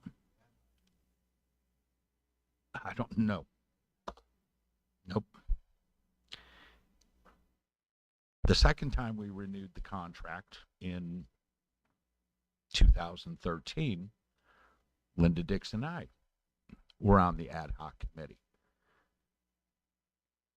Our recommendations were a limited contributions by waste management that was going to be in an area of about $250,000. That was a percentage of going to nonprofits, the chamber, benefits to the city, all of that. And Glenda, if you're telling me it's not in there, then that disappeared, okay, by staff at that time. But the bottom line to me is that you're paying for it at the end of the day. My feeling on this is that twofold, I think, or threefold. Waste Management may be the greatest company out there, but none of you know this until you go out to bid. I'm willing to give them a fair chance and have a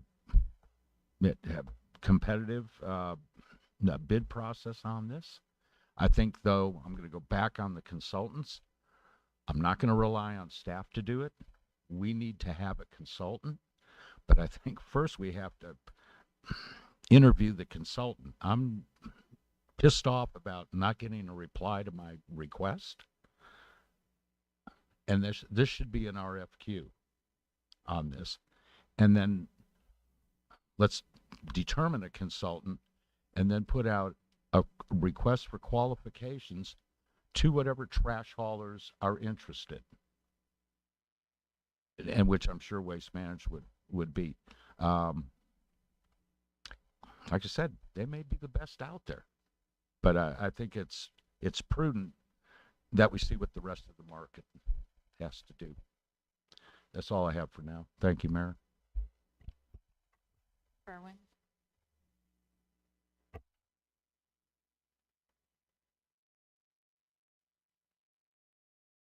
Thank you, Mayor.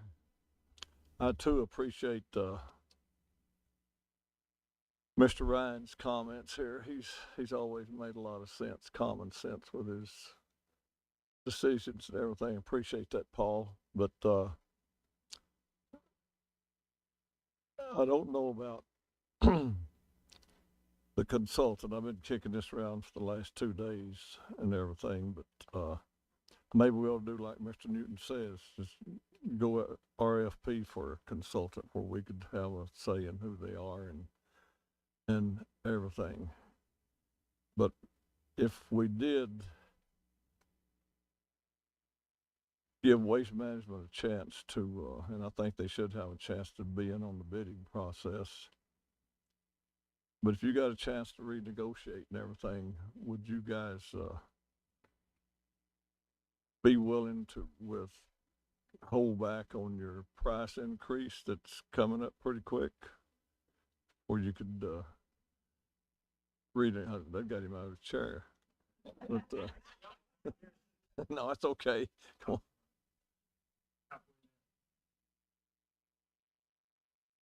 I know you got a price increase coming up pretty quick here.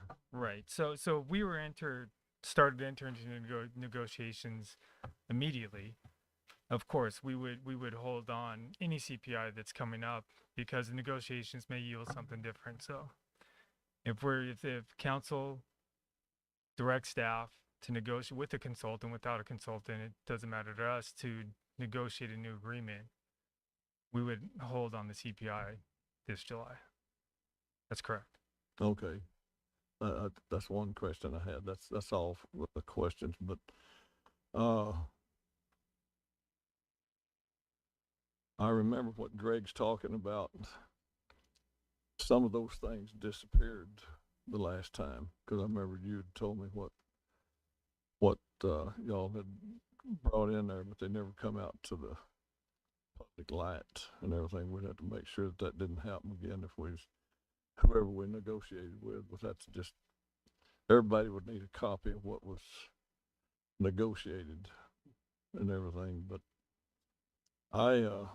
like I said, I have a problem with going with this consultant without getting to interview them, because find out how much they know about the manure hauling. That's the main thing here, because we do have probably more manure than anybody in Southern California within this area here and everything. But that's all I got right now, Mayor. Thank you. So I just have a few comments.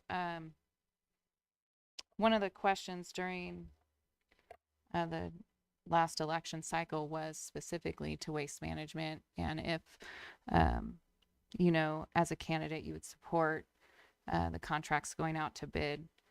So I'm going to bring that up first, but I found some of the comments this evening interesting, talking about coming up with solutions and unique ways, emerging technologies.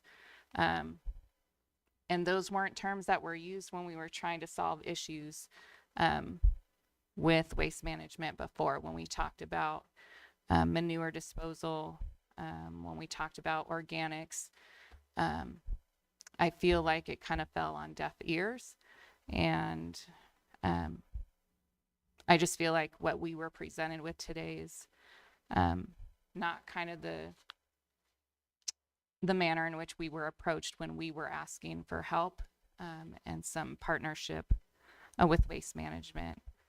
When we talked about, public outreach and public education on organics to our commercial businesses in town and to our residents, again, in my opinion, some of that fell flat. And I think about the uniqueness of this town. We obviously have the manure. But we are starting to see more of an agricultural movement, and we can use like the little buzzwords up here. But at the end of the day, we have to be thinking outside the box. There are thousands of little organic garbage disposals in this town called chickens that, again, if the state's going to measure our organics by the increase in poundage of our green manure or our green waste bins, I don't want to take a ding for our city because people are disposing a lot of their organic waste to their chickens. And so some of those topics need to be discussed, and we need to have those conversations because Norco is unique in that manner. And so I don't want some preset template that gets thrown in front of every other municipality and say, well, here's our menu of services, and this is what you have to choose from. And so, I personally am in favor of going out to bid. And again, like Councilman Newton said, if Waste Management's the best, they're the best. They'll bring, the best deal for our residents to the table.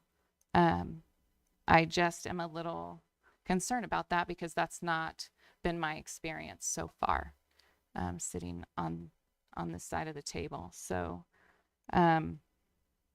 that's kind of where I'm at as far as a consultant. I'm going to lean in terms of a consultant because of all the legislative and regulatory pressures in this particular industry are insane. And there's no way for us to be able to know all the ins and outs of that. When we talk about protecting our lifestyle, we've got to make sure that we're checking the boxes on that legislation and meeting those requirements. So I am leaning more towards having a consultant for this. I hear what Greg and Berwin are saying about interviewing consultants for this. I don't think anybody's going to have the expertise in like how we're measuring what we're putting into our chickens versus what's going to the landfill and stuff. So, I don't know where the rest of council's at, but that's, again, just my experience being up here at the dais and, again, putting stuff out to bid to get the best deal. I don't think is ever a bad idea. So I have a couple of concerns. I was here for the last time we did this, and we had an ad hoc committee, and part of the problem we had was, if you recall, we crunched it. It was like we had almost no time. So I get a little concerned. I'm very happy with the fact that you're starting this process early. I think that was one of the problems in the ad hoc committee. I don't recall some of the things being dropped out, but I remember the comments being told personally, we have a boarding table, you can just pass it on. I remember that. I know exactly what happened. That's exactly why I didn't vote for it. One of the other things too that always bothered me is that while I voted against it, I actually voted for the increases because we had a deal. And I always felt like, but I was actually not always happy with the deal. And Robin touched on it. I thought one of the things that may have gotten dropped out was the fact that the energy technologies. I really thought that we were going to have an active discussion on how to find new. I mean, my branch was part of the thing for the ARCO study. You guys remember that when ARCO came? They took all that manure from my house. Chevron. That's what it was. And they took a whole bunch. I mean, and I have a lot of manure because I have a dumpster taken away every single day and 2 on Monday. And so it's a lot of manure, and it's really expensive. There's a part of me, because I really like the company, that would not like to go out to bid to give them a chance. But Robin reminded me that even though now it's kind of 50-50, but when I was walking, that was one of the things that kept coming up. It's got to go to bid. I also think, no offense, because I mean, Paul's wonderful. Greg was terrific on that committee, the ad hoc committee. I think with Robin, I think she's absolutely right. I think it is so complex now. I mean, I keep telling people, being on council in 2009 and being on council now is like you were in the Stone Age then, and now you're just going 50,000 miles an hour. So I I have to agree. I think we have to go out to bid. I think though if I really like the company, but I think that the residents really want us to do that. And I have this funny feeling we'll do it and Waste Management's going to get the bid. I really actually think that's what's going to happen. But there are certain things that if there was stuff that got dropped out in the ad hoc committee, I really want some real teeth in the technology stuff. I really want some real teeth in terms of they're going to have the classes. Something's got to be done with the scout service. And, you know, I've always felt that it should be taken across the board throughout the entire community. I mean, I can even remember, oh, we can't do that because you can't charge somebody for a service they don't get. Well, the ability to get the manure off your property will help foster the lifestyle. And so I think that, I think maybe somebody who's an expert today might be the way to go. So I'm kind of leaning with Robin on this one. Robin,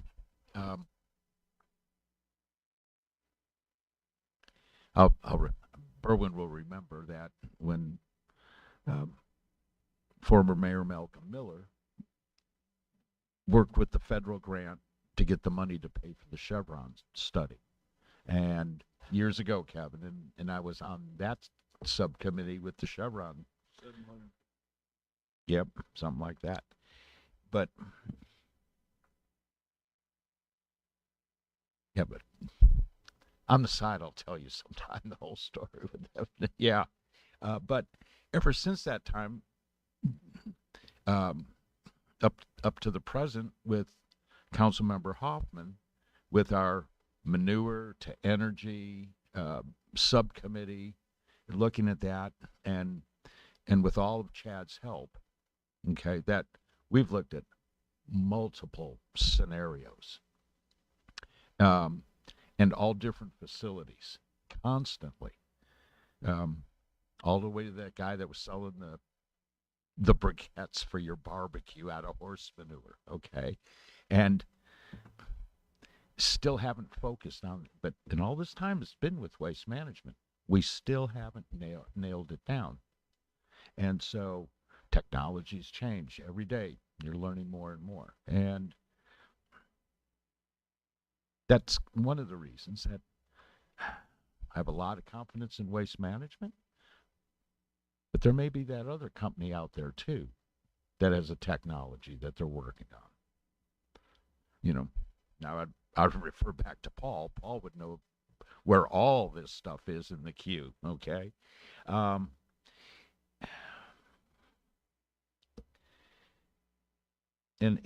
just, I didn't want to hammer on this, but we need to have a consultant, okay? I don't want to burden staff on that. The cost of the consultant will ultimately be paid by the residents, okay? The waste company will include it in their bid, but once again, you and I will pay for that at the end of the day. I'm just concerned on, I really think we need to interview these two consultants. And if not, I mean, this is where it says, okay, one's work with manure. Robin, you've said that, or excuse me, Mayor, you've said that it's just more than that now. Then why don't we use the consultant that's $11,000 less? That's my comment on that. I feel like we might be splitting hairs a little bit with the consultant. So splitting hairs a little bit with going back and forth on the consultant. What would that do to a timeline if we wanted to explore more with a consultant or go to RFP?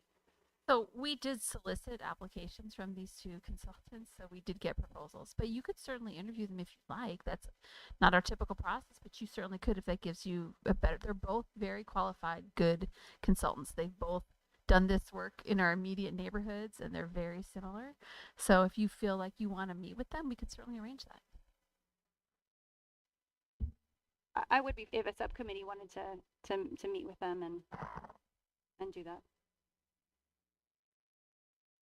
I would I like trust to, the I'd staff for like the all of us to expertise meet that them they because quite honestly, this is a critical component to the city of Norco. I mean, not to bang on it, but losing the scout service, we lost hundreds of horses. People couldn't afford to keep the horses. And so getting rid of the manure with all the new laws coming, this is something that I think all 5 of us need to, if we're going to have them come and do presentations, I think this is the top 5 for Norco. This is, you got public safety and then you got equestrian stuff. So If it make you feel a little better, Catherine, okay. Um, I think all 5 of us, along with staff, we should talk to these consultants, see which one we feel will bring something to the table. Concerns on time, though, on the overall time for a year. I was not on council, okay? When the waste management contract came up, we did not do waste management right. All along, we said we will negotiate with waste management. At the last meeting, a council member that's no longer here polled the audience to say, how about we go out to bid? And the game changed. They had knew their numbers were public, and now we're going to go out to bid. That's not the way you run a business. So the next day, I'm on council, and I sit down with the city manager because our haulers now is very upset. They got boxed into a corner. If we were going to go out to bid at that time, we were able to reach an agreement that to buy more time so that we could finish those negotiations, what we committed to in the first place. I don't know if you remember all that, Kevin. It was just a mess. I remember that we decided to be fair. Yeah. I mean, because the rest of us were just like, oh my God, you're going to go out to bid now. And we just felt like we hung, you don't do that to anybody. You don't do that to companies. That was part of the reason why we went ahead and, Yeah. I mean, I didn't vote for it. But it wasn't that this is the last day of your contract. Good luck. Okay. That's the point I'm going to make. There was still that transition to be done. So I'm not too concerned about that. Well, I feel like this comes up every time we look at, the CPI and this has been a discussion that's been at the forefront and been coming for a long time. So for me, I just don't want to kick the can down the road because it's something that we need to do. We need to take care of, and I want to make sure that we have time to do it right. I think all of us want the best deal for our residents, right? In whatever way that works, that's what we want, and we're residents too, so we want the best real deal for everybody. And with the consultants in this case, I would just disagree. I trust the staff's assessment, and I think some of these issues that I'm hearing with the scout service, that those to me would need to be incorporated into the project schedule, because we want the RFP that's going out to really have all of these things that are unique about Norco, that I don't know whoever we pick will have expertise in that unless it's given from our council or our residents. And so that, I think, really whoever we pick, that really needs to be a part of it. So whether that's an ad hoc, or 2 council members or, a resident or whatever, so that all of these special circumstances that we hear about, that they're not skipped over or left out, and so that the RFP is complete and it meets these, like, the members of our community that are a priority for us. Not just, hey, I've got my green waste and I've got my recycle and I've got my regular trash, right? We're looking at all of the other instances that fall outside of that. So I really appreciate the discussion. I know we all want what's best for our residents. It's just, and this is not quite the easiest decision, or we would have, easily made it together already. So.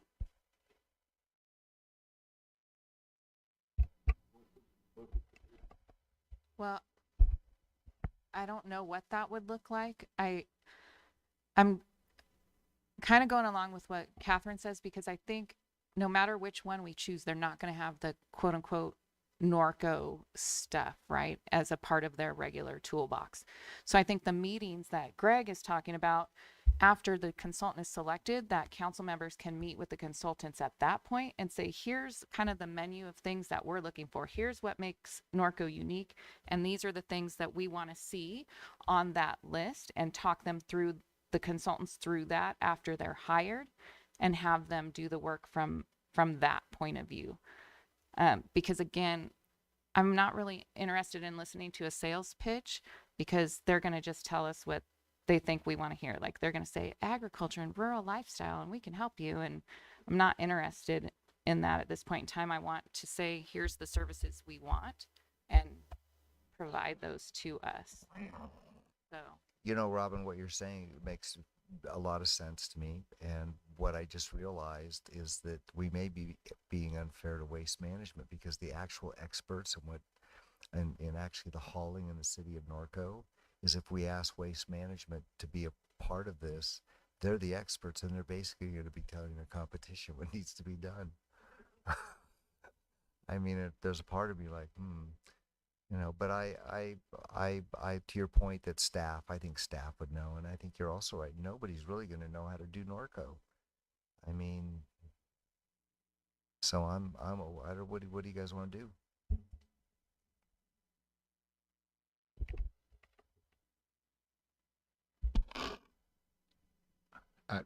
I guess it goes back to, you want to commit to a consultant. What if they are not dialed into it? If you have to, I think you should meet with two and interview them. Well, given the experience we just had with a certain consultant at the entrance to the city of Norco on the Hamner Avenue, it might be maybe the RFQ is the way to go. Maybe we do need to meet with them and see. I don't know. Lori, just make time of the essence. We're happy to do whatever you would like to do. I can tell you that the consultant is highly qualified. They're very good at their work. I've worked with them previously. The other one is good too. They're both good. I think the more useful use of your time is the time in shaping the RFP, because that's really what you're talking about, or what the things you want to do. They're gonna need that input, but they're also going to give you input about what's out there in terms of the terms, the kinds of benefits, the kinds of challenges the haulers have, all the regulatory things. So it's going to be a very iterative process with a consultant, and to land on what it is you're looking to do. And then they're going to help on the backside with understanding the haulers' pro formas, understanding their business model, if you will, and knowing where we've successfully negotiated the best value we can get, but the haulers still feeling like they're getting also a good value for their business model. So all that happens after you decide on the consultant. Choosing the consultant, honestly, they're both good. So, Lori, is it possible that they're going to know all the haulers, correct? Yes. I mean, is it possible they may end up saying, you know what, your best deal is see if you can negotiate with our current hauler? Is that possible, or will they? So I think that the place to start is with understanding what it is we would like to see in an RFP, and in an RFP and ultimately in an agreement, and then understanding from the consultant what are the things what do we not know that we don't know. What are the benefits that we don't even know to be asking about? What are the things in these modern franchises that are gonna meet these we have sort of this menu of desired goals, right? We want to effectively manage the manure issue to continue to promote the lifestyle, right? We want to keep rates down. We want to deal with the scout service and the practical issue of the weight of this manure, right? But we also have, this is a business model. We receive a franchise fee. We need to get, we have on the city side benefits. We've talked about benefits to community groups. Customer service is absolutely a huge issue, and the quality of the drivers, quality of service. So there's all these sort of like interrelated pieces that you're going to be looking to define in an RFP. You're going to get proposals back, and then understanding and evaluating this. This is not like a math on a matrix. This is complicated, right? Apples, oranges, bananas for sure. And understanding each one of these unique agreements that the haulers are offering to you and making decisions. So it's very, very complicated. And so we need some hands to help with that. What about a subcommittee? Like if you're super passionate about interviewing the consultants and like one other council member, you guys conduct the interviews and come back with the recommendation for the rest of your colleagues. Okay. Are you guys Okay with that? So do you want to appoint Greg and the guy with the hat? Yeah. The most passionate ones. Okay. Oh, that's right. She's on the. Do you want to Darn be on the committee, sorry, subcommittee, Catherine? Want to be on the committee? The hat nominated you. But- I'd like to substitute Motion Berwin. He has a lot of experience in this area. Yeah, I was going to nominate the mayor because you're the ag teacher. Oh my God. Okay. You, So I put up with manure all the time, and so I'm the expert. I think we're all happy I'll to do serve it. in any way that we can, Mayor. Well, So- then I will make a motion then that Catherine and the mayor serve on this ad hoc committee. no, I was going to take unless the- Greg you wants wanna it. be- To be on it. Greg I thought wants you were. it. I thought you were tossing the ball. No, I'm fine with the I like trash. Okay. And so he wants So- the trash and he wants to give me the manure part. Right, you That's know what what? we're looking at The right guy with the hat, you decide. I just want the chicken part, and I feel like that's a small part. So I got you covered on the chicken part. All right. Well, then a motion to. Yeah. Okay, that's a good idea. I'll do that. Go. You're good. Go ahead and make a motion. Mayor Pro Tem. I was going to make a motion that Greg and the mayor serve on that subcommittee to meet with the two people, and they come back, report to us. And can we put a time limit on that? Can we meet with have that? Because I really am concerned that all of a sudden it's what happened that time before. All of a sudden we had to vote, and maybe meet with the consultants because I think your arguments are excellent, Lori. So that's my motion. under discussion, would our subcommittee, if so approved, would they be able to ask some pros and cons from these consultants on the options that we have in front of us?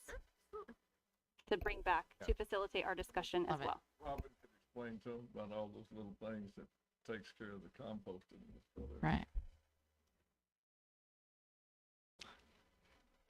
So All right. So we have a motion in a second. Second. Oh, Hopefully. Yeah. Was it seconded? Thank you. Now we can vote. Please vote.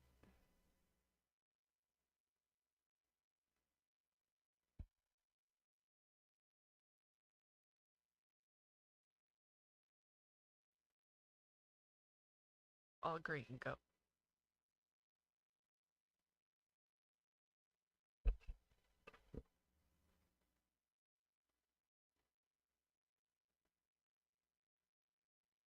I got you. Councilmember Newton, did you hit? Did you vote? Yes. Yeah. As a yes? He just said yes. Oh, it came up. Sorry about that. There you go. And this was Councilmember Newton and Mayor Grubmeyer to sit on the subcommittee to interview the consultants. Thank you. Thank you. So, ladies and gentlemen, Berwin wanted a break at 8:30. So we're going to go ahead and take a 5-minute break right now, and we will reconvene in 5 minutes. Oh, yeah. It was time for a break. Yes.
We are going to go ahead and go on to item 5D, which is the disposition of our city council meeting for May 17th. And that'll be the city manager. I'll defer to the city clerk. All right.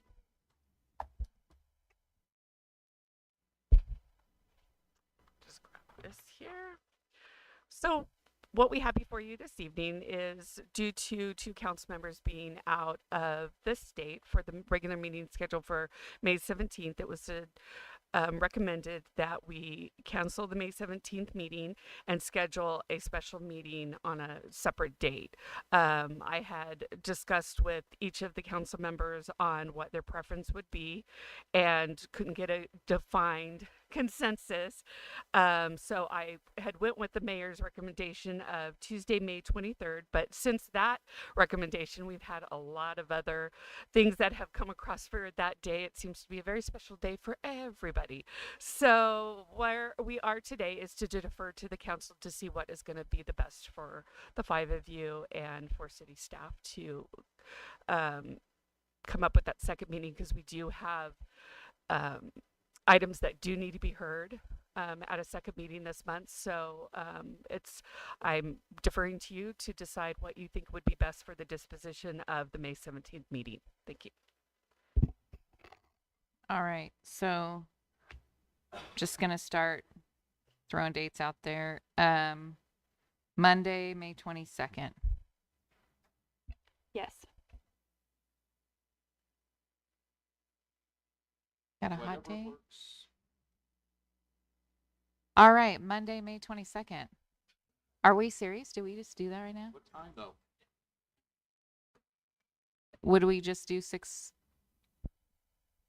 Oh, we have to have a workshop. We do have city schools committee meeting from 3:30 to 4:30, but we could do like a 4:30 workshop, or we could do a 5 o'clock workshop and go and do the closed session after the meeting. Okay.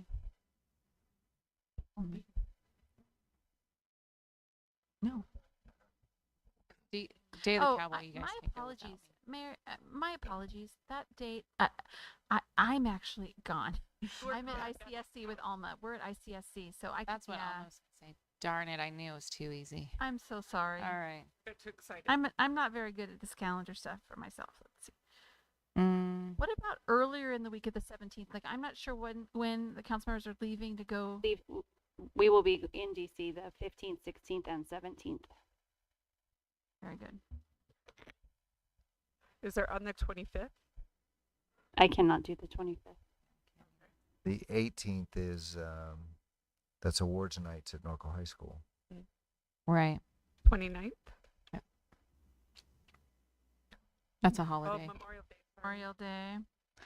And I was looking at like the 30th, and it would, 31st. I mean, that's up to you guys as city staff, but then that's going to put 2 meeting. Well, I can't do the 31st because I have work, The 30th? graduation. Okay. But it's going to be less than 7 days till your next meeting. It'll be 8 days till our next meeting. Well, yeah. If we have it on the 30th, it'll be the 7th, correct? Yes. So you guys are okay Is that with enough that? time for end of month business? So the 30th? I don't know. I'm waiting for. I was going to suggest an alternate idea, Okay. which my alternate idea for consideration would be, what if we did, if Thursday, May 11th works, which is next Thursday, so not tomorrow, week after. And we could, no, already I see no faces. I was going to suggest we could do a budget workshop that day and then potentially keep the 17th with the quorum of the 3 to just take care of some business items that we need to do. Mayor, I'm sorry. No, that was all. My suggestion that we do have a quorum. When you were out of town, Catherine, Kevin, can't you guys do the Zoom thing with proper I will noticing? Yes, I'll be on a plane at the time of the council meeting. Yeah, and the other Where's issue my is they're going to the East Coast, and I don't so know if I it's can 3 hours ahead. Public notice the plane. Well, you And don't for- you fly, you fly private, don't you? It's not quite a public place. Yes, absolutely. We all fly private. You're the one who told me to do that, Greg. Remember, like when Kevin said, "Yeah, I'm alone here, nobody's bothered." It will not be like that in coach. You don't have a private jet? Oh. If the Wi-Fi works, I could use the new. Well, no, I couldn't use the new rules because I would not be alone, and I could not public notice it. And I actually, outside of the I will point. be in Washington, and I have as soon as I drop, they're sending us to meetings that evening. So So are you guys open to Lori's idea of a workshop on the 11th? And then would it just basically be consent calendar items, Lori, on the 17th? Yeah, and I recall there's just several things that staff has contracts. I'm looking for input from staff. Yeah, we have contracts and issues we need to put on. Could we do the 10th? First, Oh, it's the planning commission. we could do the 10th though. We could have concurrent meetings and we could have planning commission meet in the other room. That is possible. It may not be ideal, but it can be done. I'm open on the 10th. I would prefer the 10th. There's a prior family commitment I have on the 11th. Okay, we can make the 10th work. That's unusual, but you know what? It's fine. We can make it work. what time?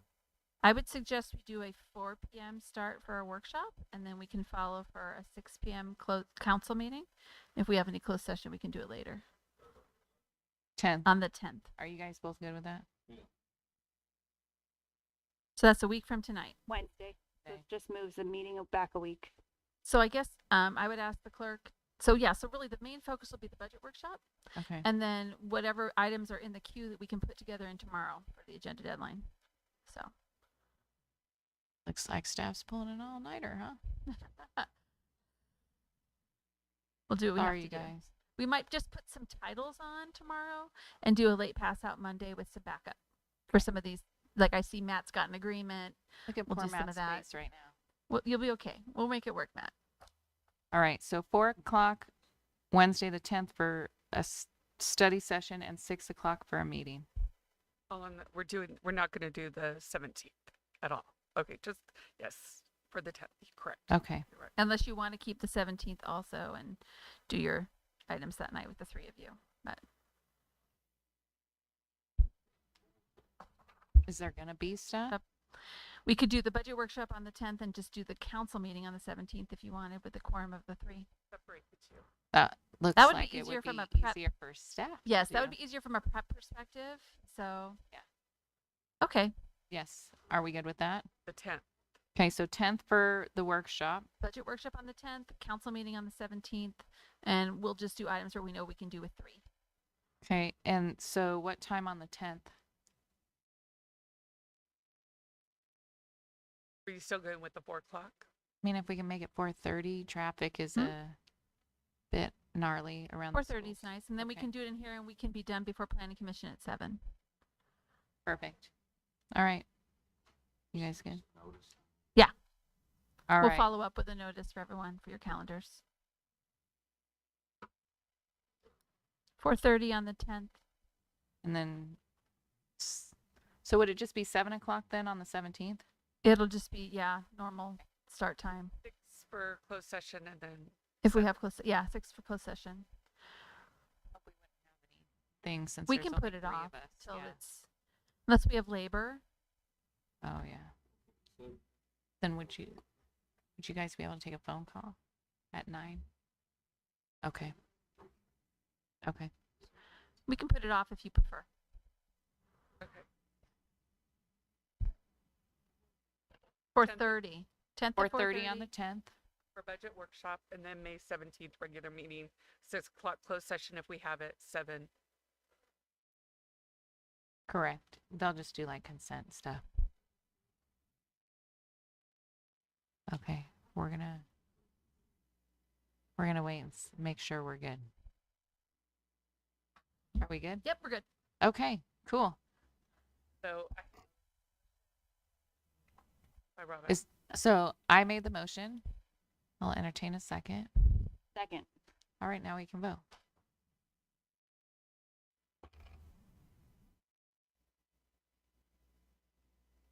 Please vote.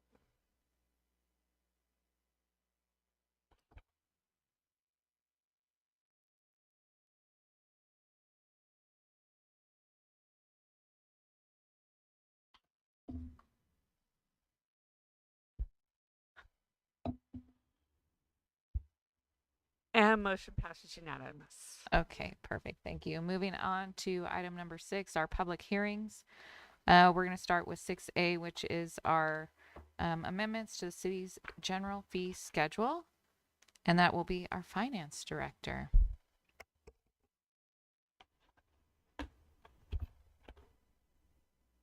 Hi, good evening.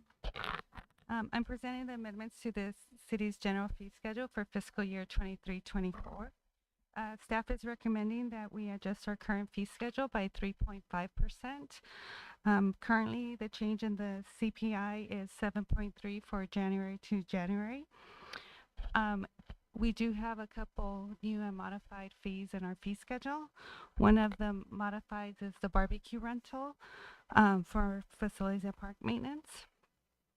That is more than the 3.5% and mainly due to the cost decrease of our propane and maintenance cost. With our new fees, we have one in community services for a half-court rental for the Riley Gym.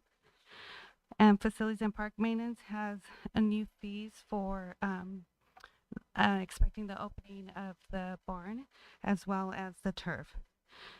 And also a couple ancillary costs such as a concessionary fee for parking of 15% of sales, shuttle bus service at a full burden rate, restrooms with showers for $35 a day, and livestock pens, large livestock pens at $15 per day. And if you have any questions on any of those fees, I'll be glad to answer. All right. Councilmember Hannah, any questions? On any of the fees? Yes, sir. Yes, ma'am. I don't know where they're taking these, but it's under the livestock, transport, non-resident impound and returns. What page are you? Well, it says page 232.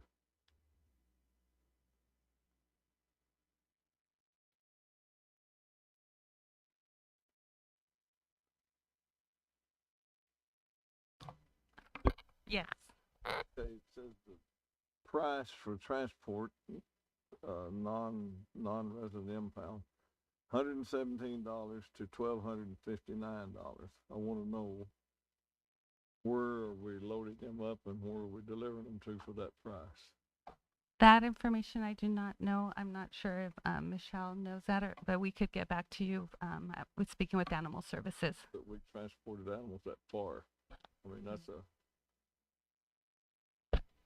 Melvin's driving a limo now or something. So that is a non-resident impound. So we've seized an animal. It's not someone who lives here. So I think he's trying to capture the true cost. If we're going to return that to the resident at their request, I'm guessing this is trailering for large animals. He's going to charge them that full burden to bring that animal back to them.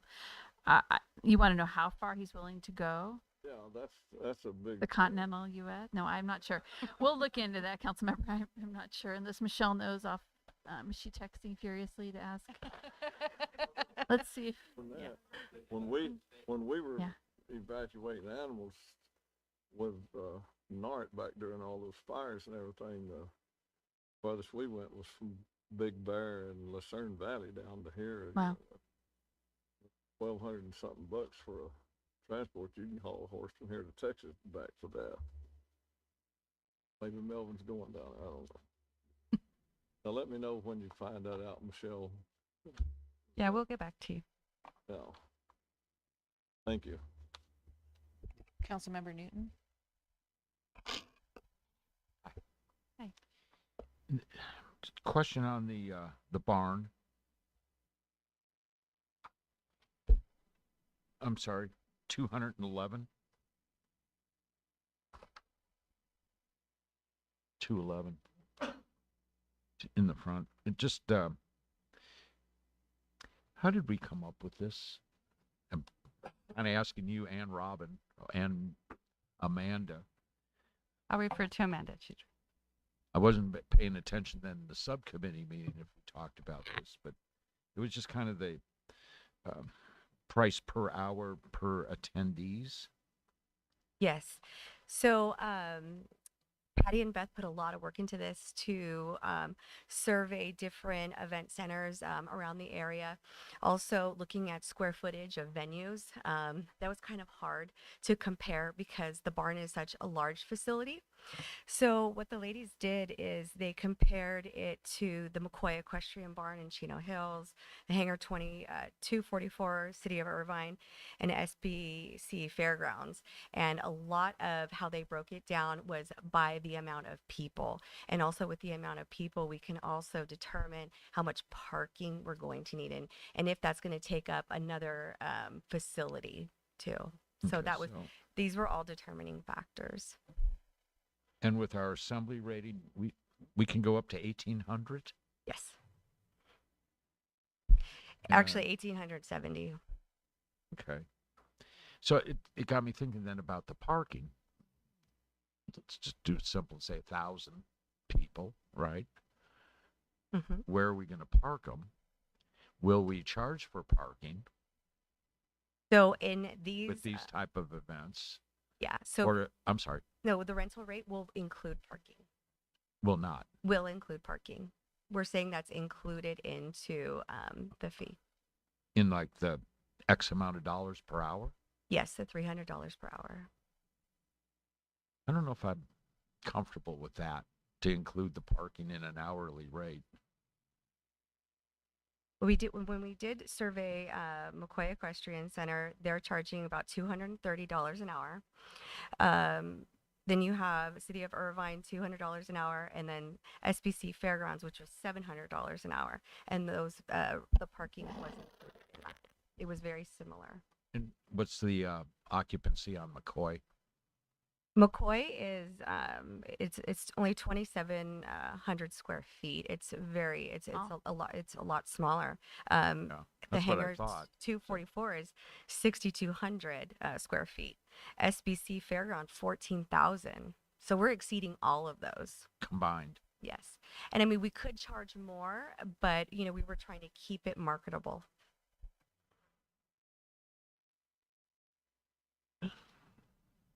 With some of the event centers that you've been to, do you have any hour paid per hour parking on? I would assume parking was on top of all of this. The event venues like that we deliver flowers and stuff to, there's not a parking fee. It's paid through the other fees that the folks are paying. And there's a variety of parking lots. A lot of them are dirt, like well-maintained dirt lots that we've been to different venues at. So, but we don't pay or they don't charge parking there. So.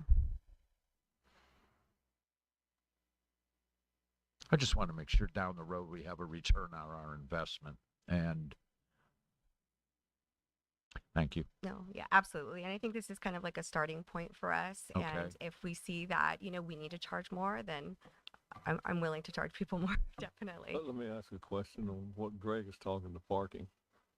So if you got this many people parking or coming there to park, are you going to park them in the lower parking lots or are you going to park them at Pikes Peak? Because if you park them at Pikes Peak, you might kill another event. Absolutely. And this is kind of where, Patty and Beth come in to see, okay, what do they have booked for that weekend? Okay, we could use the turf. We could also use Nellie Weaver Hall, or we might have to dip into our parking lots on the arena level or parking lot 2, parking lot 3, or also 6 in California. So this is really going to be that balancing act of what do we have up there and what can we use, and also potentially utilizing private lots and getting a lease with them to use those lots for some of these events. Okay, thank you. Back on that with parking, if we're to use all our different arena areas, plus 6 in California, I think we should be making more than included in an hourly rate on that. If you could have up to 1,800 people, that's a lot of cars. It is a lot of cars. And we will have to look at that. And we could always, we could look at saying, okay, if we have 600 to 1,200 people, 1,200 to 1,800 people, we could look at also charging them a parking lot fee as well for additional parking, saying, okay, only these 2 lots are available to you. Anything in addition, we could charge extra. Okay. I mean, I already did a fee schedule for you based on all this, so. If I can suggest, I think this is a good starting point. I think that the team is exploring how we continue to better market and try to get cost recovery on the barn and the venue, especially at Ingalls. So there's lots of other opportunities that we've talked about that we can look at restructuring this business model. But we just gotta eat the elephant one bite at a time, so to speak. But there's definitely opportunity. One thing we've had a lot of conversation about is the need to try to do better at cost recovery for these events. And so we are definitely very fee sensitive and going to be looking to how we can emulate some of these other venues and what they're doing to make the pricing simple, because our pricing has been too complicated and it scares off people. We need to be more like the other venues so it's easier to understand the price so we can get some people in. And then once we've had some big wins in the barn, we've had some fantastic, huge events, then we'll start to be able to command a better price because people know it's a fabulous place, it works out well, we're executing well, and so forth. Councilmember Alleman. Yes, I sent some questions to our city manager, and thank you because our city clerk compiled some answers for me.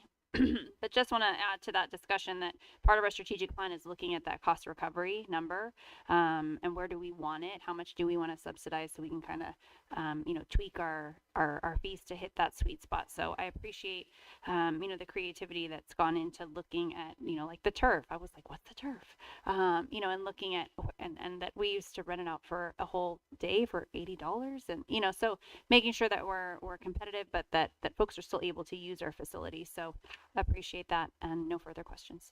Thank you. Mayor Pro Tem Bash. All right. Then I will open the public hearing at this time. Thank you, Lizette, for the report. Are there any public comments on this item? I have no public speaker cards for 6A. All right, I will close the public hearing and bring it back to council for discussion and action.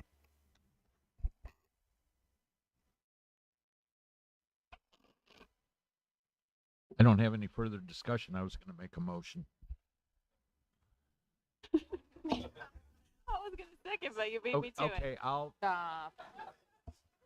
I'll retract my motion. Go ahead, Kathy. No, I was gonna second. Berwin just beat me to that because you didn't even finish your motion. All right, I'll make a we'll motion stand to with it. adopt We're ready to- resolution 2023-16, updating and adjusting the city's general fee schedule for fiscal year 23-24. Second. It has been moved and seconded, and we'll call for the vote.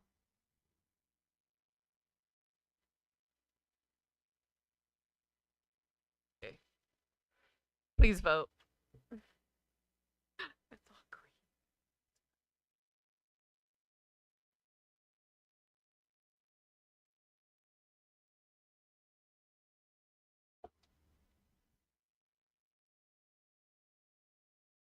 Okay.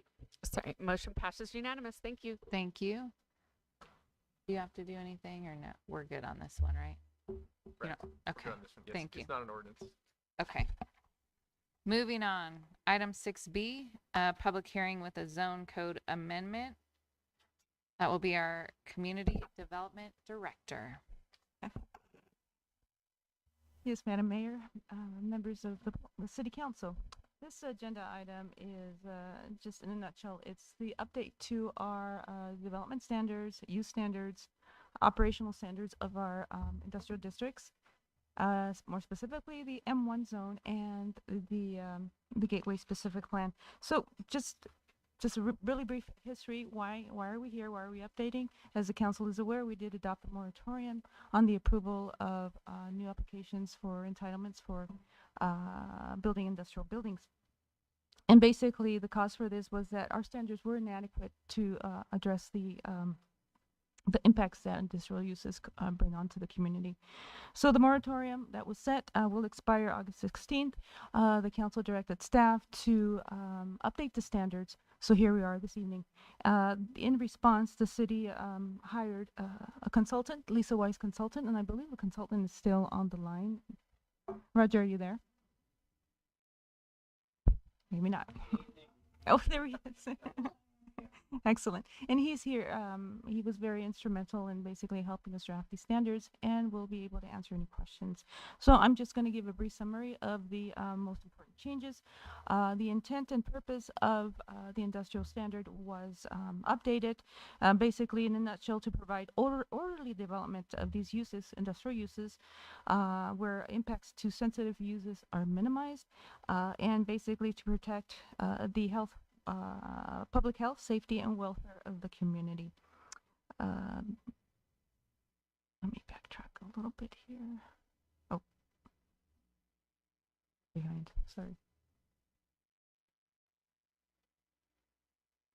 As far as the applicability of these new standards will be applicable to all existing and new development, and the redevelopment and reuse of buildings, warehouse buildings that are over 50,000 square feet, where based on alterations that would be done to the building. And the standards for these standards kicking into place for those existing buildings that are over 50,000 square feet have been outlined in the updates that were provided to the council.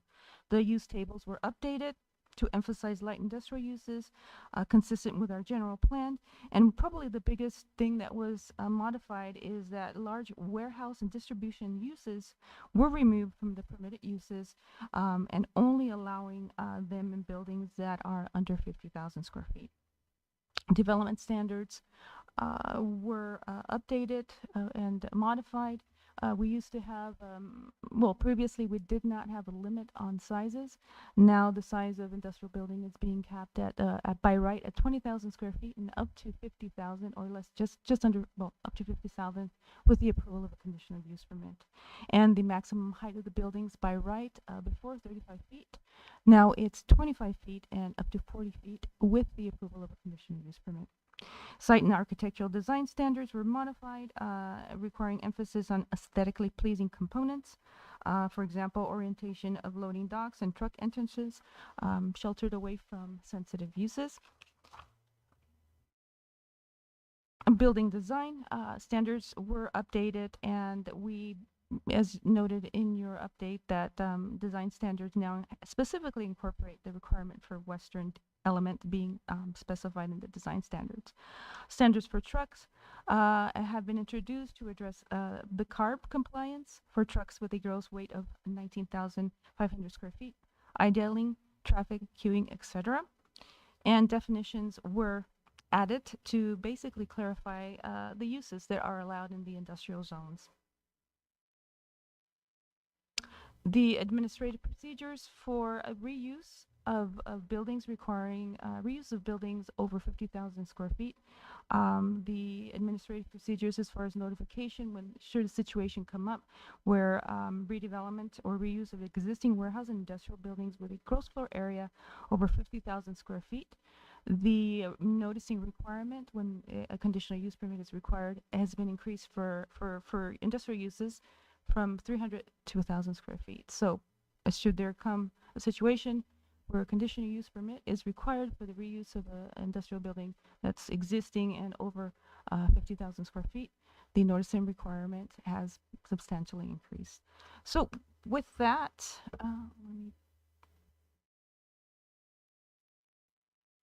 the recommendation is for approval. What is before you this evening is basically a result of the workshop back in February. That was a joint workshop between Planning Commission and City Council. This item was before the Planning Commission last month. Their input is included in the drafts that are presented to the Council this evening, and a staff's recommendation that the City Council adopt the ordinances for approval of the proposed amendments this evening to the industrial districts of the city. With that, I will conclude. And again, our consultant is on the line. Should you have any questions? Thank you. All right. Thank you. Mayor Pro Tem Bash, any questions?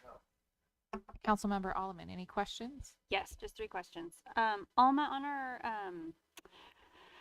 our large buildings that we have on Second between Mountain and Pacific, what are the setbacks for those, just to kind of, for residents to be able to compare what the setbacks are changing to? So the setbacks for along Second Street, 25 feet, and the minimum requirement in the existing standard now is 25 feet. On let's see, Mountain, the minimum setback is 25 feet per the standards, and the setback as it sits right now, it varies from 25 feet to 72 to 74 feet. It depends. If there's parking in the front, you're going to get a bigger setback. If there's not, that's where the So setback. these are pretty much equivalent to what we have currently with.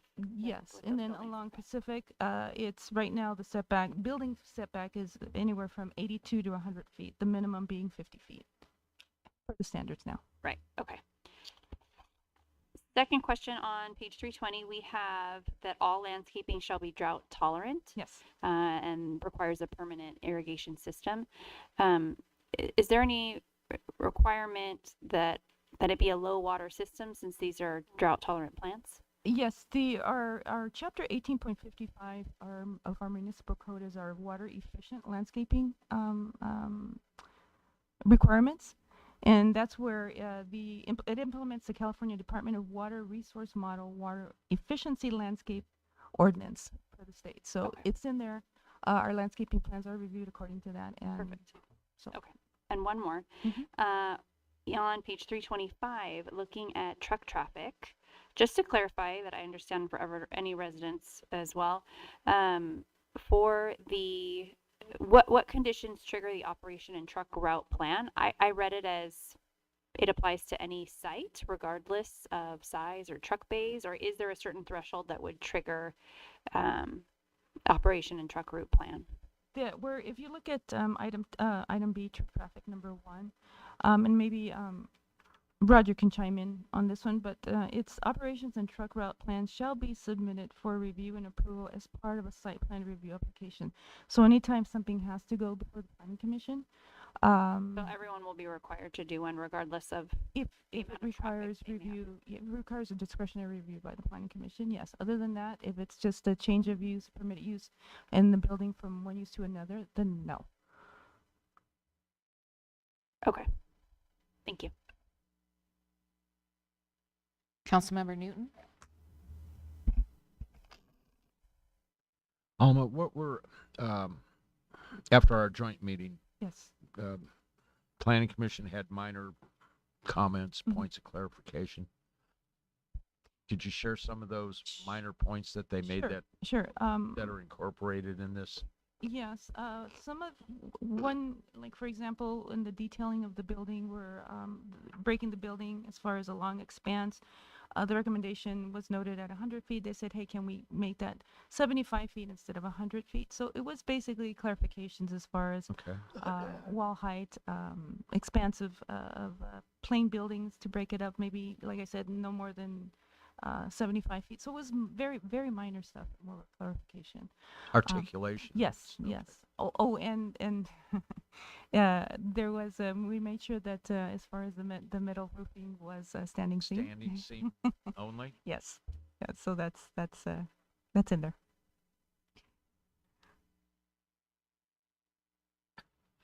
I'll address my compliments to you, Alma. This isn't Rancho, Lori. We don't do that. Page 302, just under landscape standards, paragraph 1, at a minimum, 1 15-gallon tree shall be provided.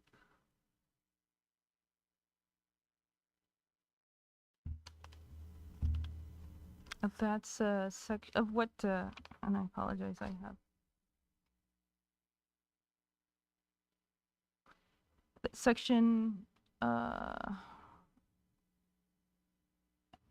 Councilmember Newton, it's section, you're referring to section, which section of the, is it 1824? Yeah, it's page 302. J, landscape standards, number 1. I think the 15-gallon tree, Yeah. since it's on lot frontage, is Mhm. incorrect. Yes. Yes, that is correct. And then It's correct that it's incorrect? no, it does says Or, yeah, it says it's 15, but then if you notice, it does refer you to chapter, and I don't, I apologize, I don't have the same pages that you have, but it refers you to, let's see, it refers you to 1824:10 for screening, to where the Right. requirement for trees is jumps up to 36, and that would be the requirement, 36-inch box.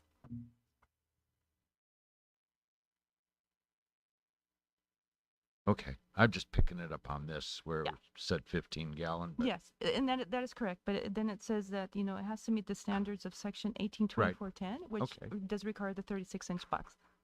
Yeah. for the developers in the audience, I think we should change that to like 60-inch boxes. So page 311, last question, Mhm. where we go to vehicle sales and services. Mhm. And then it's automobile, vehicle repair garages, major, minor. And then sales and service says indoor. The major and minors being permitted, could those be just required to be indoor storage also?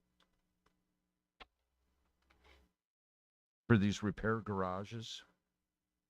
So you're indoor storage. Oh, I see what you're saying, major and minor. Yeah. I would say, well, basically what you're saying, it probably should specify indoor only. Is that kind of what? Well, that's how I had it. And I'm just I kind think of that looking at a situation, say like at Hamner and Fifth Street, where there's cars stored out there forever and ever and ever. So yeah, we can clarify. That's easy. Put in indoor to clarify that, hey, this has to be done indoors. Screened and yeah, all that. yeah, Okay. that's easy. That's all I have. Okay. Thank you, Alma. Councilmember Hannah, any questions? Okay, I don't have any questions either. So I'm going to go ahead and open the public hearing. Are there any cards on this item? We have one speaker card, Patrick Daniels. All right.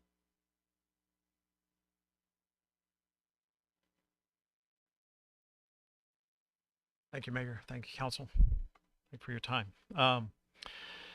Spare you the technical side and response. I'm just going to give a general overview, just a reminder as time changes and memories fade. In 2020, City of Norco and Caprock entered into, he's Patrick Daniels, Caprock Partners. City of Norco, Caprock entered into a statutory development agreement connection with the city's unanimous approval of land use and development entitlements for the Palomino Business Park.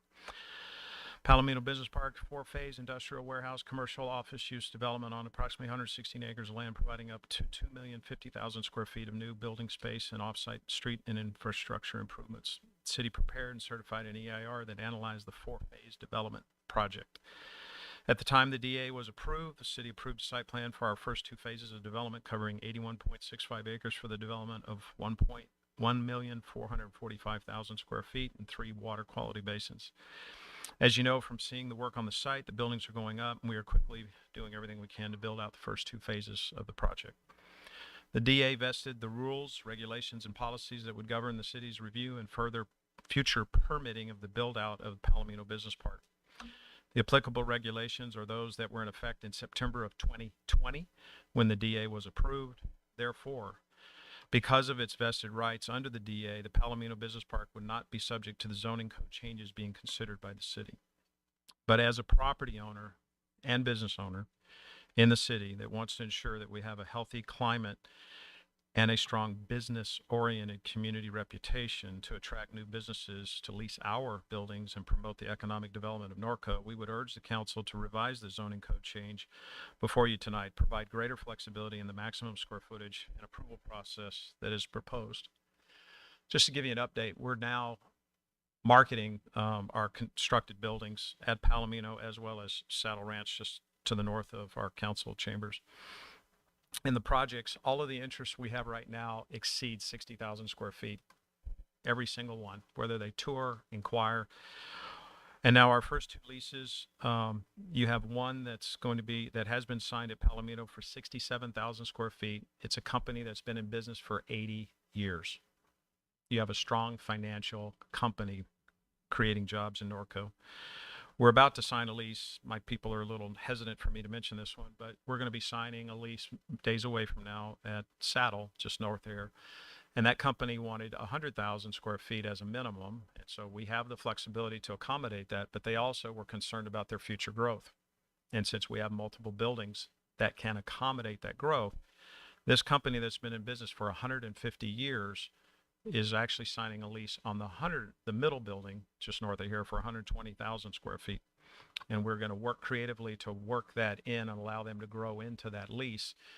Even though that's not the most economic way, we want to accommodate strong financially credit companies.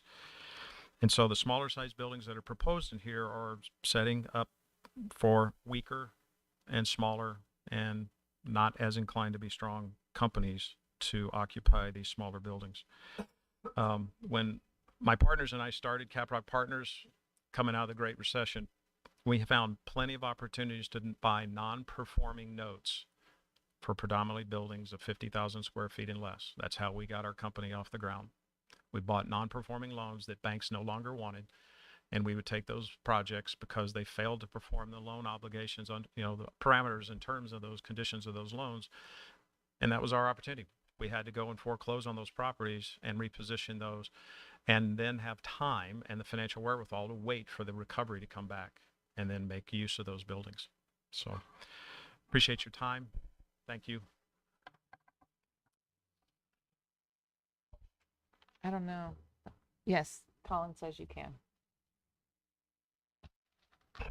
So, well, two things that,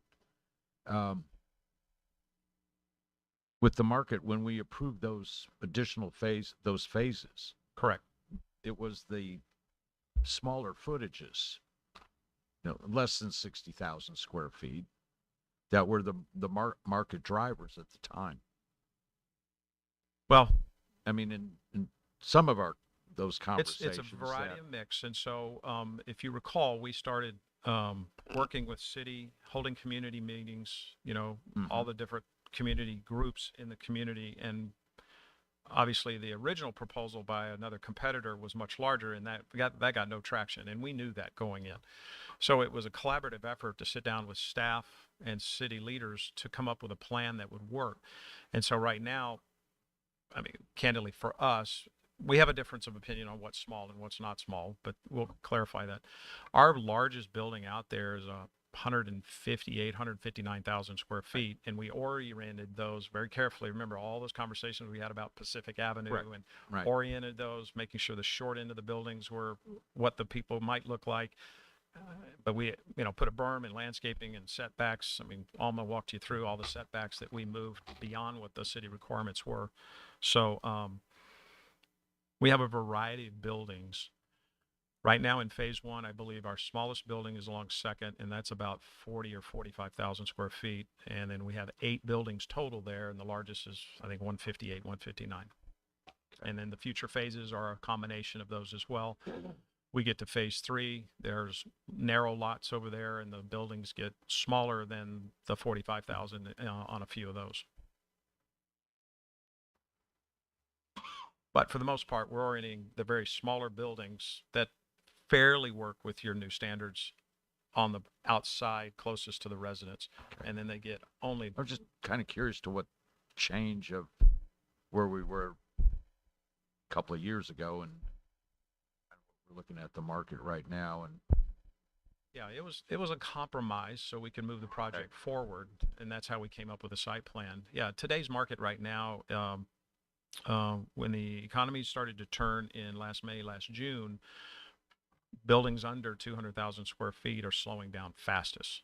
We still have healthy, not as strong, because look, the end of 2020 and 2021, early 22, we had unprecedented demand for industrial space all over the place, not just not just Southern California.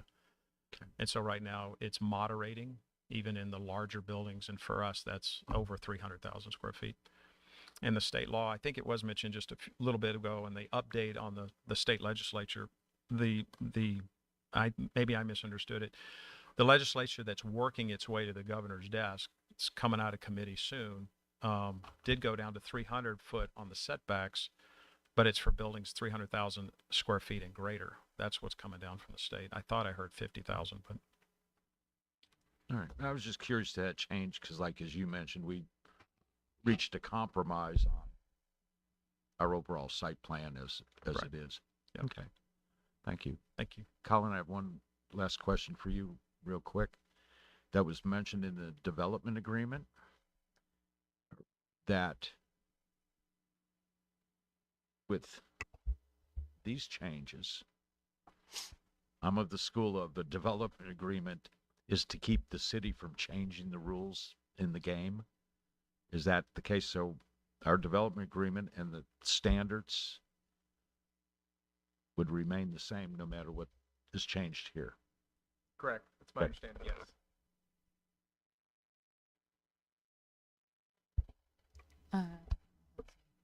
Any other questions up here? Okay, so our public comment is done, so I'm bringing it back to council for discussion and action. If I may, Madam Mayor. Yes. Just real quick, I just need to clarify, on page 306, there's just a minor typo that I need to fix. On the administrative section, 184306, number 3, where it gets down to the paragraph where it says 50,000, it should say larger than 20,000. Or excuse me.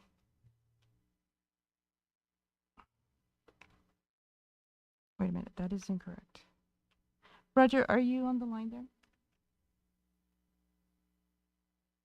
Hi, Alma. Yes, I am Roger Eastman, Director with Lisa Wise Consulting. I'm looking at the online version of the staff report, and I'm looking at page 343. This is section 184306. And I hate it when I find typos at the last minute, but the sentence reads, it's regarding public notice for the conditional use permit for redevelopment or reuse of an existing warehouse or industrial building with a gross floor area larger than, it's written as 50,000 square feet. Well, no building can be larger than 50,000 square feet. So the number should be 20,000 square feet. And any building over 20,000 square foot is subject to the conditional use permit requirement. Okay. So it's a simple change from 50,000 to 20,000. My apologies for not catching that earlier.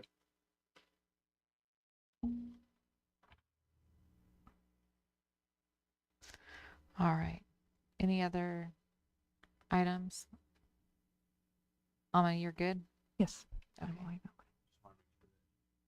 Yes, I got it. All right.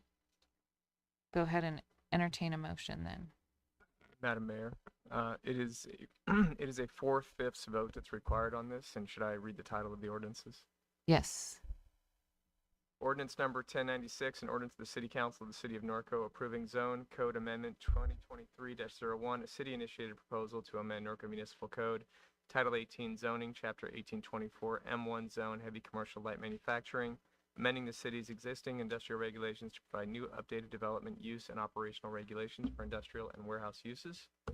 Ordinance 1097, an ordinance of the City Council of the City of Norco approving Gateway Specific Plan 99-01, Amendment Number 10, a city-initiated proposal to amend Section 410.14 Industrial District of the Gateway Specific Plan, amending the city's existing industrial regulations to provide new updated development, use, and operational regulations for industrial and warehouse uses. And Ordinance Number 1098, an ordinance of the City Council of the City of Norco approving Code Amendment 2023-02, a city-initiated proposal to amend Section 1843.06.3 of Title 18 of the Norco Municipal Code, revising the public notice requirements for conditional use permit approval to authorize the reuse or redevelopment of any existing warehouse or industrial building with a gross floor area larger than 50,000 in the M1 and zones and within the industrial district of the Gateway Specific Plan. So for clarification, Alma, that would be 20,000 instead of the 50,000, Yes, correct? It's Okay. it's part of the ordinance for amendment, code amendment 2023-02. Okay, perfect. So moved. There's a second? Second. Okay. Please vote.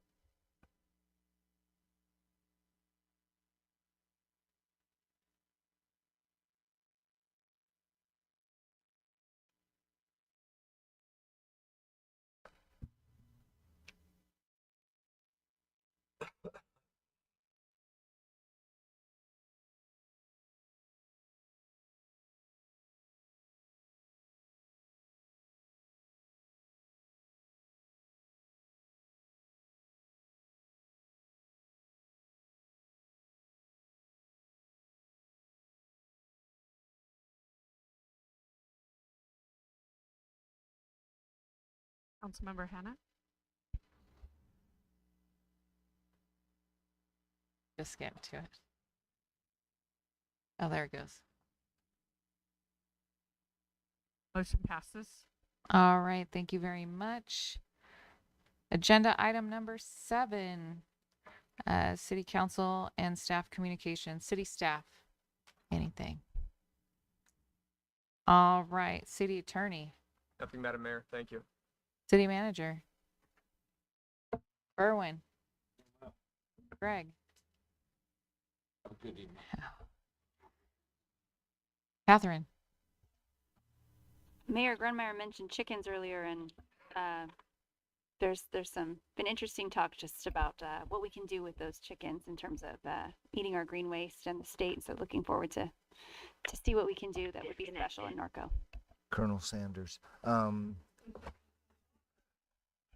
Eric, our former police chief, he mentioned Randy Lutz, and I think that right now we're pretty busy. I don't know if I like the idea of a plaque, but I think that it would be the easiest solution. But there are some others that were killed, and so maybe we need to, rather than just the one, there's 2 others that were killed, 3 if you count the dog. But let's agendize a discussion on that. Okay. Asking for a motion. I made a motion. I need a second. There's a second. Ah. I'll second for other discussion. Okay, I just wanted. There was a mention about an item that got dropped off. Was this the item? Yeah, so to clarify, so the council's already authorized the pursuit of a law enforcement memorial. Action was already taken, but that was in the transition to the creation of the facilities and management department. So that item needs to be added as an unfunded on the CIP, so we can track that. But today, the resident did send an email with regard to an alternative of a plaque, and just on the side, Amanda and I have been talking about that, and we actually think that might be a great idea as an interim solution for this one officer. So we're intending to pursue that. So if the council feels differently, we can agendize it. But if you feel you don't have any issues with that, we'll just move ahead with that process. Because to do the law enforcement memorial is another project that we've done some pricing. Actually, Amanda did work on this earlier, and nothing's inexpensive, and we just don't have bandwidth to do a big project right now. Yeah, I guess the part of the reason we came up with a law enforcement memorial was as a way of garnering support for the memorial. Right. And so by taking it off site, we may not be doing that. So, and then again, you have 2, 3 other officers and a dog. Sure. That were killed. I think our thought is it's not in lieu of the council's direction to pursue a law enforcement memorial at Ingalls, but more as an interim solution with regard to this one. We have another officer who already has some memorial out in front of City Hall. Right. This officer, I know there was concern about his elderly parents, so if we're able to just accomplish that with a simple plaque, for now, that doesn't preclude the law enforcement memorial that you've all wanted us to pursue. Okay, I'm fine with that. Or discussion Mm-hmm. that I think the memorial is a bigger long-term project on that. But, and I kind of sent a note to Lori, this is why I always get upset about these carryovers, no fault of you or Amanda. And I think Eric brought a good solution for us. Let's get the plaque done because he feels that aggravation of, we haven't done anything in 2 years. Well, that isn't quite true. We finished the blue. We had an order. We had the Blue and Gold Star Mother Memorial, which No, I meant and the then frustration of his request. No, and I understand. And then in the middle of all, we did the we're doing Kathy Azevedo. We still have the Eisen Memorial, and then the fourth one. Remember, we were talking about doing it all at the arena up there, but then we found out it had to be compacted, and all of a sudden it was a multi-gazillion-dollar project. So it wasn't like anybody was, but the elderly parents and that kind of thing. So.